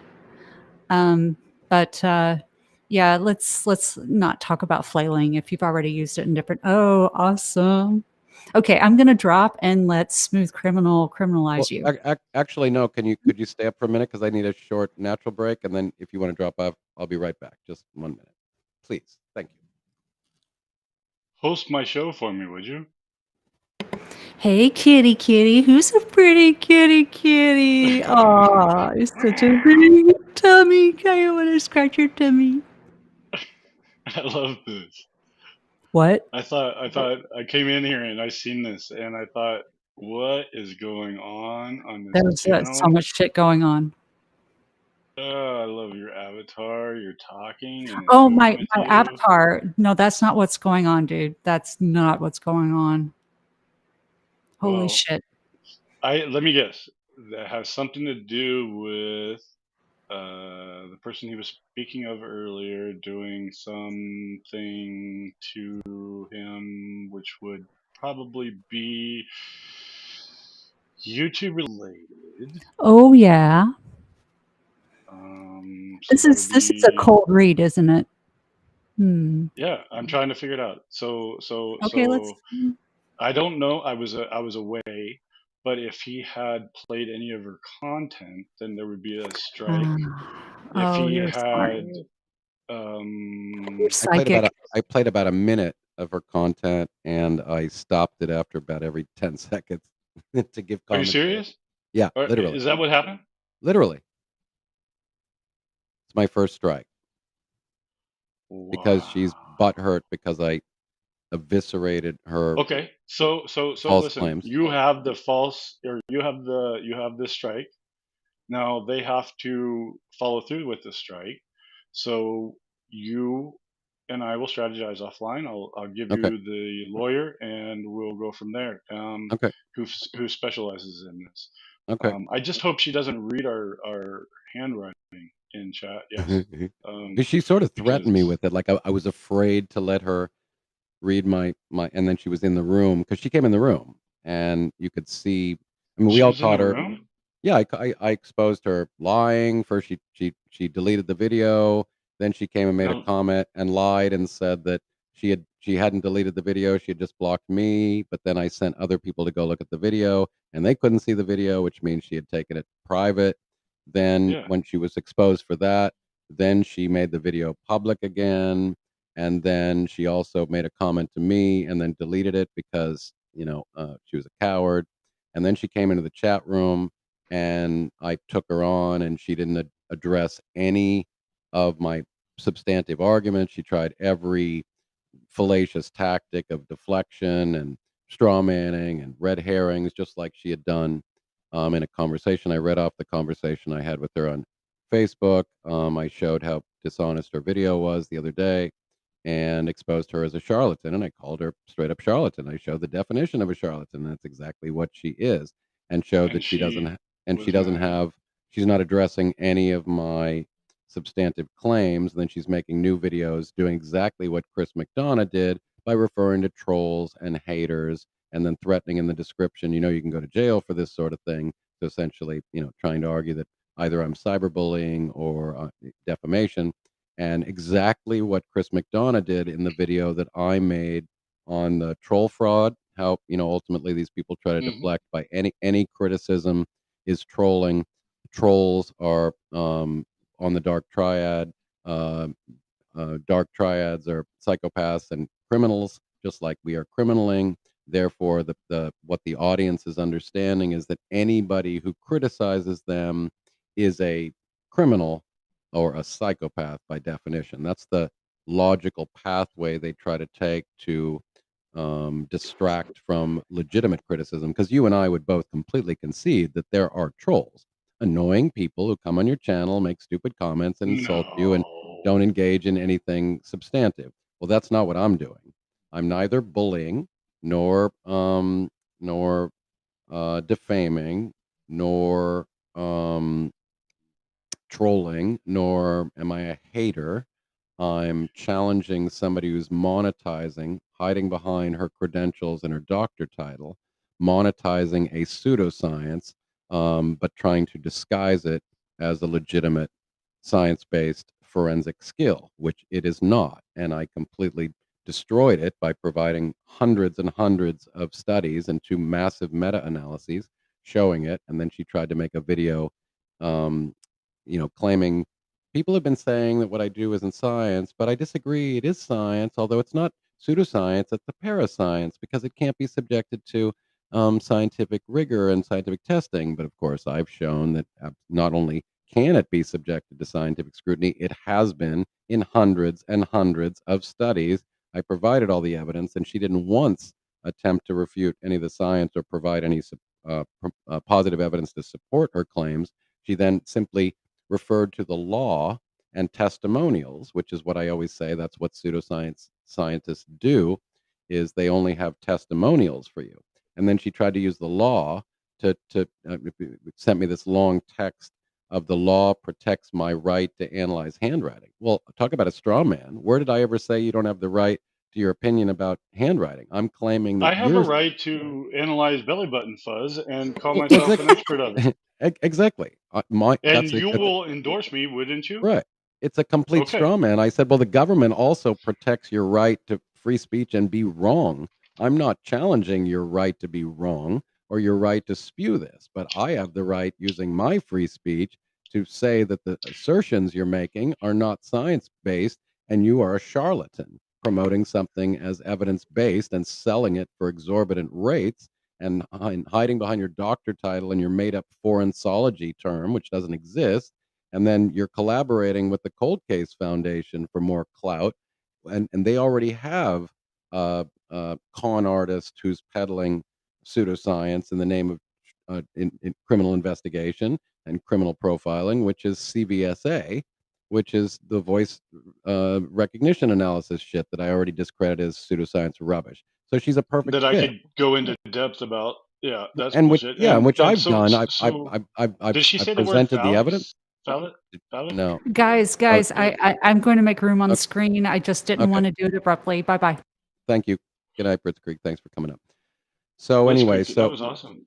so she came in the chat after me catching her, I think, in just overt lies. Doing a reading the other night in a video about the guy from the Delphi murders. Claiming I'm objective, I don't know anything about this case, and then you're going on to read his letter, knowing that he's a double murder indicted suspect, and that we know that he's been he got away with it for 6 years. And she's saying, I'm reading into his text that this is somebody who could, go under the radar for 6 years, like the BTK killer. Like you didn't know that this was a 6-year-old cold case. You didn't know that Like all this guy was indicted for double murder. Right. I'm supposed to believe you? Cold Case Foundation people didn't bring her up to speed on everything that they have on their uber top She had officials on in she intelligence had in the United States. And she had on her video that she's doing it a picture of his mugshot with the title, whatever his name is, Delphi Murders. So she knew that he's the guy that's been indicted for murder, and she knows that he's gotten away with it for 6 years. So don't claim you're unbiased and you're reading this text as if you're blinded. Come on, that's just a lie. that's no, it could be true. Give them the benefit of the doubt. Idiots can be idiots. Richard It is what Allen, it is. that's his name. Yeah. In any case, So so, so then so she came in my chat room don't be and mad. I don't want you to be mad. Okay, so she came in here and she lost and she was proven to be phallic, or have fallacies in her argument. So good for her. But what you did was nothing to defame. You no, are giving your absolutely not. opinion, which is a First Amendment right. And truth-based, And the evidence-based, cold fact-based. case. Well, heck with that. I could say that No, but the anything reason is. but the reason that's important, AK, is because you can't try to, because in her description she said you can go to jail for this stuff. That's the You can't go to insinuation is jail for that. the insinuation is bullying and defamation, and clearly defamation is civil, but this is the same thing that McDonough tried to do. This Hmm. is not defamation. That's why the fact that I have evidence and facts on my side, Well, then and no if you longer were bullying her, you would be making your room go to her channel and just terrorize her. That's not what you would do. That's not right. how you roll. Of course. So that is, there's no criminaling going on. No, there's no So criminaling. But the point being um, about in terms of defamation is that I have the truth on my side. So it's not merely my opinion. So for example, you can get busted for defamation by saying someone's a liar if you can't demonstrate that they're a liar. So it right. is important that it's not merely my opinion. I've dumped a massive amount of scientific evidence But refuting you don't have to do that to protect graphology. yourself from defamation. I could say that she's a great producer of content, and um, on the other hand, I could say that she is just another grifter who has, whatever she wants, I mean, I called her a and gets charlatan. paid. I called her a charlatan, and I showed her the definition on screen. Exactly what a You charlatan you is. have every right to say that, Yeah, but the yeah. thing is about putting a strike on somebody, they have to have legal intent to. By the way, I am not responsible for Patricia's opinions. She has the right to free speech, and that's what Patricia thinks. I want to promote the value of free speech, and Patricia has the right to feel the way she feels. I hope You're my welcome, internet bud. is better. Sorry, Yeah, but well, but it's Restream sucks balls. So yeah, I was gonna say restream sucks balls. And that's a fact-based observation. Sorry, restream. Don't sue me for defamation. well, right. How is Sorry. this not a form of bullying? I mean, clearly, my use clearly falls under even the most superficial Fair accounting of use. what fair use is. I mean, I Okay. used, I I have a dude I'll AK, give I, you. I used like 1 minute of her video and I stopped it after every 10 seconds to add commentary. Gosh, And that's how much of that her content I used. okay. So number one, if she follows through with this defamation, she has to take legal actions. Not defamation, Once you just copyright strike. No, yeah, the copyright strike. Yeah, Sorry, yeah, sorry. yeah, yeah. So she would have to follow through legally, and if she does not follow through legally, then the strike is removed. But this is simply the Cold Case Foundation coaching her. I'm sure their hotlines were lit up, and all those big-brained idiots were telling her to strike you, um, and they just want to get your information, likely. Yeah, yeah, Um, and that's where this attorney guy will come in handy for you. Okay, I'll yeah. hook you up. So don't even The worry guy that I about it. had on my show, right? Yeah, him or another one. I've got another one now. So yeah, because I'm being proactive with a couple things as well. Um, Not YouTube related, but Yeah. real I mean, world. this is clearly a false strike. So, of course, everybody wants me to stand up on principle and fight this because clearly I would win. The thing is, I don't trust her association with the Cold Case Foundation. And then, Hmm. the other play she tried on me was you seem to only go after people from the Cold Case Foundation. You know that that's complete and utter bullshit. You've been Right. following me since I started. I go after people that make false claims and I challenge bad ideas and I do education and I talk about tactics and approaches and how to differentiate between good claims and bad claims. McDonough was the reason, not to mention, even if I did only go after the Cold Case Foundation, that's not an argument in your favor. What if there are good reasons to go after Cold Case? I mean, I go after Chris. The only things I've said about anybody else in the Cold Case Foundation is I said, I think Greg Cooper and that Steve guy that were participating and therefore complicit in reading deep psychopathic antisocial tendencies in Nomadic Trek's tweets was complicity. The fact that they then didn't call him out after the fact is glaring and speaks to their character. But I've not made videos about anybody in the Cold Case Foundation besides Chris McDonough, and for good reason. And so now I read off the conversation I had with her on Facebook because I was I here for that. yeah oh, you saw that when I read it off. I tried to warn her, and you could see that in good faith she was receptive. She listened to Web Sleuth's video, and then she thanked me for what I was doing. She even said she was subbing to my channel and that I'm doing good work. until, of course, I used it against her. Yeah. Because she's selling pseudoscience, she's peddling pseudoscience rubbish to a gullible audience. Well, you know the course of action to take. You're a smart Well, I man. don't, but I'll talk with you offline, Yeah. if you're around afterwards, because Yeah. there's a few considerations, and I have the right to just send her a private note, and I might use that opportunity as well. Say, you sure you want to do this? Well, we'll I don't see. I don't need to use your videos. I mean, that's why I don't tend to use videos. But what a petty, um, Hmm. obviously she's butthurt and got exposed, and she doesn't like it. So this is not Is because this the first time she's actually like had somebody come out, probably, probably, like kind of? probably. Well, she did say in her video that she had several people. She got several comments. That's why she made her video. But her video was clearly a response to me.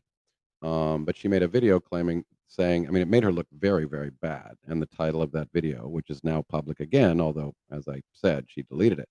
But the video was handwriting analysis, pseudoscience, or parascience. Neither of those are sciences.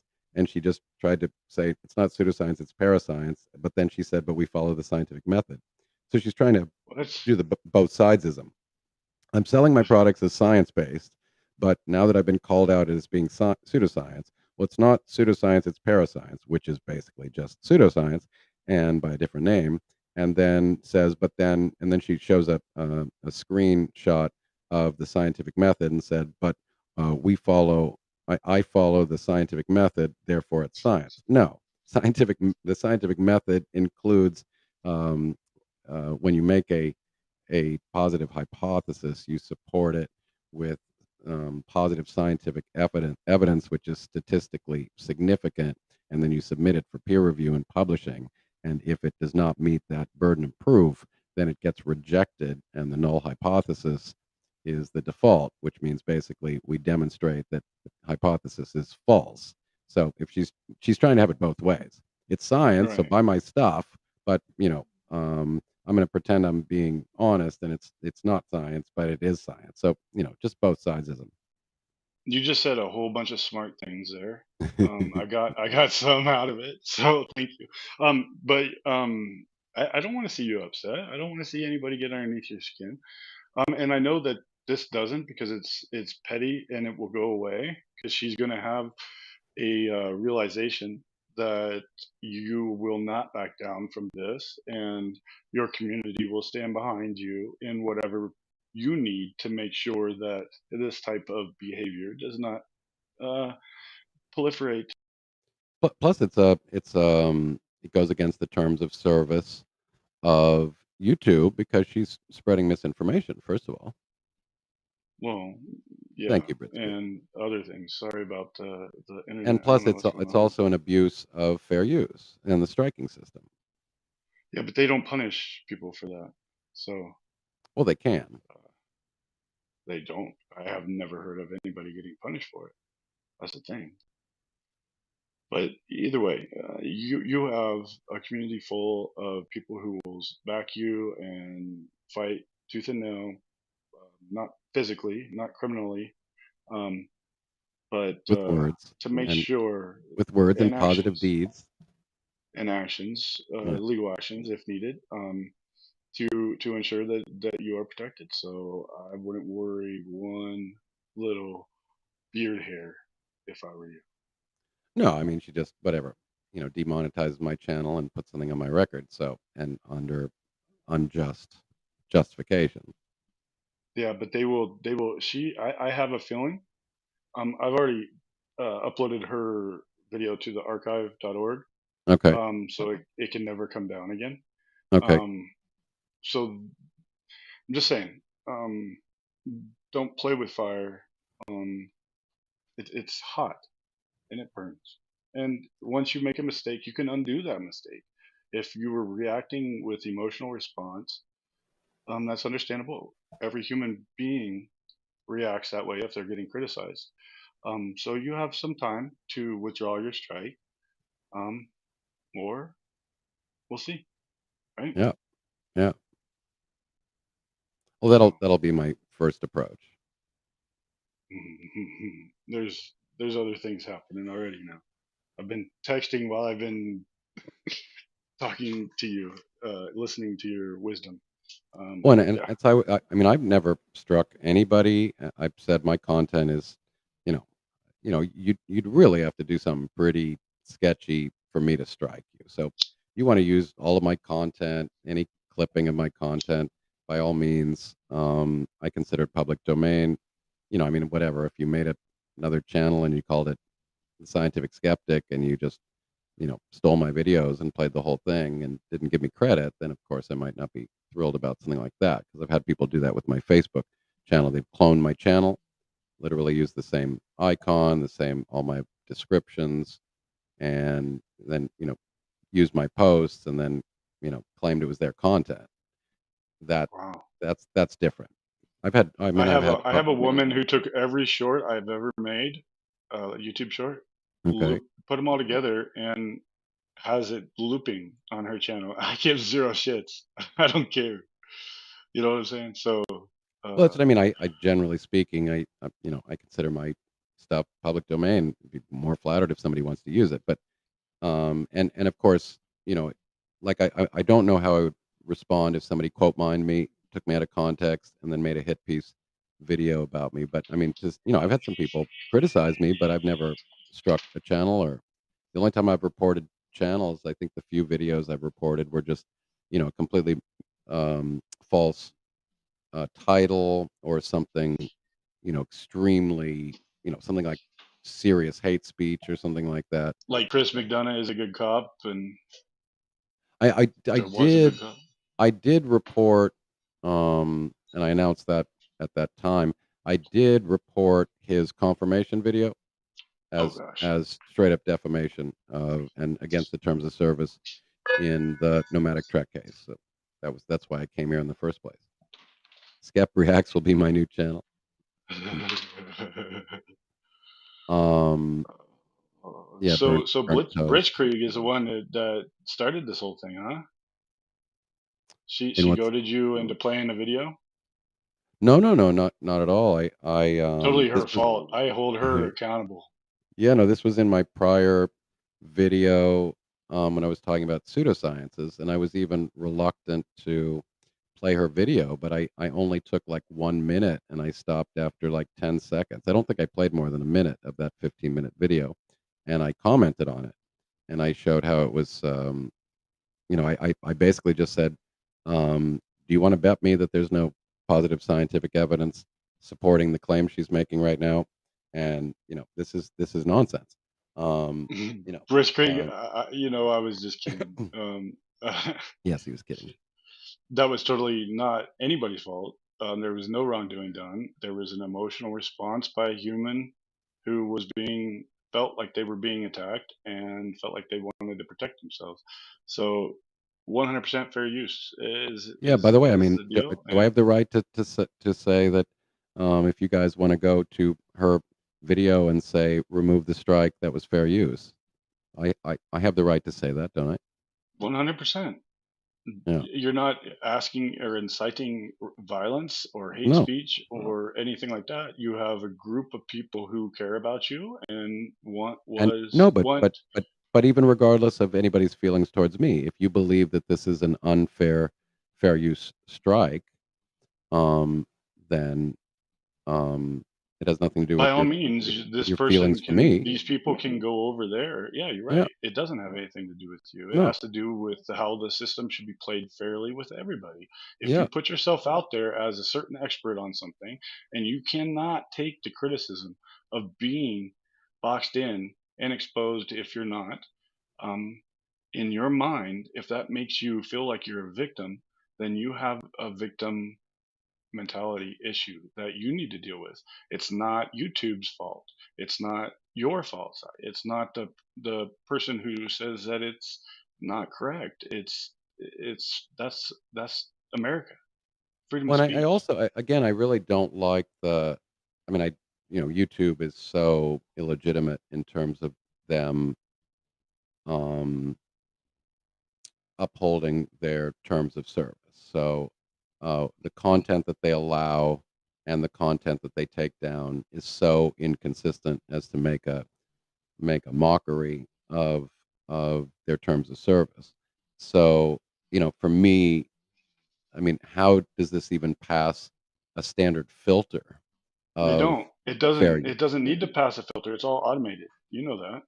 It's No, no, all no. But automated. I mean, if it were automated, the strike should be just removed, as this is a false flag.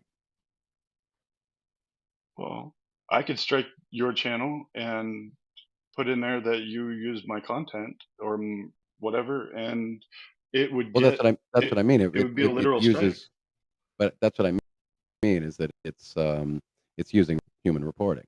So she made a Yeah, basically. claim.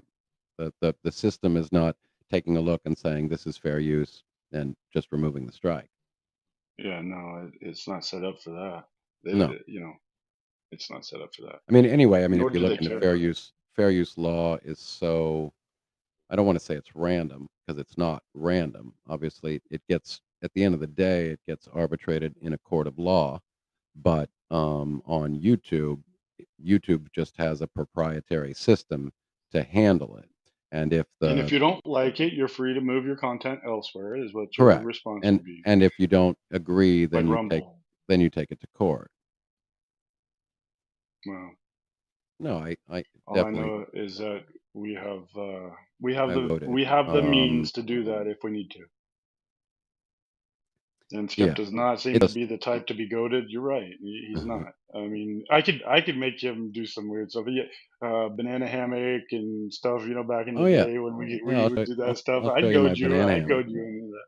Yeah. But on something like this, you're not the type. And there's no human has reviewed this as of yet. I guarantee it. Well, Until you file the counter, right, um, it's not but going to be reviewed, and it will stay on your channel. right. No, that's what I need Or to she removes it. think about. Because what happens when you, because now it says contact the person. So obviously my first pathway would be to contact her directly via that messaging service, But and then you have to give your real name. You have to provide for the your message, address. for the Yes, message or for the I appeal. believe so. For the to start the appeal, No, isn't but that part of the appeal process? no, but I think that the messaging facility they add, that's just Scientific Skeptic sends a message to the channel for Ansology, right? That's not, I don't think you have to, that's not the, because I'm not appealing at that point. I'm just reaching out to say, to settle the dispute between two channels, right? So I don't believe I have to give my personal information using that messaging facility as my first step. I don't know. All I know is that I've got somebody that I would definitely give you. So D Well, is you saying already have one. that is how they get your info. You're saying Yes. just me doing the contact, even just the You have to response. put in, yeah, for the message that you're sending. It's like an email. You do have to. No, for the message you're just sending like an email. Yeah, just through the YouTube facility. So it's just she's going to get a Okay, good. message that says, Scientific Skeptic sends a message to Forensology, right? Yeah. And And I'll give you the address if you need one, yeah, okay. because it's on my About Me page. You can use Yeah. that one. I mean, it does beg the question: did she call up Daddy McDonough? I Oh, don't think she did, but is it possible? strike. Yeah, for the counter strike, you have to give your legal name and address. Right. Okay, good. That's the way I So understand send it. her an email saying, "Hey, be civil. You get this shit off my channel, or Yep. repercussions and consequences." You didn't just say or concussions, did you? I was gonna say You didn't say repercussion. or there will be I misspoke. concussions. Yeah. There were You're repercussions criminaling. and You're consequences. criminaling, aren't you? That was funny. The other day I got some silly person in my chat room and Chris's name came up and she said, "He's a great man." And I said, "No, Oh he's my not." god. And so then we just talked in the room and I said, "You can go watch my videos and blah blah." And I was acting in good faith, and she even seemed to be acting in good faith. But then I saw her comments after the fact, and oh, you have her email address. Oh, that might be. Oh, right, because she's a public figure, so it's true. I could Yeah. probably contact her directly. But um, anyway, some silly person who was a McDonough fan came the other day, and then they said, Was it a McDonough as fan or a sycophant? it was a sycophant. Okay. Same thing, same thing. And then so the other day I had it was the first time this has ever happened actually on Restream. My Restream just literally just stopped. It just folded. It just went down. It's the first time I've ever had that. And then I had to start a new Restream. So now that day it has part 1 and part 2.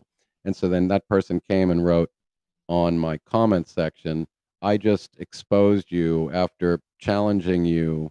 You brought your video down to do damage control. So she believes that my video came down because I was afraid of her. And then I brought down my video to like think up what my strategy was. And then I started a new stream just because of her, which I thought was hilarious. And sorry, I'm certainly not afraid of a little McDonough light, um, after the things that I've said. So anyway, so AK, since you're back, yeah, I thought that All was this funny criminaling that is really yeah, sucking up the bandwidth for Restream, and it's exactly. So another cause for Restream sucks balls. right, Restream sucks balls. So she then suggested that I had brought down my first live stream because she had exposed me and I needed to do damage control. And then she said it was because you were afraid to. She said because I recognize you now. I know who you are. You're that guy from the Rumble videos, and you weren't able to respond. Oh, I mean, are you serious? I mean, if you actually what? found those Rumble videos compelling, then that it's even worse than I thought. So much Oh man, criminaling, this criminaling is hurting my ability to be happy and free. right? I mean, imagine that. I mean, the idea of thinking that you're all that in a bag of chips, and then I would go like, "Oh my God, somebody's just exposed me. I need to cut my stream down, and then I need to sit there and think and go, my God, Skep, what are you gonna do? What's your tactic? How are you gonna do this? Okay, I'm gonna start a new stream, but I have a total tactic to somehow distract from being exposed like that, or there was just a technical glitch on the part of my streaming software, and it crashed." Because I came Yes, back there's a up whole on. series on Skep and me Yeah, and Blitzkrieg, you don't know Patricia about that? from And I on heard Rumble. that he deleted one of them because I know I have brought them me up on all. Trisha brought me up on her channel to discuss, what a joke it was, and I was mocking how he says like, grandeur criminal behavior, as if that even makes sense, putting those words together. Grandiose No, criminal grand behavior. Oh, he grandeur used the criminal word behavior. grandeur. Yeah. Grandeur criminal behavior. I mean, I suppose you could sort of say it that way, but that's not usually the way you use grandeur. And then he talked about us as being part of a criminal syndicate. So he's not overtly accusing me of being a criminal, but he's insinuating that we are part of a criminal syndicate. And then the insinuation of, we have criminal minds. So again, sorry, this is defamation, Chris, since you were claiming that you were going to sue me for defamation, which of course you can't because I have the facts on my side. All I've Hmm. done is used his own words and his own actions, which in a court of law he would get eviscerated, and maybe I'd take his Airstream.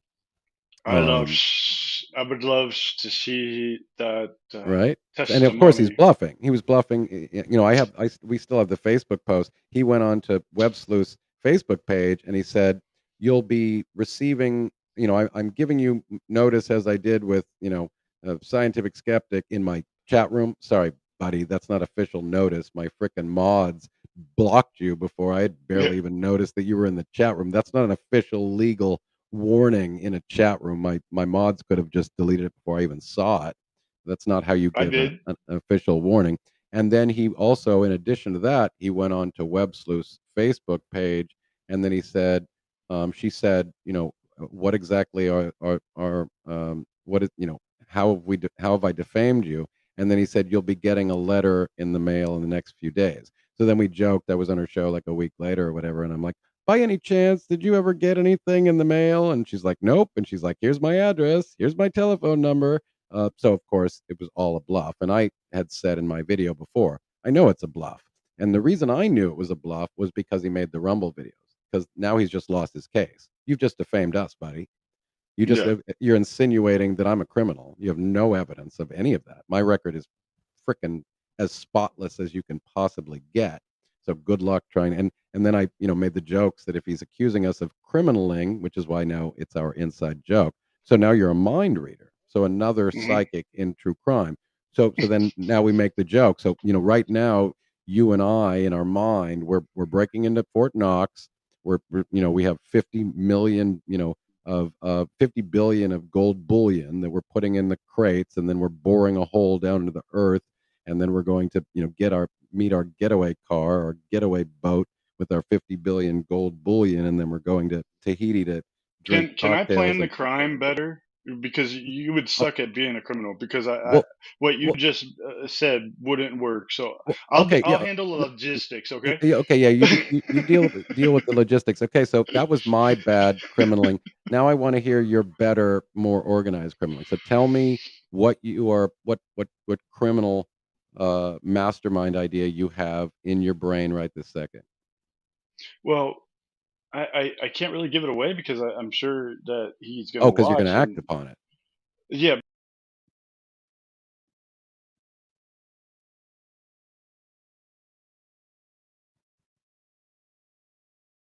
Okay, well, tell you what, There, I just told you the whole thing, and Restream yeah. cut me off. So you T- just tell, missed it. tell you what, don't give away your actual plot that you're going to be carrying out any day now. We don't With want lawyers? we don't want No. spoilers. Now just Okay. just make up one. Just show me how creative you are. Show me your Mm, fantasy criminaling mind. Give us some insight into what it looks like in there. Are you mm. dressed like the Hamburglar from McDonald's? Yeah. Well, kind of. I got the stripes, the white and black Yeah, stripes. yeah, and the mask, Um. the Zorro mask. Are you Man, wearing I are you can't. wearing are you wearing baklava like I am? I'm Well, covered in there's baklava so right many. now. There's so many places I could go. Oh my gosh! No, don't give me creative freedom. Um. So I'll put this back. I'll handle logistics. You're the idea guy. Okay, I'll handle logistics, okay? okay, Because I'm not going to go too far into it because every time I do, Restream drops me or something. Um, but you know what? I have all okay, those okay. I know, Rumble I know, I videos, a know. whole I, Rumble I, series okay, hold on. I on know. Um, I I want the Mona Lisa. No, no, sorry. Even better. I, as a kid, my father's an artist. As a kid, I want the David. I want Michelangelo's David. I want to put it on my which desk. part? I want the whole thing, including the little tiny Oh, flaccid penis. okay. Okay, I want the whole beautiful marble Flaccid. marble statue, flaccidity and all, and I want it in my Okay. sun deck in South Florida. How would you and I go about, from a logistical perspective, Well, getting me I've already Michelangelo's gotten David? the plans Yeah. for the museum, so I know that it goes for restoration. So They so actually have first of all, we have to get tickets to Florence, right? no. I'll handle that. I've Okay. already hacked the Or are airlines. we going to dig a tunnel underneath the Atlantic Ocean? No. I've already got our tickets booked. I'm Okay, on. so Hold we're going on. to fly there. We're going to fly Is first to class okay with you? yeah, that's Bri- that's perfect. I'm We're going to so I'm we're going to using all these hacked credit cards from so are Chris. we flying civilian, or do we have a private jet? Yeah. No, we're going to go undercover. I'm just saying. Okay. You're going to shave your beard and wear a dress shirt, and they won't recognize you because of no tank top. You know, Okay. um, I'm totally going to be like. Oh God, he's been caught criminaling again. Are you guys riveted to hear our plans at stealing the David? Yeah. So the very important part just got cut off, but I'll continue on. Um, But when we okay, get there, so you got us first class tickets to Florence. Yes, and I sent an email underneath a different website. I hacked the credentials of a museum art restoration and preservation company, and I've already offered our services for free. So that's already been done because I have Okay. all these, abilities. By the way, when are we doing this? Because We're not going to tell I'm them. looking. No, but we're so good. Even if we announce it, we publish it, we It's go on within the TV, next we'll 2 still get weeks. away with it 2 within the weeks. 2 next weeks. couple weeks. Okay. Yeah. So But they guys, won't look. know what happens. Well, they won't even see us coming. Doesn't matter how much No. security. I mean, these are master criminal. We are grandeur criminaling right I now. will. I have a can of black spray paint right beside me just for the cameras, so I could reach up the wall and spray them, and they will never sense us. Do we get to do that that Tom Cruise Mission Impossible thing where we shimmy down the rope and No, there's no ropes, bud. no? Okay. No, we're just gonna go in there and act like we're storing it. Because I could do that in my banana hammock. The motion that you're doing right now is not really climbing a rope. Slide it. Oh, I'm gonna sorry. strike this channel for this content. That does look weird. Sorry.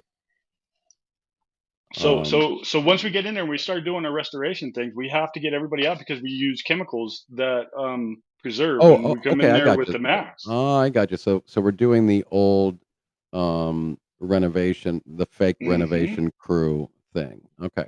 Okay. And in our cases, with all the chemicals, they're the size of the statue. So using your manly strength and my feline abilities and my agility, we will manhandle David down into the crates where our chemicals were. And it's an oversized case, right?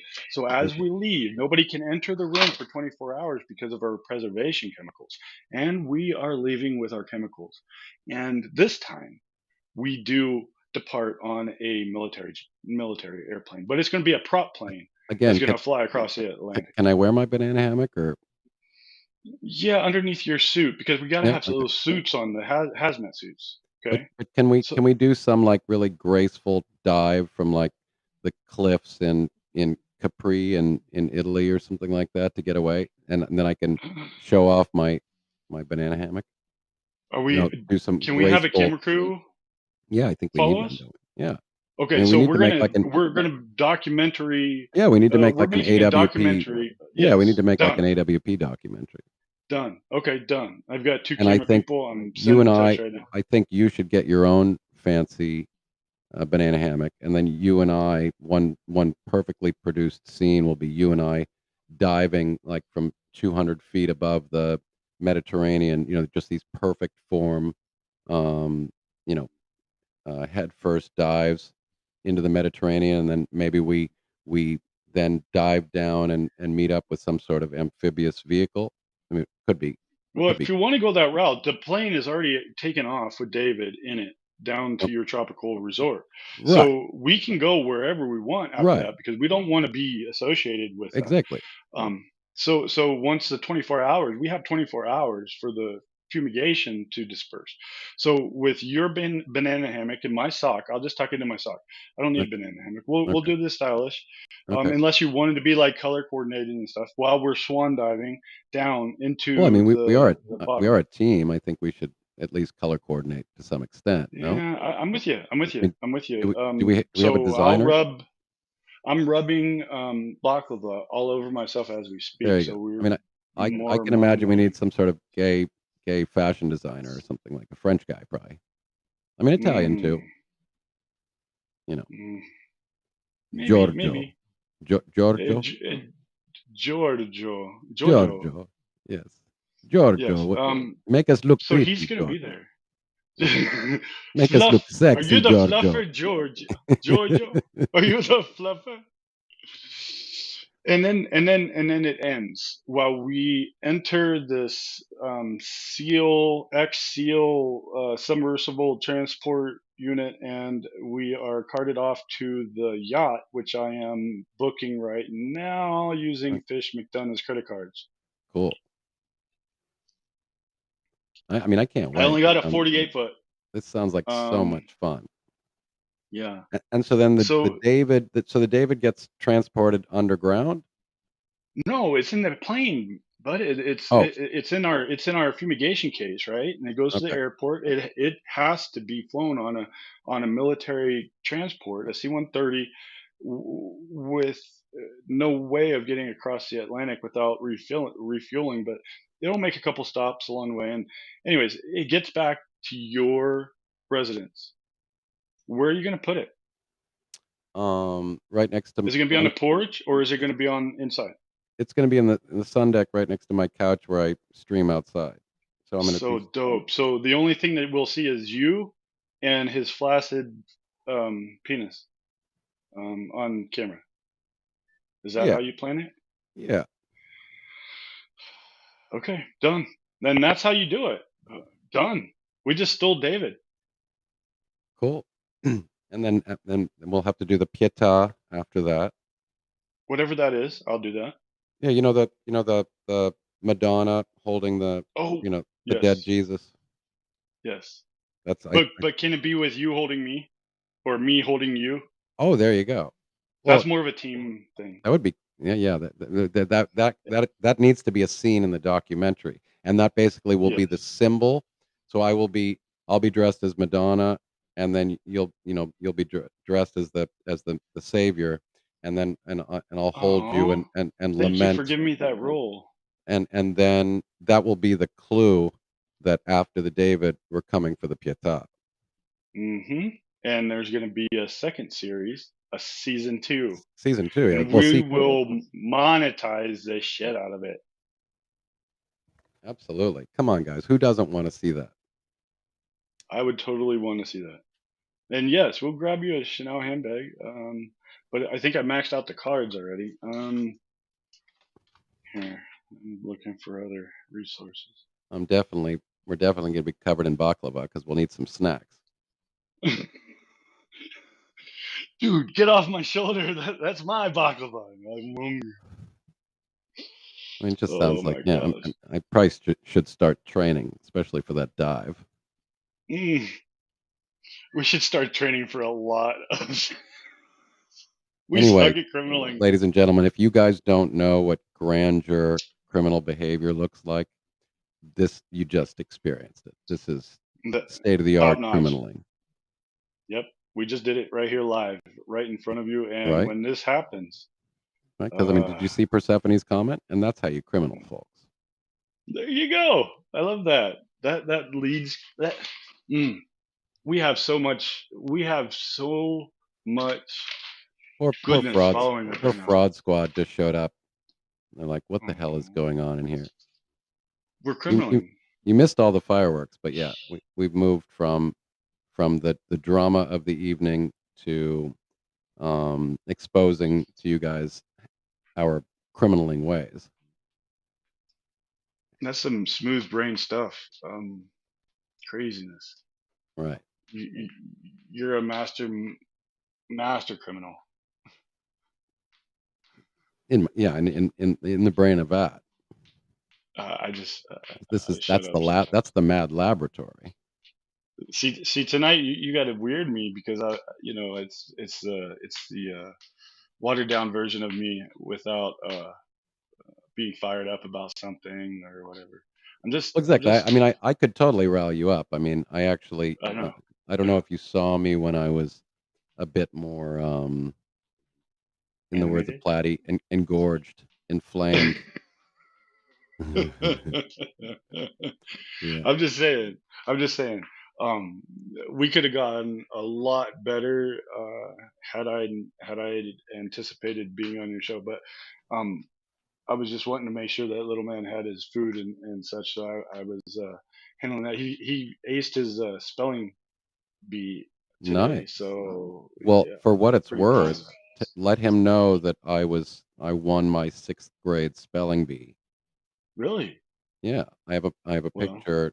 I don't know if I have it here, but my 6th grade teacher was dating Steve Yeager. I don't know if you remember him. He was a catcher for the Los Angeles Dodgers. you remember drink Steve? Jaeger. Do you remember Steve Garvey? Does that sound familiar? Baseball player. Yeah. Dusty Baker, Baker. Ron Say, all these guys. Those are the guys that when I was a kid, and Were Steve Yeager was you? the Well, you're catcher. 70 now because your birthday just happened. So, I told you 69. Damn it. But anyway, so my sixth grade school and little teacher. man said to tell you happy birthday, by the way. Oh, thank you Yes. thank you very much. That means a lot to me. So I won my sixth grade school spelling bee, and there's a picture of me with the other two contestants, Losers. the losers. I almost remember Vicky Ross. That was her name. She was very, very pretty, but she was very stuck up. And then my friend, whose name was John, but I don't remember his last name. He was kind of a jerk. And me and my teacher and Steve Yeager. And I forget if the picture was signed by Steve Yeager. I think whatever I got, I think was signed by Steve Yeager. But the punchline is the reason that Steve Yeager was in the picture with me when I won the school spelling bee was because he was sleeping with my sixth grade teacher. He was hot. He was hot for teacher. That's criminaling at an early age. So you were being groomed from an early age to be a good criminal. And I won on the very, very complex word sandwich. Oh, Platty, do we have a story for you? You've missed all the fun. I got my Platty's first here, strike. I got my first Hi, strike. Platty. Platty, come up and play with us. Platty, Sai has been stricken by a petty, butthurt charlatan who got called out, and he's dropped a link. I thought I did. We're going to find out how well that plays out for her. See how well we work together. We're a good team, man. This David thing is freaking on. Yeah. So we are now we've moved on, Platty. We now just we're writing our AWP documentary script for how we are criminaling, and AK is the logistics expert in our criminaling enterprise, and I am allegedly the idea guy. So I want to steal the David from the Accademia in Florence, Italy, because I grew up. I was a big fan of Michelangelo, and so I'd like to put the Michelangelo's David in my sunroom next to my my rattan couch, so that when I do live streams outside, I have the actual statue of David. And did you ever tell Platty that you have a poster of Frank Stallone on the wall out there that doesn't face the camera? Yeah, Frank sent me some a personally autographed banana hammock of Frank. Stop it! I'm gonna hurt you both. Don't make fun of my adoration of Frank. Thank you, Enhance. That's very kind. You have a nice evening or day. So you missed out on a massive. Guten Abend. Good night, motherfuckers. How are we? I've missed you. A C-word machine gun. I missed you, Platty. And I love you both. I said Platty was, kind enough to volunteer time to spend my birthday with me, as my girlfriend was doing a 24-hour shift at the hospital, and unfortunately she got distracted. Don't make me cry. No, I didn't get distracted. No, sorry, not distracted. You just had another engagement which you had to take care of, but I appreciated that you were. Oh, and I tried so fucking hard to get back. Yeah, I appreciated the gesture. I really did. I desperately wanted to hang out with you. Well, and I ended up making myself a really nice dinner, and then I just got into bed and I found a nice show, so I probably wouldn't have been around. It would have been nicer if I were there. It would have probably. Well, we could have maybe watched the show together too. So. I promise, and you know that I will. I'll make it up to you somehow. Yeah, no problem. I owe you like a year's worth of violet crumbles. I was going to say it's nothing that a lifetime supply of violet crumbles wouldn't make up for. Yeah, no, you're going a bit far. A lifetime? Fuck off. But you missed all the fireworks. Okay, play. so what have I missed out on? And So I Doctora just hang Mozelle on. Martin came into the chat Hang after on. she I just want to I love AK. I love you, Skep. I love everyone in the chat. Hey, Oh, yeah. motherfuckers. Sorry, we have to go Okay, through the now we formality. can. No. Yeah. Let's go through the formality. Say hi to all your lovies. Okay. All right. Hang on. Delighted. It's Pendar. It's faithful Marianne. Doohickey Blitzkrieg. I fucking love you all, motherfuckers. Okay. All right, we're done now. I'm sure there's others, but, fuck y'all. You know I love you. Okay, tell me what I've missed. This is fucking... What's Mosey done?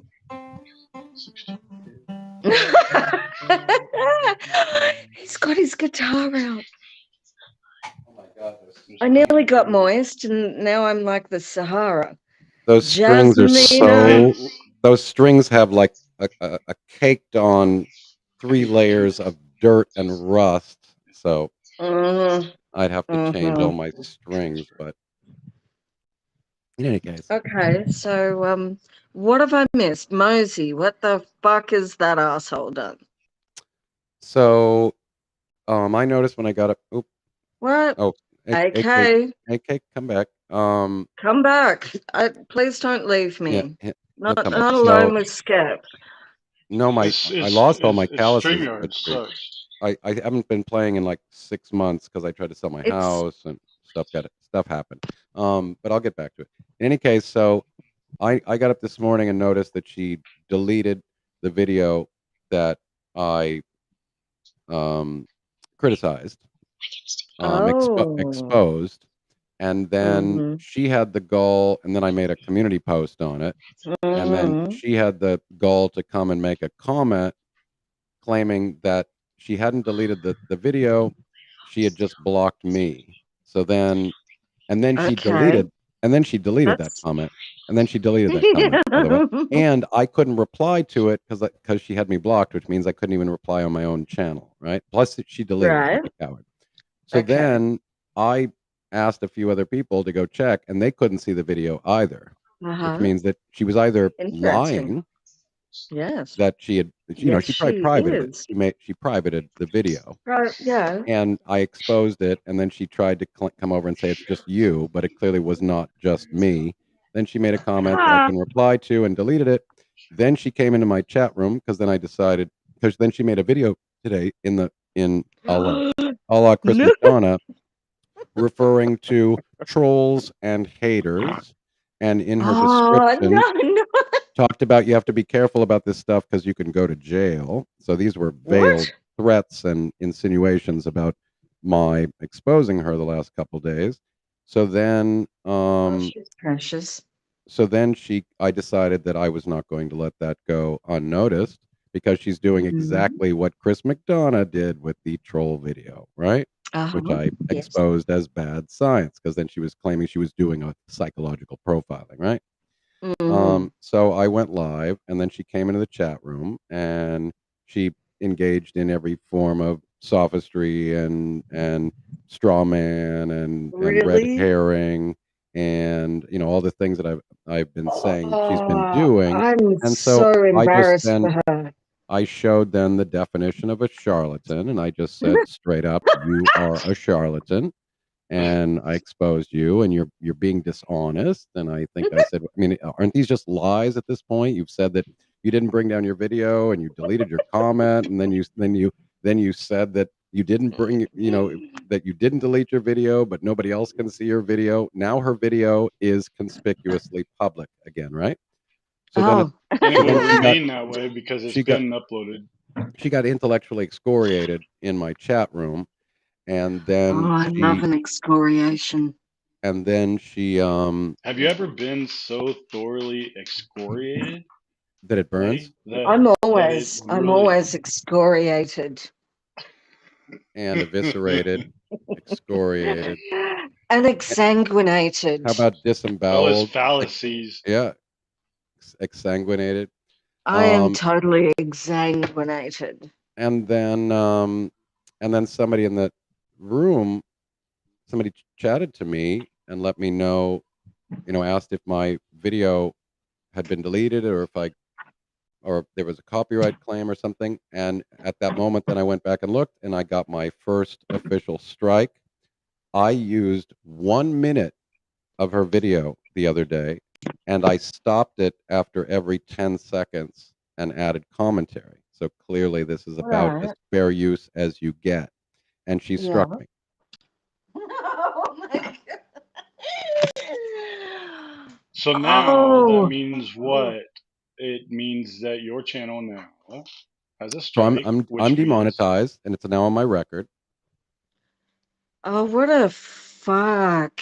But I have, and it's totally fair use. So she's completely abusing the fair No, use but you can system. fight it. Well, of course, but we need to talk about that. Yes, well then talk about it because Well, we did talk about it. The problem is I'm going to do some more talking offline because she's in cahoots with Chris McDonough. oh, I know. And he's so fucking tickled that he's got another fucking puppet on a string that he can play with. It's what he does. It's his modus operandi. Stop it, she's going to end Chris, up if on you're Rumble. listening. You fucking horrid Buddy, piece of look at the shit. chat. Look at the chat. Why? What? What am I looking at? No, in the private chat in here, Oh, sorry. Hang on. so you understand. Oh, Yeah, but Understand? we got that covered. We got that yes, covered. yes. Okay, so Yes, a consideration on my part. of course. Mm. So this likely was due to McDonough giving her the Possibly, we don't know that, but advice, is it possible? or somebody in the cold case, or she just emotionally reacted Mhm. as a human and made a mistake, As a and woman. will realize it. Well, as a human, and will realize it and call it tomorrow because Well, it's that's false why strike. I think. I mean, as I said to her yesterday, she then made after I went after her, she made a video saying people have come to me and said what I do is like tarot reading, which is not a good look for her. That doesn't make her look legit. And then she makes a video trying to defend her field of expertise that she's selling and monetizing products under, and made up this forensology, which is not a thing. So then she makes a video saying handwriting analysis, pseudoscience, or parascience. Also, she clearly didn't think through that. That's likely why she brought the video down. I, you don't, if you're a physicist and you're making a video on your channel, like, hey guys, people have been saying that physics is not a thing. Well, I mean, is physics a thing? You don't, if you need to defend, you have this knee jerk response to defend your expertise. That doesn't make you look very good, especially not when you're trying to call it pseudoscience or parascience. Nowhere in there was the word science, and she's been selling it as science. So I think I exposed her. I think she responded emotionally, felt like she had to respond. Then she made it worse by saying, "Is it pseudoscience or parascience?" As if parascience was somehow legitimate, because it's not. And I had already dumped all the evidence, completely refuting it, showing that there are 400 studies, two massive meta-analyses that completely refute the claim that she's making. And so anyway, so she made a fool out of herself. Then I think she tried to delete that video. Then I called her on it. Then she said, I didn't delete it. I just blocked you. And then, of course, other people couldn't see it. So that made her look worse. Then she made it public again in order to save face. And then she struck me. And this is complete fair use. I mean, I didn't use more than a minute of that video. And he didn't even have to pay her, and she was beating him, which is different for him. He's not used to that. AK's being funny. But facetious. Where's yeah, exactly. Do you not see how ferocious this feline is? Huh? Yeah. Mm-hmm. Oh, that's. It looks like a raccoon to me. I actually thought it was a raccoon. Yeah. Yeah. Okay. No, that's a pussy. Yeah. Looks like a raccoon to me. I know a pussy when I see one. Well, I know you do. everybody with a functioning brain McDonough. knows that everybody with a functioning brain knows that that's fair use. So she's abusing the system, making a fool out of herself, Yes. and trying to. I mean, funny she's talking about bullying. She's trying to bully me And to into make a Mm. point, not exposing her. you're not encouraging others to actually go bully or I'm not to bullying her. That's not defame bullying. or No, to no. I've neither take defamed Skep nor away bullied. from hasn't her. Skep hasn't even begun to even try to bully that I woman. know. He That's just a bad issue. Well, it's just I want to distinguish because I am anti-bullying. So the fact that I somebody is know. going to try to qualify it as bullying is just again a sign of her dishonesty. This is not what bullying is. If you are up there selling a false cure for cancer and somebody refutes your bullshit that you're selling trying to make money off of, that is not bullying. That is what we do as responsible, High crime. moral consumers and Curious. civil civil members of a functioning I society. say We're I feel like I we're have a not moral civil members of a obligation. functioning society. A We're not. criminaling. You wanted to say you said functionaling. You were I functional. know. he was thinking criminaling. You could see it. You could hear Yeah, in his voice that AK was thinking Are you criminaling. making And fun of my brain damage again? no, a you were little bit. you were thinking about criminaling. I I was. was making I'm fun of his trying brain to. damage. Is Reading. that all right? Yes, it's okay. I love it when people do that because it's funny. I It know, truly I is. know. Oh my god. I have filled her comment sections with questions of why she would strike your channel. Well, there you go. I mean, I You Thank didn't. you. You didn't ask for that. that's You why I didn't said ask for Thank you, that. Patty I'm Burns. No, look, that's the thing that everybody needs to understand, and that woman and others need to understand. Skep doesn't even need to tell us to go after somebody. We have some rational thoughts. We have some fucking critical thinking. We see shit. We do And shit. we can handle it classy. We can handle it classy. Because I Well, think honestly, truly, maybe this you person made a can. mistake. when they go Well, no, low, we I go think this high. person. Yeah, no, yeah. No. When we actually swing, we swing for the fences. But I'm just Yeah. saying. But there's a time and a place, and what you need to do is just focus on keep being you. Don't let this person get Oh, you this is off small the track. potatoes. No, it's not Yeah, just this about is me. nothing, right? So we will deal with this and rectify it in the manner in which she chooses to proceed, and we'll do it in a very good manner. Now, what other people do is on them. Well, You it can't just control again, we anybody. need to make the distinction, as I often just explaining. There are trolls, there are bullies. We don't like either of them. We get them too. This is not what those things are. Challenging bad ideas that are consequential, especially when they're monetized. Yeah. You are being dishonest to your crowd. I told her in this room. I said, I certainly said afterwards. I said, are you going to expose your crowd to my Yes, legitimate Brenda. arguments? Are you going to show I them? love Are you going to swinging. show them the scientific studies that I posted on my community post? Are you going to? Mm. You can play videos of my video. You can show clips of my video. I'm not going to strike you. I'm not petty. You have the right to use my videos as fair use. So now, of course, you brought that video down conveniently for you, but I have this video and I have you in my chat room. And we also have the other video. So. and I'll make more videos. Yes, do it. And I don't need to show your videos.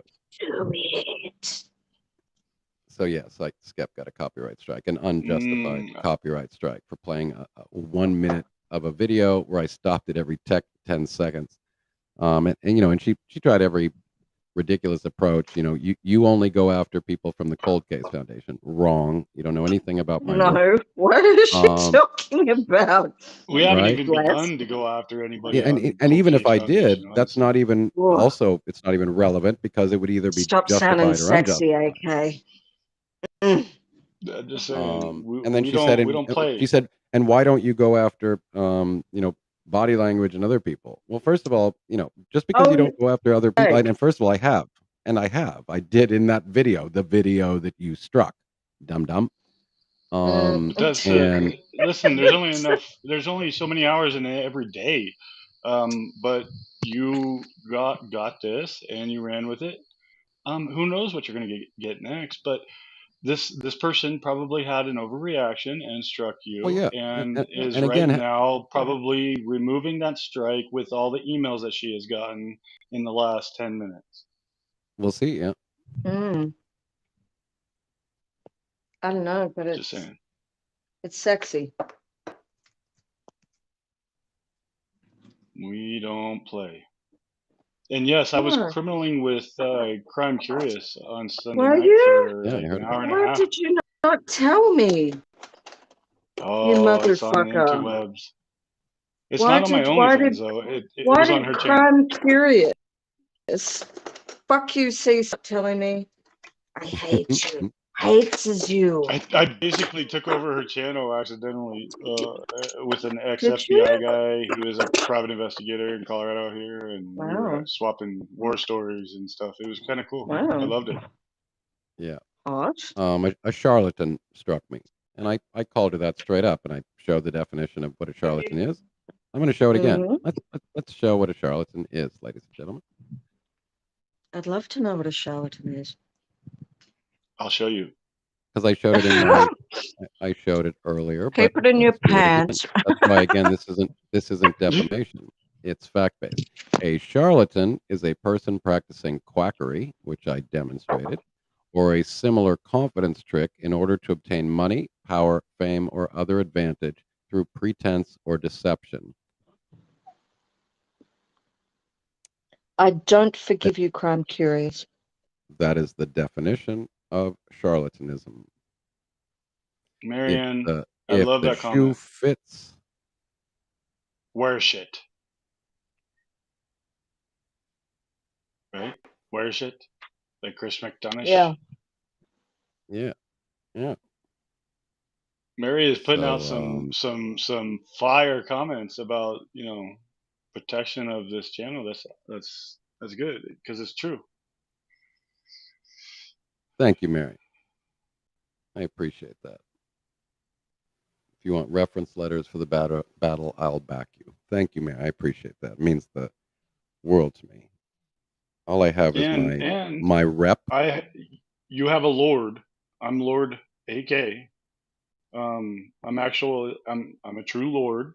I've had that title for 10 years. So it's not something new. I don't really use it or flex that title too often, but in some cases I'm whipping it out. Just don't do it on my live. Don't do it on my live, No. please. But you missed, Platy, you missed the documentary that we're planning together, where we're going to be criminaling, and one of the scenes. Oh, for Christ's sake, she fell over again. Restream balls suck. I mean, I've discussed body language in the past. I discussed it in that video that was struck, which was why it was ironic that she. But I've been talking about body language for a long time. I just haven't made a full comprehensive video titled on the topic. But I've been talking about it for months. We'll get back in here, Platy, because I wanted to have fun with you, telling you about the criminaling that AK and I have planned, and how one of the cinematic easy for you to say, Mr. Smart Man, with all the big words. The cinematic. One of the crescendos of our high drama documentary is going to include a couple of very Goodbye, pomegranate. provocative scenes. Good night, Persephone. Thank you.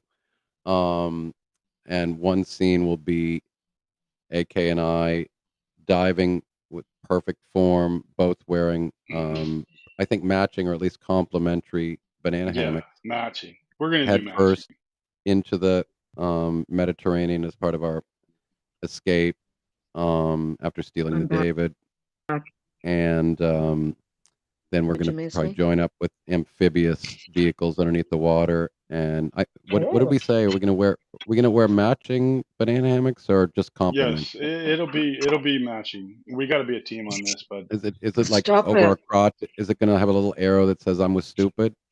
You know, in both directions. Stop Or it. I'm going to be, or I'm with it's going to Tiny. be spank bank material for me. Or Stop it. or maybe I think we should have Platy on tattooed on our butt, and Yeah, bloody for life, or maybe in the motherfuckers. front, I don't know, like either the front should say, if we're feeling boastful, it should either have a picture of a Whopper and it says, home of the Whopper, or it should say Tiny, depending upon how self-deprecating or boastful we want to be. But we definitely have to have Platy, tattooed on Across, the posterior side of the across your shaft, across your shaft. He's speaking Platy German. was Across your shaft. Platy was here across the shaft. There you go. Across the shaft. So we'll get tattoos of "We love Platy" with a big heart and an arrow through it. Platy with a big heart and a arrow on that like would melt my matching heart. arms. You know it. Right? Right. That would just do stuff to me. And if you don't do it, then I know you don't love me. It's fucking over. Then that will definitely be part. Anyway, I thought we're gonna hire Giorgio. Giorgio is a gay fashion Who's designer. Giorgio? He's a gay fashion and I'm going to designer consult. from he Milan. is a gay fashion designer from Milan. And Is he? I can tell you, he's going to accessorize us get and with help us. Jared. We have to get with Jared. I've got one kink in the logistics, and I've got to get with Jared from Adventures with Purpose. So once he gets back to me, we'll have these plans finalized. Look at you, just putting it right out there, just in Right your face, out being there, provocative. God's Just like, boom, take that. I have OnlyFans, that. bro. What do you think? What do you? Take that. I don't know, but between Jared and Giorgio, I'm gonna go with Giorgio. I trust Giorgio. Everybody needs to know about say Giorgio. Giorgio. AK. Giorgio. Luigi, Mario. Giorgio. No, but everybody needs to check out AK's OnlyFans. Like, it's the hottest shit. Hard to find, but it's really, really hard to find. But now that I've found it, I never want to let it go. Thank you for ever. your support. I lived in Westwood. You're welcome. Your feet are something. So yeah, I'm just saying. So Platy showed up. You missed all the fireworks. We had a lot of fun. I'm so sorry. And then we had all of the drama of the first strike. Look at this coward. Look at this coward. I think your strike's going to be coming down soon. Yeah, of course it's going to. Look at this coward who's abusing the system. Okay, hang on. Oh, goodbye, curious. Oh, you're listening? Okay. I'm not saying goodbye, but fuck you.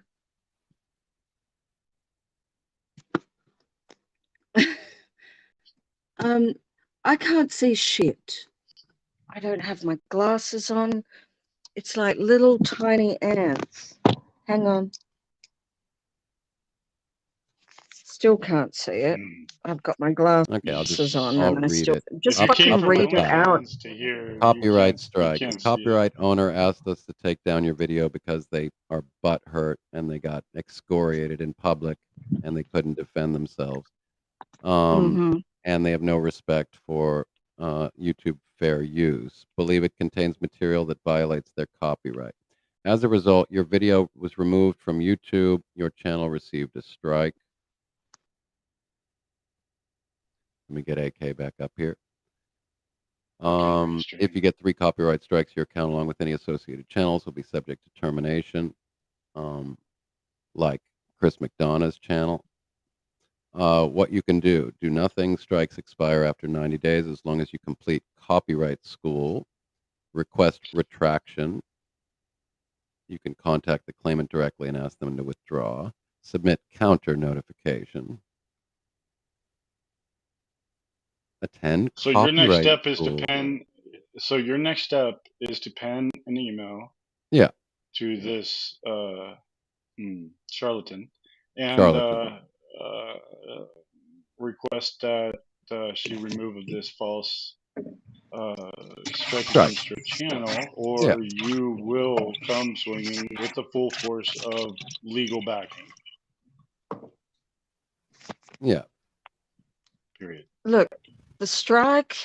You've got nothing That to worry about. demonetizes his channel. No, it Yeah, I know. demonetizes It'll his come back. channel. No, but it'll come back. I assure you. After 3 months. after a while. But understand Yeah, 3 that months. it's not going to be okay. It's not going to be okay. We're not. No, but in gonna the be okay with meantime, that, because look. this is the type of bullshit that these people need to understand No, that we fight I against. know. Because fuck them. Yeah, but in the meantime, like, I'll support. Like she you. has to. She is supposed to reach out to you prior to striking your video. Yeah. That's Really? in the terms of service. Did she reach Really? out to you to remove her video? No. Okay, so she broke the terms of So service. she broke terms of service then. Okay. And then she Why struck don't your you- channel without asking. Now you need to send her a polite email pointing that out. And I'll give you the subsection in the terms of service where it I states get it. that before you strike a channel, you should, doesn't say must, you should reach out to the content provider to remove your content. And you should And they can take copyright school and stick possibly it straight up their ass. get in touch with that wonderful Oh, lawyer second man. Fox Nancy says, by the way, that- she specifically lists Scientific Skeptic in the description of her video on trolls and haters. Okay, you just defamed me. Really? Interesting. Okay, so that's an actionable offense. That's not you're going to go to jail, you crazy pseudoscience practicing witchcraft hunter. But that's a legally actionable offense. Well, you're just not going to be liked by most of us. I mean, I'm going to as come I over like called her, you not because Skeps despicable, asked me petty to. person. I did not. This is not about hating or trolling you. I made a very substantive case with massive amounts of scientific evidence and reason refuting your frickin' area of expertise, which is a fraud. You are a charlatan. That is not a troll and a hater. That is empirically, demonstrably true and in accordance with the English language. You petty Yeah. little hack. Ugh. Ugh. I understand like 3 words, so I think you're on the right path. But I think you need to follow this with And get in touch with Heales's lawyer friend. Have him up on the panel and talk about it.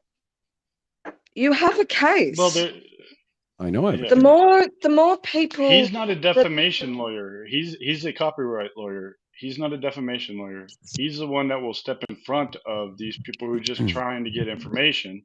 By the way, because I you even have to submit your real address and stuff. thank you, before you Blitzkrieg. file That's a very counterclaim. generous of you. Thank you, and thank you for coming up and giving me moral support. It means a ton to me. Oh, thank you, Wow. Blitzkrieg. Oh, good By the night, way, beautiful. Thank I you even so showed much. this again.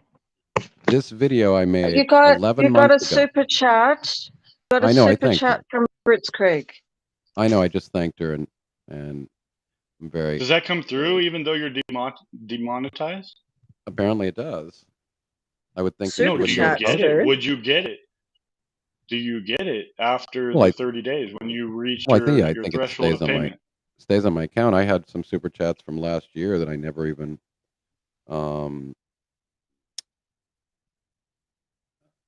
got. I actually just recently So got the whatever. demonetization is only for ads, or I don't know, but I mean, one of the things that I showed during my video is Chris McDonough did this exact same thing last year. Look at the date, December 14th, 2021, literally a frickin' year ago. And I debunked his claim that his good night, critics Brits. are trolls, and I addressed all of the bad psychology claims because they tried to already do exactly what this person is doing, trying to claim Hey, that on any one of your videos, you spelled triad wrong. you There mean was an extra D instead of in the there. no, I think you mean instead of the tetrad because sometimes I talk about the triad and Oh, sometimes I talk about the tetrad. tetrad. Okay. What the fuck is a tetrad? The tetrad Don't use big adds words with the me. tetrad adds in, it's right here. The tetrad adds in sadism, which isn't always included. So sometimes it's just the Oh, triad, the dark triad, which is sociopathy, psychopathy, yeah. Machiavellianism, and what's the third I'm one? saying one more because that's four. Is it's a triad? Well, Triad is three. sadism is the tetrad, and then I forget what the Okay. third one is. Okay. So it's So Machiavellianism. basically, you're Anyway, using anyway. big words, and I hate it. And Well, no, but this was to refute um, his video. So he made a video called "The Emotional Arsonist," where he brought up what he claimed was a panel of experts. None of them were psychologists. None of them were scientists. And he was basically the entire effort was to discredit his critics and claim that anybody who criticizes him is a troll. All trolls are on the have the dark tetrad. Therefore, anybody who criticizes McDonough is a psychopath. That was what he was attempting to do in that horrific don't video. don't And he say that he used those words. He did not. He no, I couldn't mean, have. yeah, they did. Those aren't in They his actually did. vernacular. But I He mean, used he we used could. that. No. I don't want. Don't. Oh, you're on yours. Okay. I mean, I have this whole video. If you guys want to watch I it, just I can didn't. play I the whole know. I thing. just didn't want you to get another strike because The you're trying to no, prove me this is wrong. my But video. This is my video. But the whole he point is, actually said last triad, the dark tetrad. triad, The tetrad. or the And so tetrad. I He did. dissected that video, and then I Holy showed shit. how I've been discussing this topic for 10 years on my science and philosophy forum, and I actually listed a bunch of science articles. He didn't put anything in the description. He didn't even put Because he in, has nothing. He has here's a the small video. penis and no brain. That's it. Here's That's his all he video. has to work I with. even put his video in my description, and I showed Oh, you're gonna get a actually strike for that. and I actually described what the science says and how they completely misrepresented the science. So if you want, I'll play that video for you because this video here is a refutation of the video that people are now saying she included my name in. So this is what she made today. I wouldn't play anything. This is the video. Her, I'm not playing it. of hers. This is the Yeah. video she made today. Personality profile of online trolls and haters. This is a response to me. This is how dishonest this person is. And I actually made a video last year with Chris McDonough attempting to make the same argument to discredit his critics. This is exactly what these charlatans do. So I made this video and I actually cited the psychology. So this lady doesn't have more psychology expertise than I do. Sorry, I actually know more about evolutionary biology, psychology than she does as part of my background and professional and technical credentials. So I made an entire video where I exposed that entire fraud of Mm-hmm. calling people trolls. Yes. So if you guys I want, remember that. we could watch it together. You know, Yeah. you're like Eminem. You have a whole vernacular that's beyond reach of normal rough brains, and I appreciate that a lot. Yeah, no, Fraud Squad. Psychobabble used a clip of me. I've never struck anyone that used my videos. I never would. This person did it because she got called out and challenged, and she couldn't defend herself. She couldn't refute any of my arguments. She's a coward, so her only recourse to try to save face was to try to strike me, and then made that ridiculous video today. that, again, critics are all only trolls and haters. And then she tried to use the old, and we've talked about that, the old free speech. We all need to get along. We shouldn't be criticizing other people. None of this holds up under rational scrutiny. So if one of your colleagues at the office is stealing money from the company, we're just all supposed to get along and not criticize each other. Really? No. In a Embezzlement moral is nothing society, big, okay? Come on. We're right? criminals. So, I mean, if anybody's trolling or being a hater or acting immorally, it's this person who's breaking the terms of service, abusing the fair use system on YouTube, and can't defend her position because she's a coward. Or she has falsely struck you out of emotion, and that's where I think it is, and we'll see by tomorrow if that strike is withdrawn, because I think that's what's gonna happen. Well, She's I'm she's going already to received respond several back. emails, so you need to send her an email from your official. Oh yeah, Yeah. and I can also contact her indirectly because she already blocked me on Facebook and didn't allow me to respond. That's your So, first problem is Facebook. Fuck Facebook.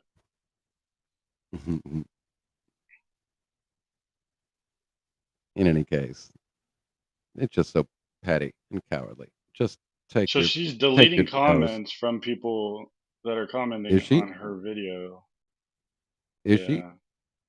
I mean, AWP was doing that on their last video. When they put out their last video after the indictment came out, there wasn't a single post even asking. When I tested it out, I said, do you have any anything you want to say about your founder's indictment? And Mhm. it was deleted immediately. There was not a Mhm. single comment on that thread. So they were trying to cover it up while they're putting out a monetizable video and not telling their subscribers who might not want to click on these videos or might not want to pay their new membership fee or might not want to contribute super chat, given that their founder was just indicted for, you know, what he was indicted for. So anyway, so literally I made a video last year on the exact tactic that she's trying to use today. The same thing that Chris McDonough did. And the fact that they are associates, birds of a feather, people, birds of a feather. Yeah, and the response is going to be dictated by the advice, if any, that she's getting from the birds in her cuckoo nest, um, or how she as a human reacted to having her whole thought since she started her career at 11, right? I don't know nothing about her, but That's uh, another thing. I find that comment very strange. By the age of 11, you had already found, hmm or what was it? Found or seen? Hold on, let me go look. I have it. I don't After know much. finding several, she says, after finding several dead bodies before hmm age 11. Does anybody know what that means? I mean, was this just bad luck? Was this just an 11-year-old that wandered around in their Hey, community, whenever in I their was environment? 11, I did experience two dead bodies. I did see that. Yeah, yeah. No, exactly. I mean, I've seen some dead bodies, so maybe she had some bad luck after finding several dead bodies before age 11. It's a very strange comment, but whatever. I'll give her the It benefit of the doesn't doubt. turn you into what is it that she calls herself? A Well, she argues that then from that point forward, she knew by the age of 13 that she wanted a career in forensics and mental health. well, mental health I can get, but forensology. She made that up. That's not a thing. I was It's not a checking thing. my AK dictionary. I don't see it anywhere in there, and I don't know nothing about her. I just happened to make the 11-year-old thing up, but it's not like I've researched her and understand where she's coming from. People make Well, rational, yeah, no, emotional I decisions. I looked into her background and I I understand her haven't. degrees. I don't know where I she don't got her degrees. need to. She's got a she's got a she claims to have a bachelor in forensic psychology, a master in criminology, and a PhD in applied ethics. Oh So God. again, Well, you her done her fucked up. her PhD is her PhD has completely failed her because this is not positive ethics. This is dishonesty. This is sophistry. My ethics hurt. Yeah, I heard something. So yeah, you hit on something that was pretty tough for her since she has been in business since age Yeah. 11. Well, and I showed all the products that she sells, and I showed how, the products she sells claim that she has this expertise, which I refuted. So it seems to me that if you're selling products and somebody says your products haven't been shown to your this skill set is not a thing, it hasn't been demonstrated to work, that you would have a vested interest Hmm. in supporting the basis upon which you can claim to have an expertise. And the fact that she simply then appealed to the law and her right to do handwriting analysis. I mean, how strange is that? That looked to me like, so what? You're afraid you're going to get sued. I'm not claiming you don't have the right to be a charlatan. I'm not claiming you don't have the right to peddle um, products that don't work. But I certainly have the right, with my free speech protection from the government, to expose to the public that graphology, which is what you're selling, is not a thing. So Not can only I it's been just say refuted. right here, I did find a cure for an incurable disease just tonight while we were speaking. Did you? Yeah, I'm gonna start selling it at $300 a pop. For anybody who wants it, you probably already have. You probably already know this, but you're dying. Um, so I suggest everybody buy my product, please. And I'm doing this for you, not for me. Okay, so it's $300, and we're all going to be happy afterwards. So no refunds. Actually, Hidden True Crime just responded, also being critical. So I'm going to. Did you see this? Because I don't know if you saw. Um, I see everything, okay. man. Did you happen to see my community post last night? Yes, I see everything. You see everything? Hold on, because I think we're going to get a good laugh out of it. Hold on. I want to make my number one goal is to educate. My number two goal is to make people laugh. So I don't know if you saw this post because I thought it was funny. So I'm going to play it, No, and that I'm I've sure that been working also. on saving mankind. I haven't been and talking to you. I haven't been Can you looking at your can you post. can you? I know you have. Can you? So I found this letter. Can you read this for me again? Because you have great reading skills. Will you read my post,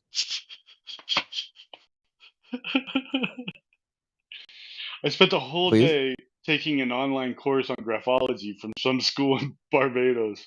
I'm now a certified expert. So I found this letter from some guy named Charles Manson, and I thought I'd try my hand at this stuff. I have no idea who this guy is. I'm totally unbiased. I put on my Swami hat, threw down some chicken bones on the ground, and have weighed my wooden spoon over the text, and this is what my visions have shown me. That's all I can see right now. Scroll up. The fact that this letter includes both cursive and script says that this person is likely a cult leader. Some of his letters are bigger than others, tells me he likely suffers from a lack of height and probably will need to surround himself with women. As he changes from uppercase to lower.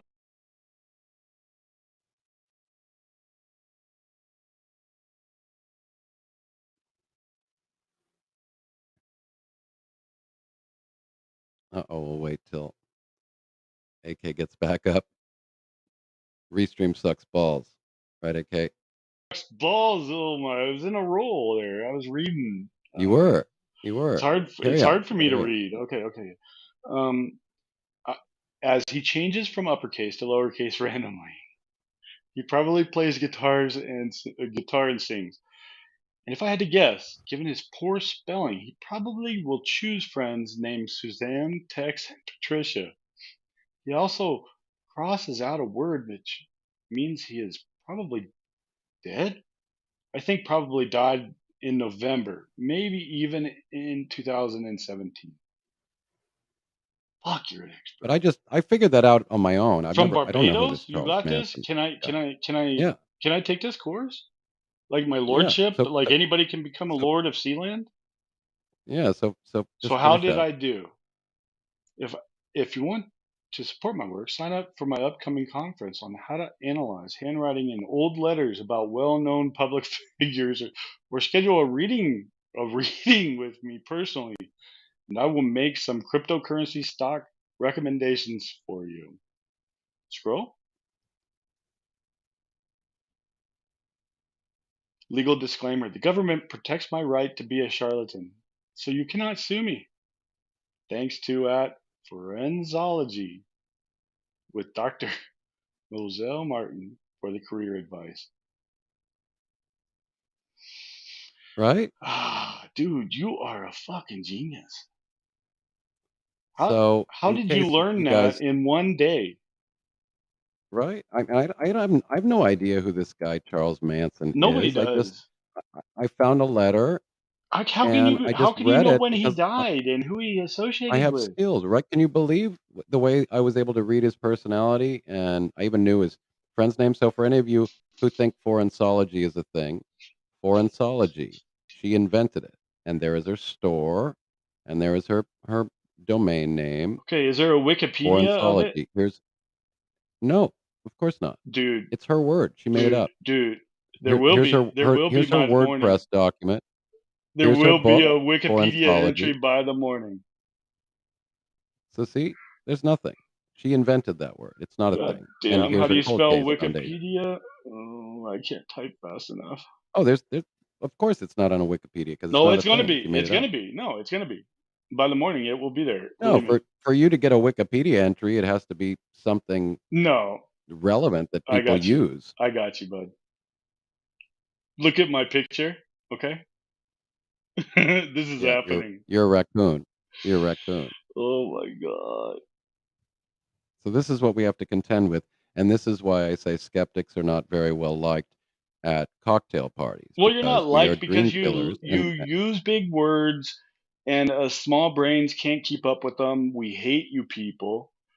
But in my case, I'm fascinated because you are both a good human, and you're very smart, and you give your knowledge away for free, and well, I can't say that. Yeah, I was going to say, and you're not egotistical about it, but you kind of sometimes go on egotistical rants where it's all about me and blah blah I blah. I But you stop I can that. get cocky. But but I can but get cocky. but you slow that down, and that's the beauty of it. And now I can say that you're my friend, and I can say this shit to you, and you not be offended because I don't mean it with malice. I mean it with love, and fuck them Yeah, no, and all. I even talked about that the other day, especially when you get literal trolls, who don't know who you are. I mean, that's why I said I agree with Chris McDonough that there are trolls out there. They're very annoying. I get them by the hundreds on my Hmm. science and philosophy forum. I get them all the time here. People that just they don't listen to your arguments. They're not interested in trying to understand what you're saying. They just come and they insult you gratuitously. That's And not you're a what very I'm funny doing. dude, Marianne. Yes, thank you, Marianne. Thank you, Thank man. you. You are a Well, Platty funny and I dude. have this ongoing. Platty and I had a shtick the other day where she's like, "You're not funny. I'm funny," and then I'm like, "That's not fair. I too am funny.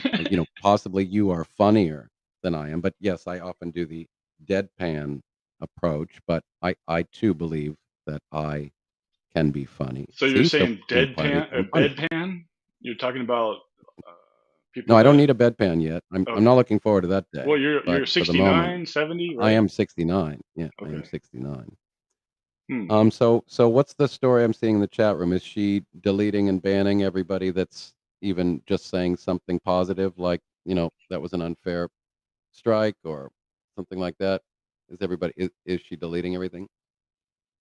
Like, how Yeah, many I only people see could comments watch her praising, agreeing. channel?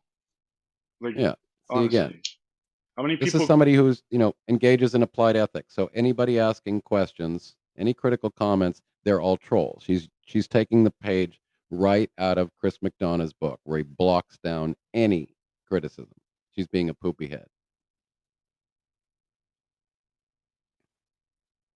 Oh, I mean, she can be a poopy head all day long, but she wanted war That's with her me right. by That's her striking right. me. Well, Then, no, she wanted war with you because you emotionally hurt her, intellectually and emotionally hurt her, and her no, life's no, work I, since she was 11. yeah, I called her livelihood charlatanism. That's got to Hmm. hurt. That's got to sting. It does. The, the, Don't the, put the yourself in million her dollar place. question.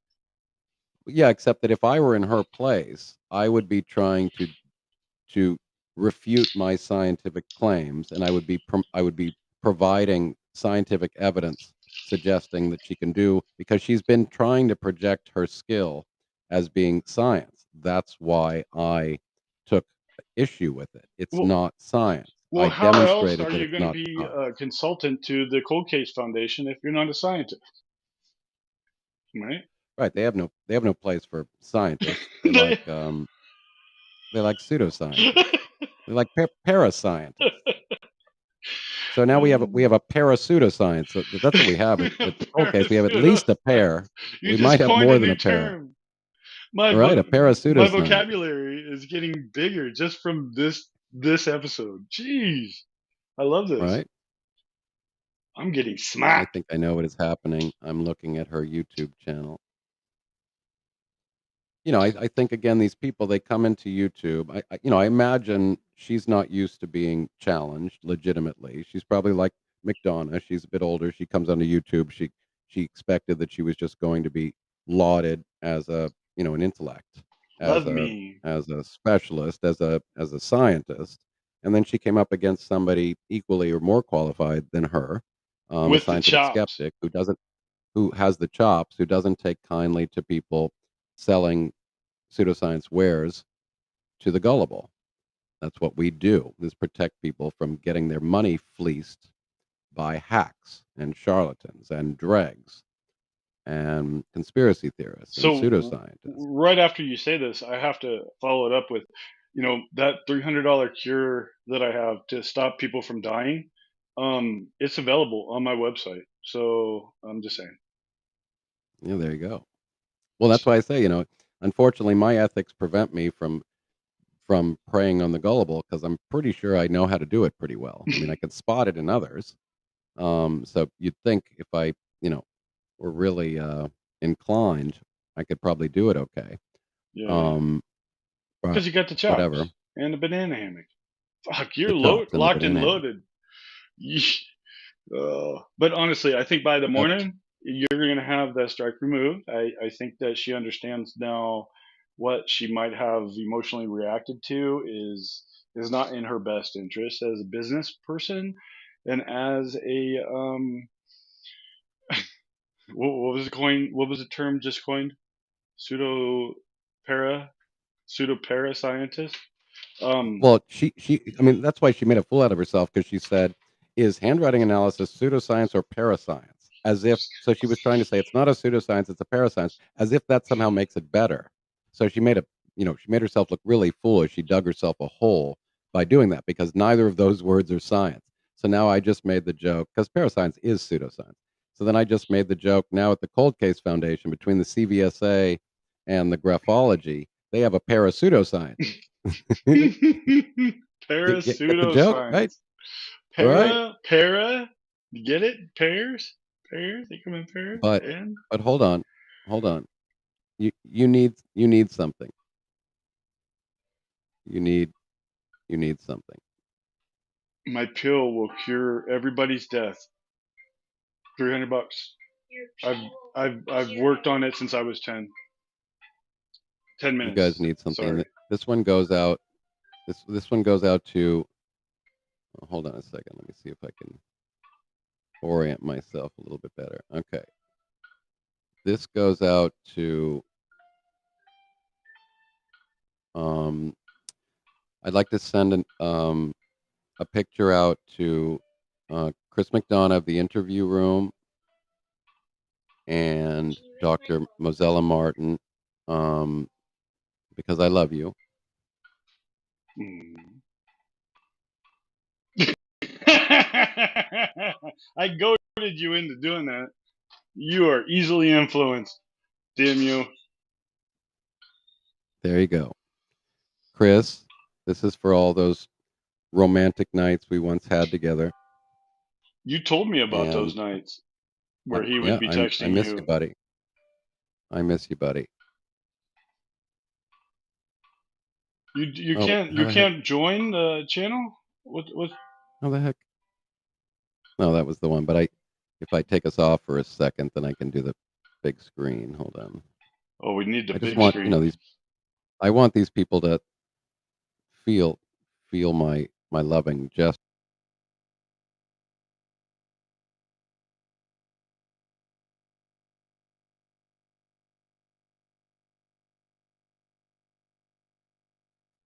Oh well, that was a total fail. I wasn't able to Fucking share it restream sucks balls. full screen. Yeah, I know on StreamYard I can do it much better. So Mary keeps saying, "How come we can't join Yeah, Skep's we need to channel?" get somebody So to explain to her what's going on and no, how but to do it. is my subscription button not available? No, can people not subscribe to my channel when I have a strike? Hey, check your phone. Or What time do you want it unlocked?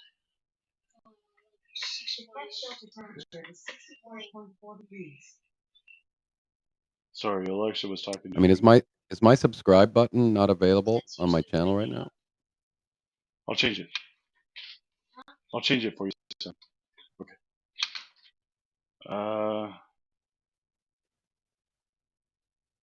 Okay, so people can still Oh, you're on subscribe. iPad. Oh, Okay. yeah, no, Mary, I haven't created a membership yet. People have been telling me I should, and You're stupid for it's something not, but it wouldn't matter I because know. you wouldn't be monetized because of your strike. No, of course. Because I'm all about I think I saw you guys making a joke about it the other day on your channel. I'm not sure. I think did the full disclosure of showing your financials. And so, yeah, I think this month I'm going to make what $3 in ad revenue, or some Yeah, massive amount of money. I That truly will showed cover. how much I make, and it's very impressive. I'm sorry. Oh yeah, I didn't mean exactly. to I like think I make you make feel bad. you know $100 maybe, or something like that. It's clearly Oh, so worth my you're now 30 years of outshowing me. education, and yeah. Um. Anyway, I mean, I think you and I, we could do you have an OnlyFans, Yes. and I wanted to do one. What was the one I wanted to do? I had a joke for that, and now I've forgotten the punchline. Yeah, that fell flat like a bedpan. Well, that's why I'm not even going to try to remember it, Well, because because you're that moment old. has already passed. Yeah, because you're Well, old. no, but that was the joke. I'm so old that I forgot the punchline. It's okay. You're like 74 now. So 69. 69. But in any case, Platty, so yeah, no, I mean you we have been my first member, and I appreciate all of you. he appreciates you so much. He was like, "Fuck you, I'm out of here."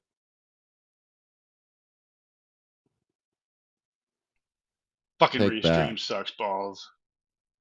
Yeah, exactly. Platty, why did you leave? Why aren't you coming back up? Come Because back up. you didn't drop her another link because she had to reset her shit because restream sucks balls. Well, there's another link when you get And we get I'm you gonna go put unstruck. little man to bed. Okay, So you do that. I'm gonna let you go, man. I just Okay. hit me up, okay? And Yeah, thanks for the support. I might reach out to you on Twitter. I might even, if you want to jump in a chat with me, because I'd like yeah, to talk about what my options are before I respond. You're I eating fuckers? Patty says she's eating fuckers. What does that even mean? that's hot. I don't know, but that's hot. Whatever. I'm Platty, eating, can we Platty, fuckers. can we introduce you to punctuation? I It's a thing, and love this. it comes in really really handy right now. That reminds me of, hold on, comma joke memes. Isn't there one like the difference between "let's eat Timmy" and "let's eat Timmy"? Don't go there. Let's eat, Grandma, and let's eat, Grandma. A woman without her man is nothing. A woman without her man is nothing. Okay. Yeah, let's look Punctuation at is for intellectuals and idiots. it's for wussies. I hate Wussies. it. Let's see what kind of funny punctuation jokes. So here's a woman without her man is nothing. A woman, colon, without her man is nothing. Hey, I'm confused. Colons and semicolons. I forget the rule. What? Yeah, Explain that to me. a colon is when you're going to list Colonoscopy. things. Oh, you're A talking. Okay, colon yeah, you yeah. use when you're going to list things. Like, Okay. my So, favorite for example, magazines my favorite are magazines are colon, comma, colon, and then, whatever, the Wall Street Journal, the Washington Women's Post, New York Times, whatever the heck, Digest. Women's Digest, exactly. Dildos and AR-15s, whatever the heck Mm-hmm. you're into. And then a semicolon is basically when you write another sentence, which So is why not just put a um, period? well, you can, depending upon the structure of your sentence. Well, So, I always put like usually 3 or 4 periods where a semicolon would normally go because I'm a well, some rebel. some people that don't know, yeah, some people don't know how to use punctuation, so they just put it all in, just like, you know, Well, I yeah, separate caps it, but lock but and I colons and put 3 semicolons and dots. brackets and parentheses and let's see. Don't think punctuation is important. Try forgetting the comma when you write "I'm sorry, I love you." See? It's a good one. I'm sorry. I love you, Skip. Sorry. Thank you. I appreciate that. Let's see. What other attention? Toilet only for disabled, elderly, pregnant children. There you go. You can use that one. You're 2 of those. Why Elderly. punctuation matters. Some people find inspiration in cooking their families and their dogs. Others find inspiration in cooking their families and their dogs. Semicolons are where a period nor a comma don't quite work. Right, If you exactly. That's don't why I was use saying that punctuation, you you are a restless rebel that doesn't respect law and order. to Yeah. Andrea's point, you can construct a sentence where you don't need a semicolon, but if you're sort of midstream and you want to add sort of a separate full idea that needs a whole sentence, then you can use it. I often use semicolons. Fuck And that, then it dude. sort of I just put 3 combines. periods Fuck and just that. keep going. I can't stop midstream. Once it starts flowing, man, you gotta let that go. You just gotta let it go. You can't stop midstream. I'm just saying. Well, and Three that's three why, periods. like on the internet, when you see, like run-on sentences, it's just somebody on a complete rant that just Hmm. writes this block text, 5 paragraphs of block text without a period, a comma, anything. And just, like, wow, this person's on a roll. They're they're I might have done possibly that once, maybe they not five possibly just paragraphs. snorted 5 grams of cocaine as well. I like chaos in my sentence structure. You go, girl. So So in that's any part of the case, criminal mind is actually lack of punctuation. yeah. So Well, I mean, you a lot of times people, I believe that Platy just attempted that use. So it's like when people say you need some punctuation, they're like, "Bro, I'm a rebel. I don't need. We don't need no stinking badges. We don't need no stinking commas. enjoy it. Don't You're even go funny. to ellipses. Let's not talk about ellipses. Yeah. You I don't you even go feed your understand kid. that Go stuff. go No, feed your kid. I'm gonna go put him to bed, and I'm gonna tuck him in and tell him that Uncle Cy loves him and supports Absolutely. his knowledge increase intake and hold. I definitely promote knowledge Yeah, intake.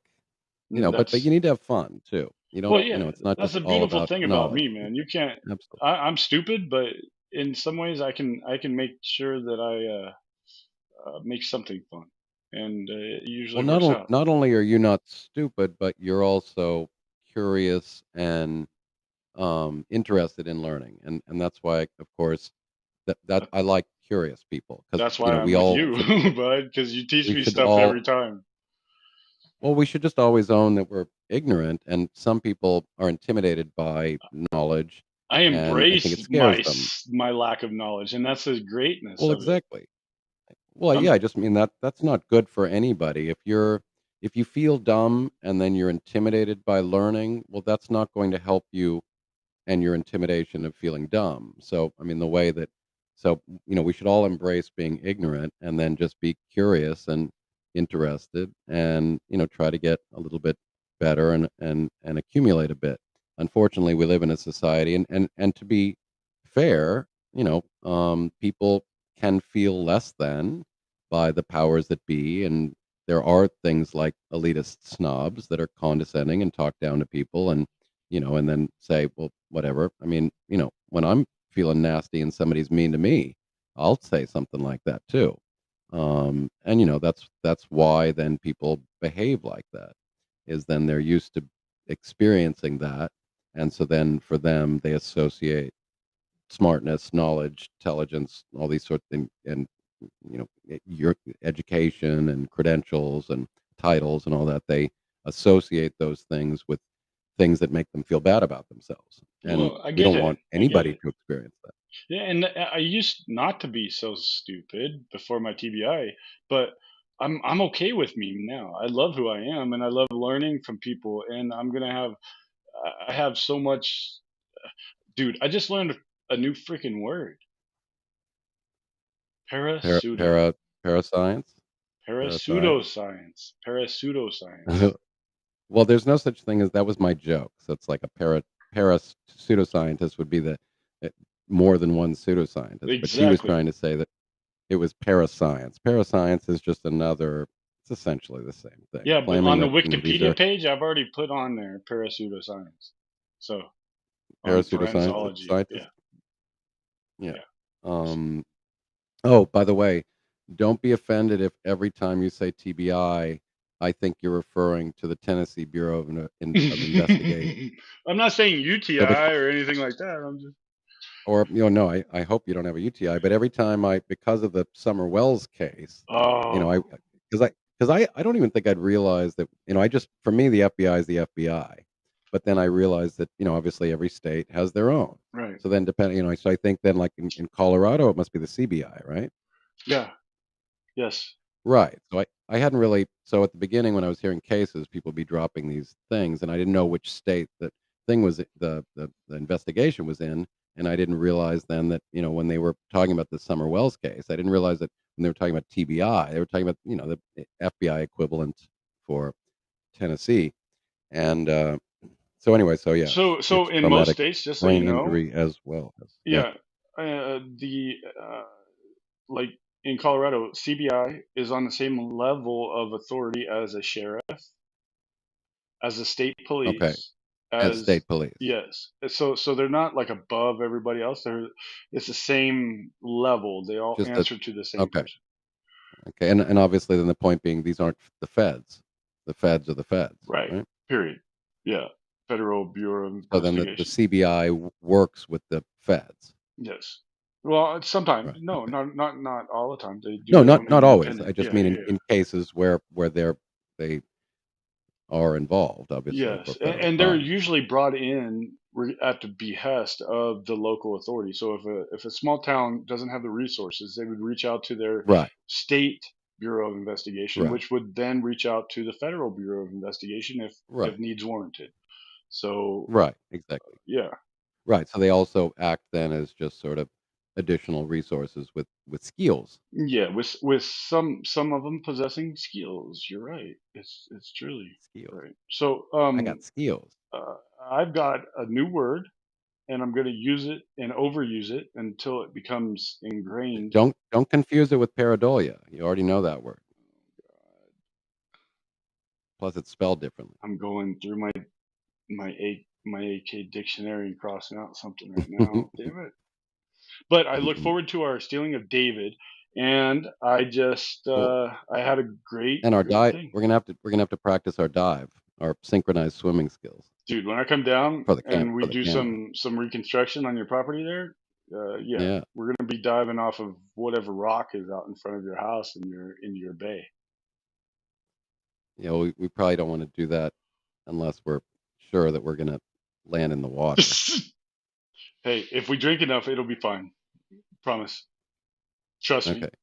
All right, you go have Love you, fun. man. We'll talk soon. And I All right, might buddy. contact you in a little bit on Twitter. Love you Yeah, too. I'll Take be care, up. bro. Bye. Okay, good night. Okay. Yeah, I think 6 hours. We had some fun. I think I'll let you guys go unless you have some more questions or somebody wants to come up. I mean, you know me, I'll hang out as long as you want. But if we don't have anything else interesting, I think we've maybe exhausted the topic. If anybody wants to go back and figure out what's going on, certainly the first couple hours were hopefully useful, educational, and sort of you can see this individual in action in my chat, recorded for posterity's sake. And I think I'll go make some dinner. Then maybe I'll talk with some friends, maybe get some legal advice, and find out how to address this travesty of ethics. So much for the applied ethics expert. So yeah, if Mr. McDonough and Ms. Martin are watching, I hope you enjoyed my banana hammock picture. That I mean that sincerely. Send that out to you for your lovely behavior and contributions to the true crime bad actors ghetto. And on that note, I wish you guys all a lovely evening or morning. It's Brain Avat signing off. Jusqu'à la prochaine fois. On se reverra bientôt. J'espère que vous auriez une belle soirée en ce que vous faites ce soir. N'importe. Oh my God, my French is getting rusty. How do I say that? N'importe ce que vous faites ce soir. J'espère que ça vous amuse, que vous en profitez. Thank you, Mary. Very kind. Love you too, Platty. Thank you, Sel. Thanks for the support, everyone. And Patricia. And anyone else I missed, all the best. And we shall speak soon. And I'll certainly keep you updated. I might even have a community post coming out soon. Oh my God, my German is bad. So, Max get und eb ein schöner Ober. Guten Abend. Bonne soirée. Ciao, ciao. Until the next time.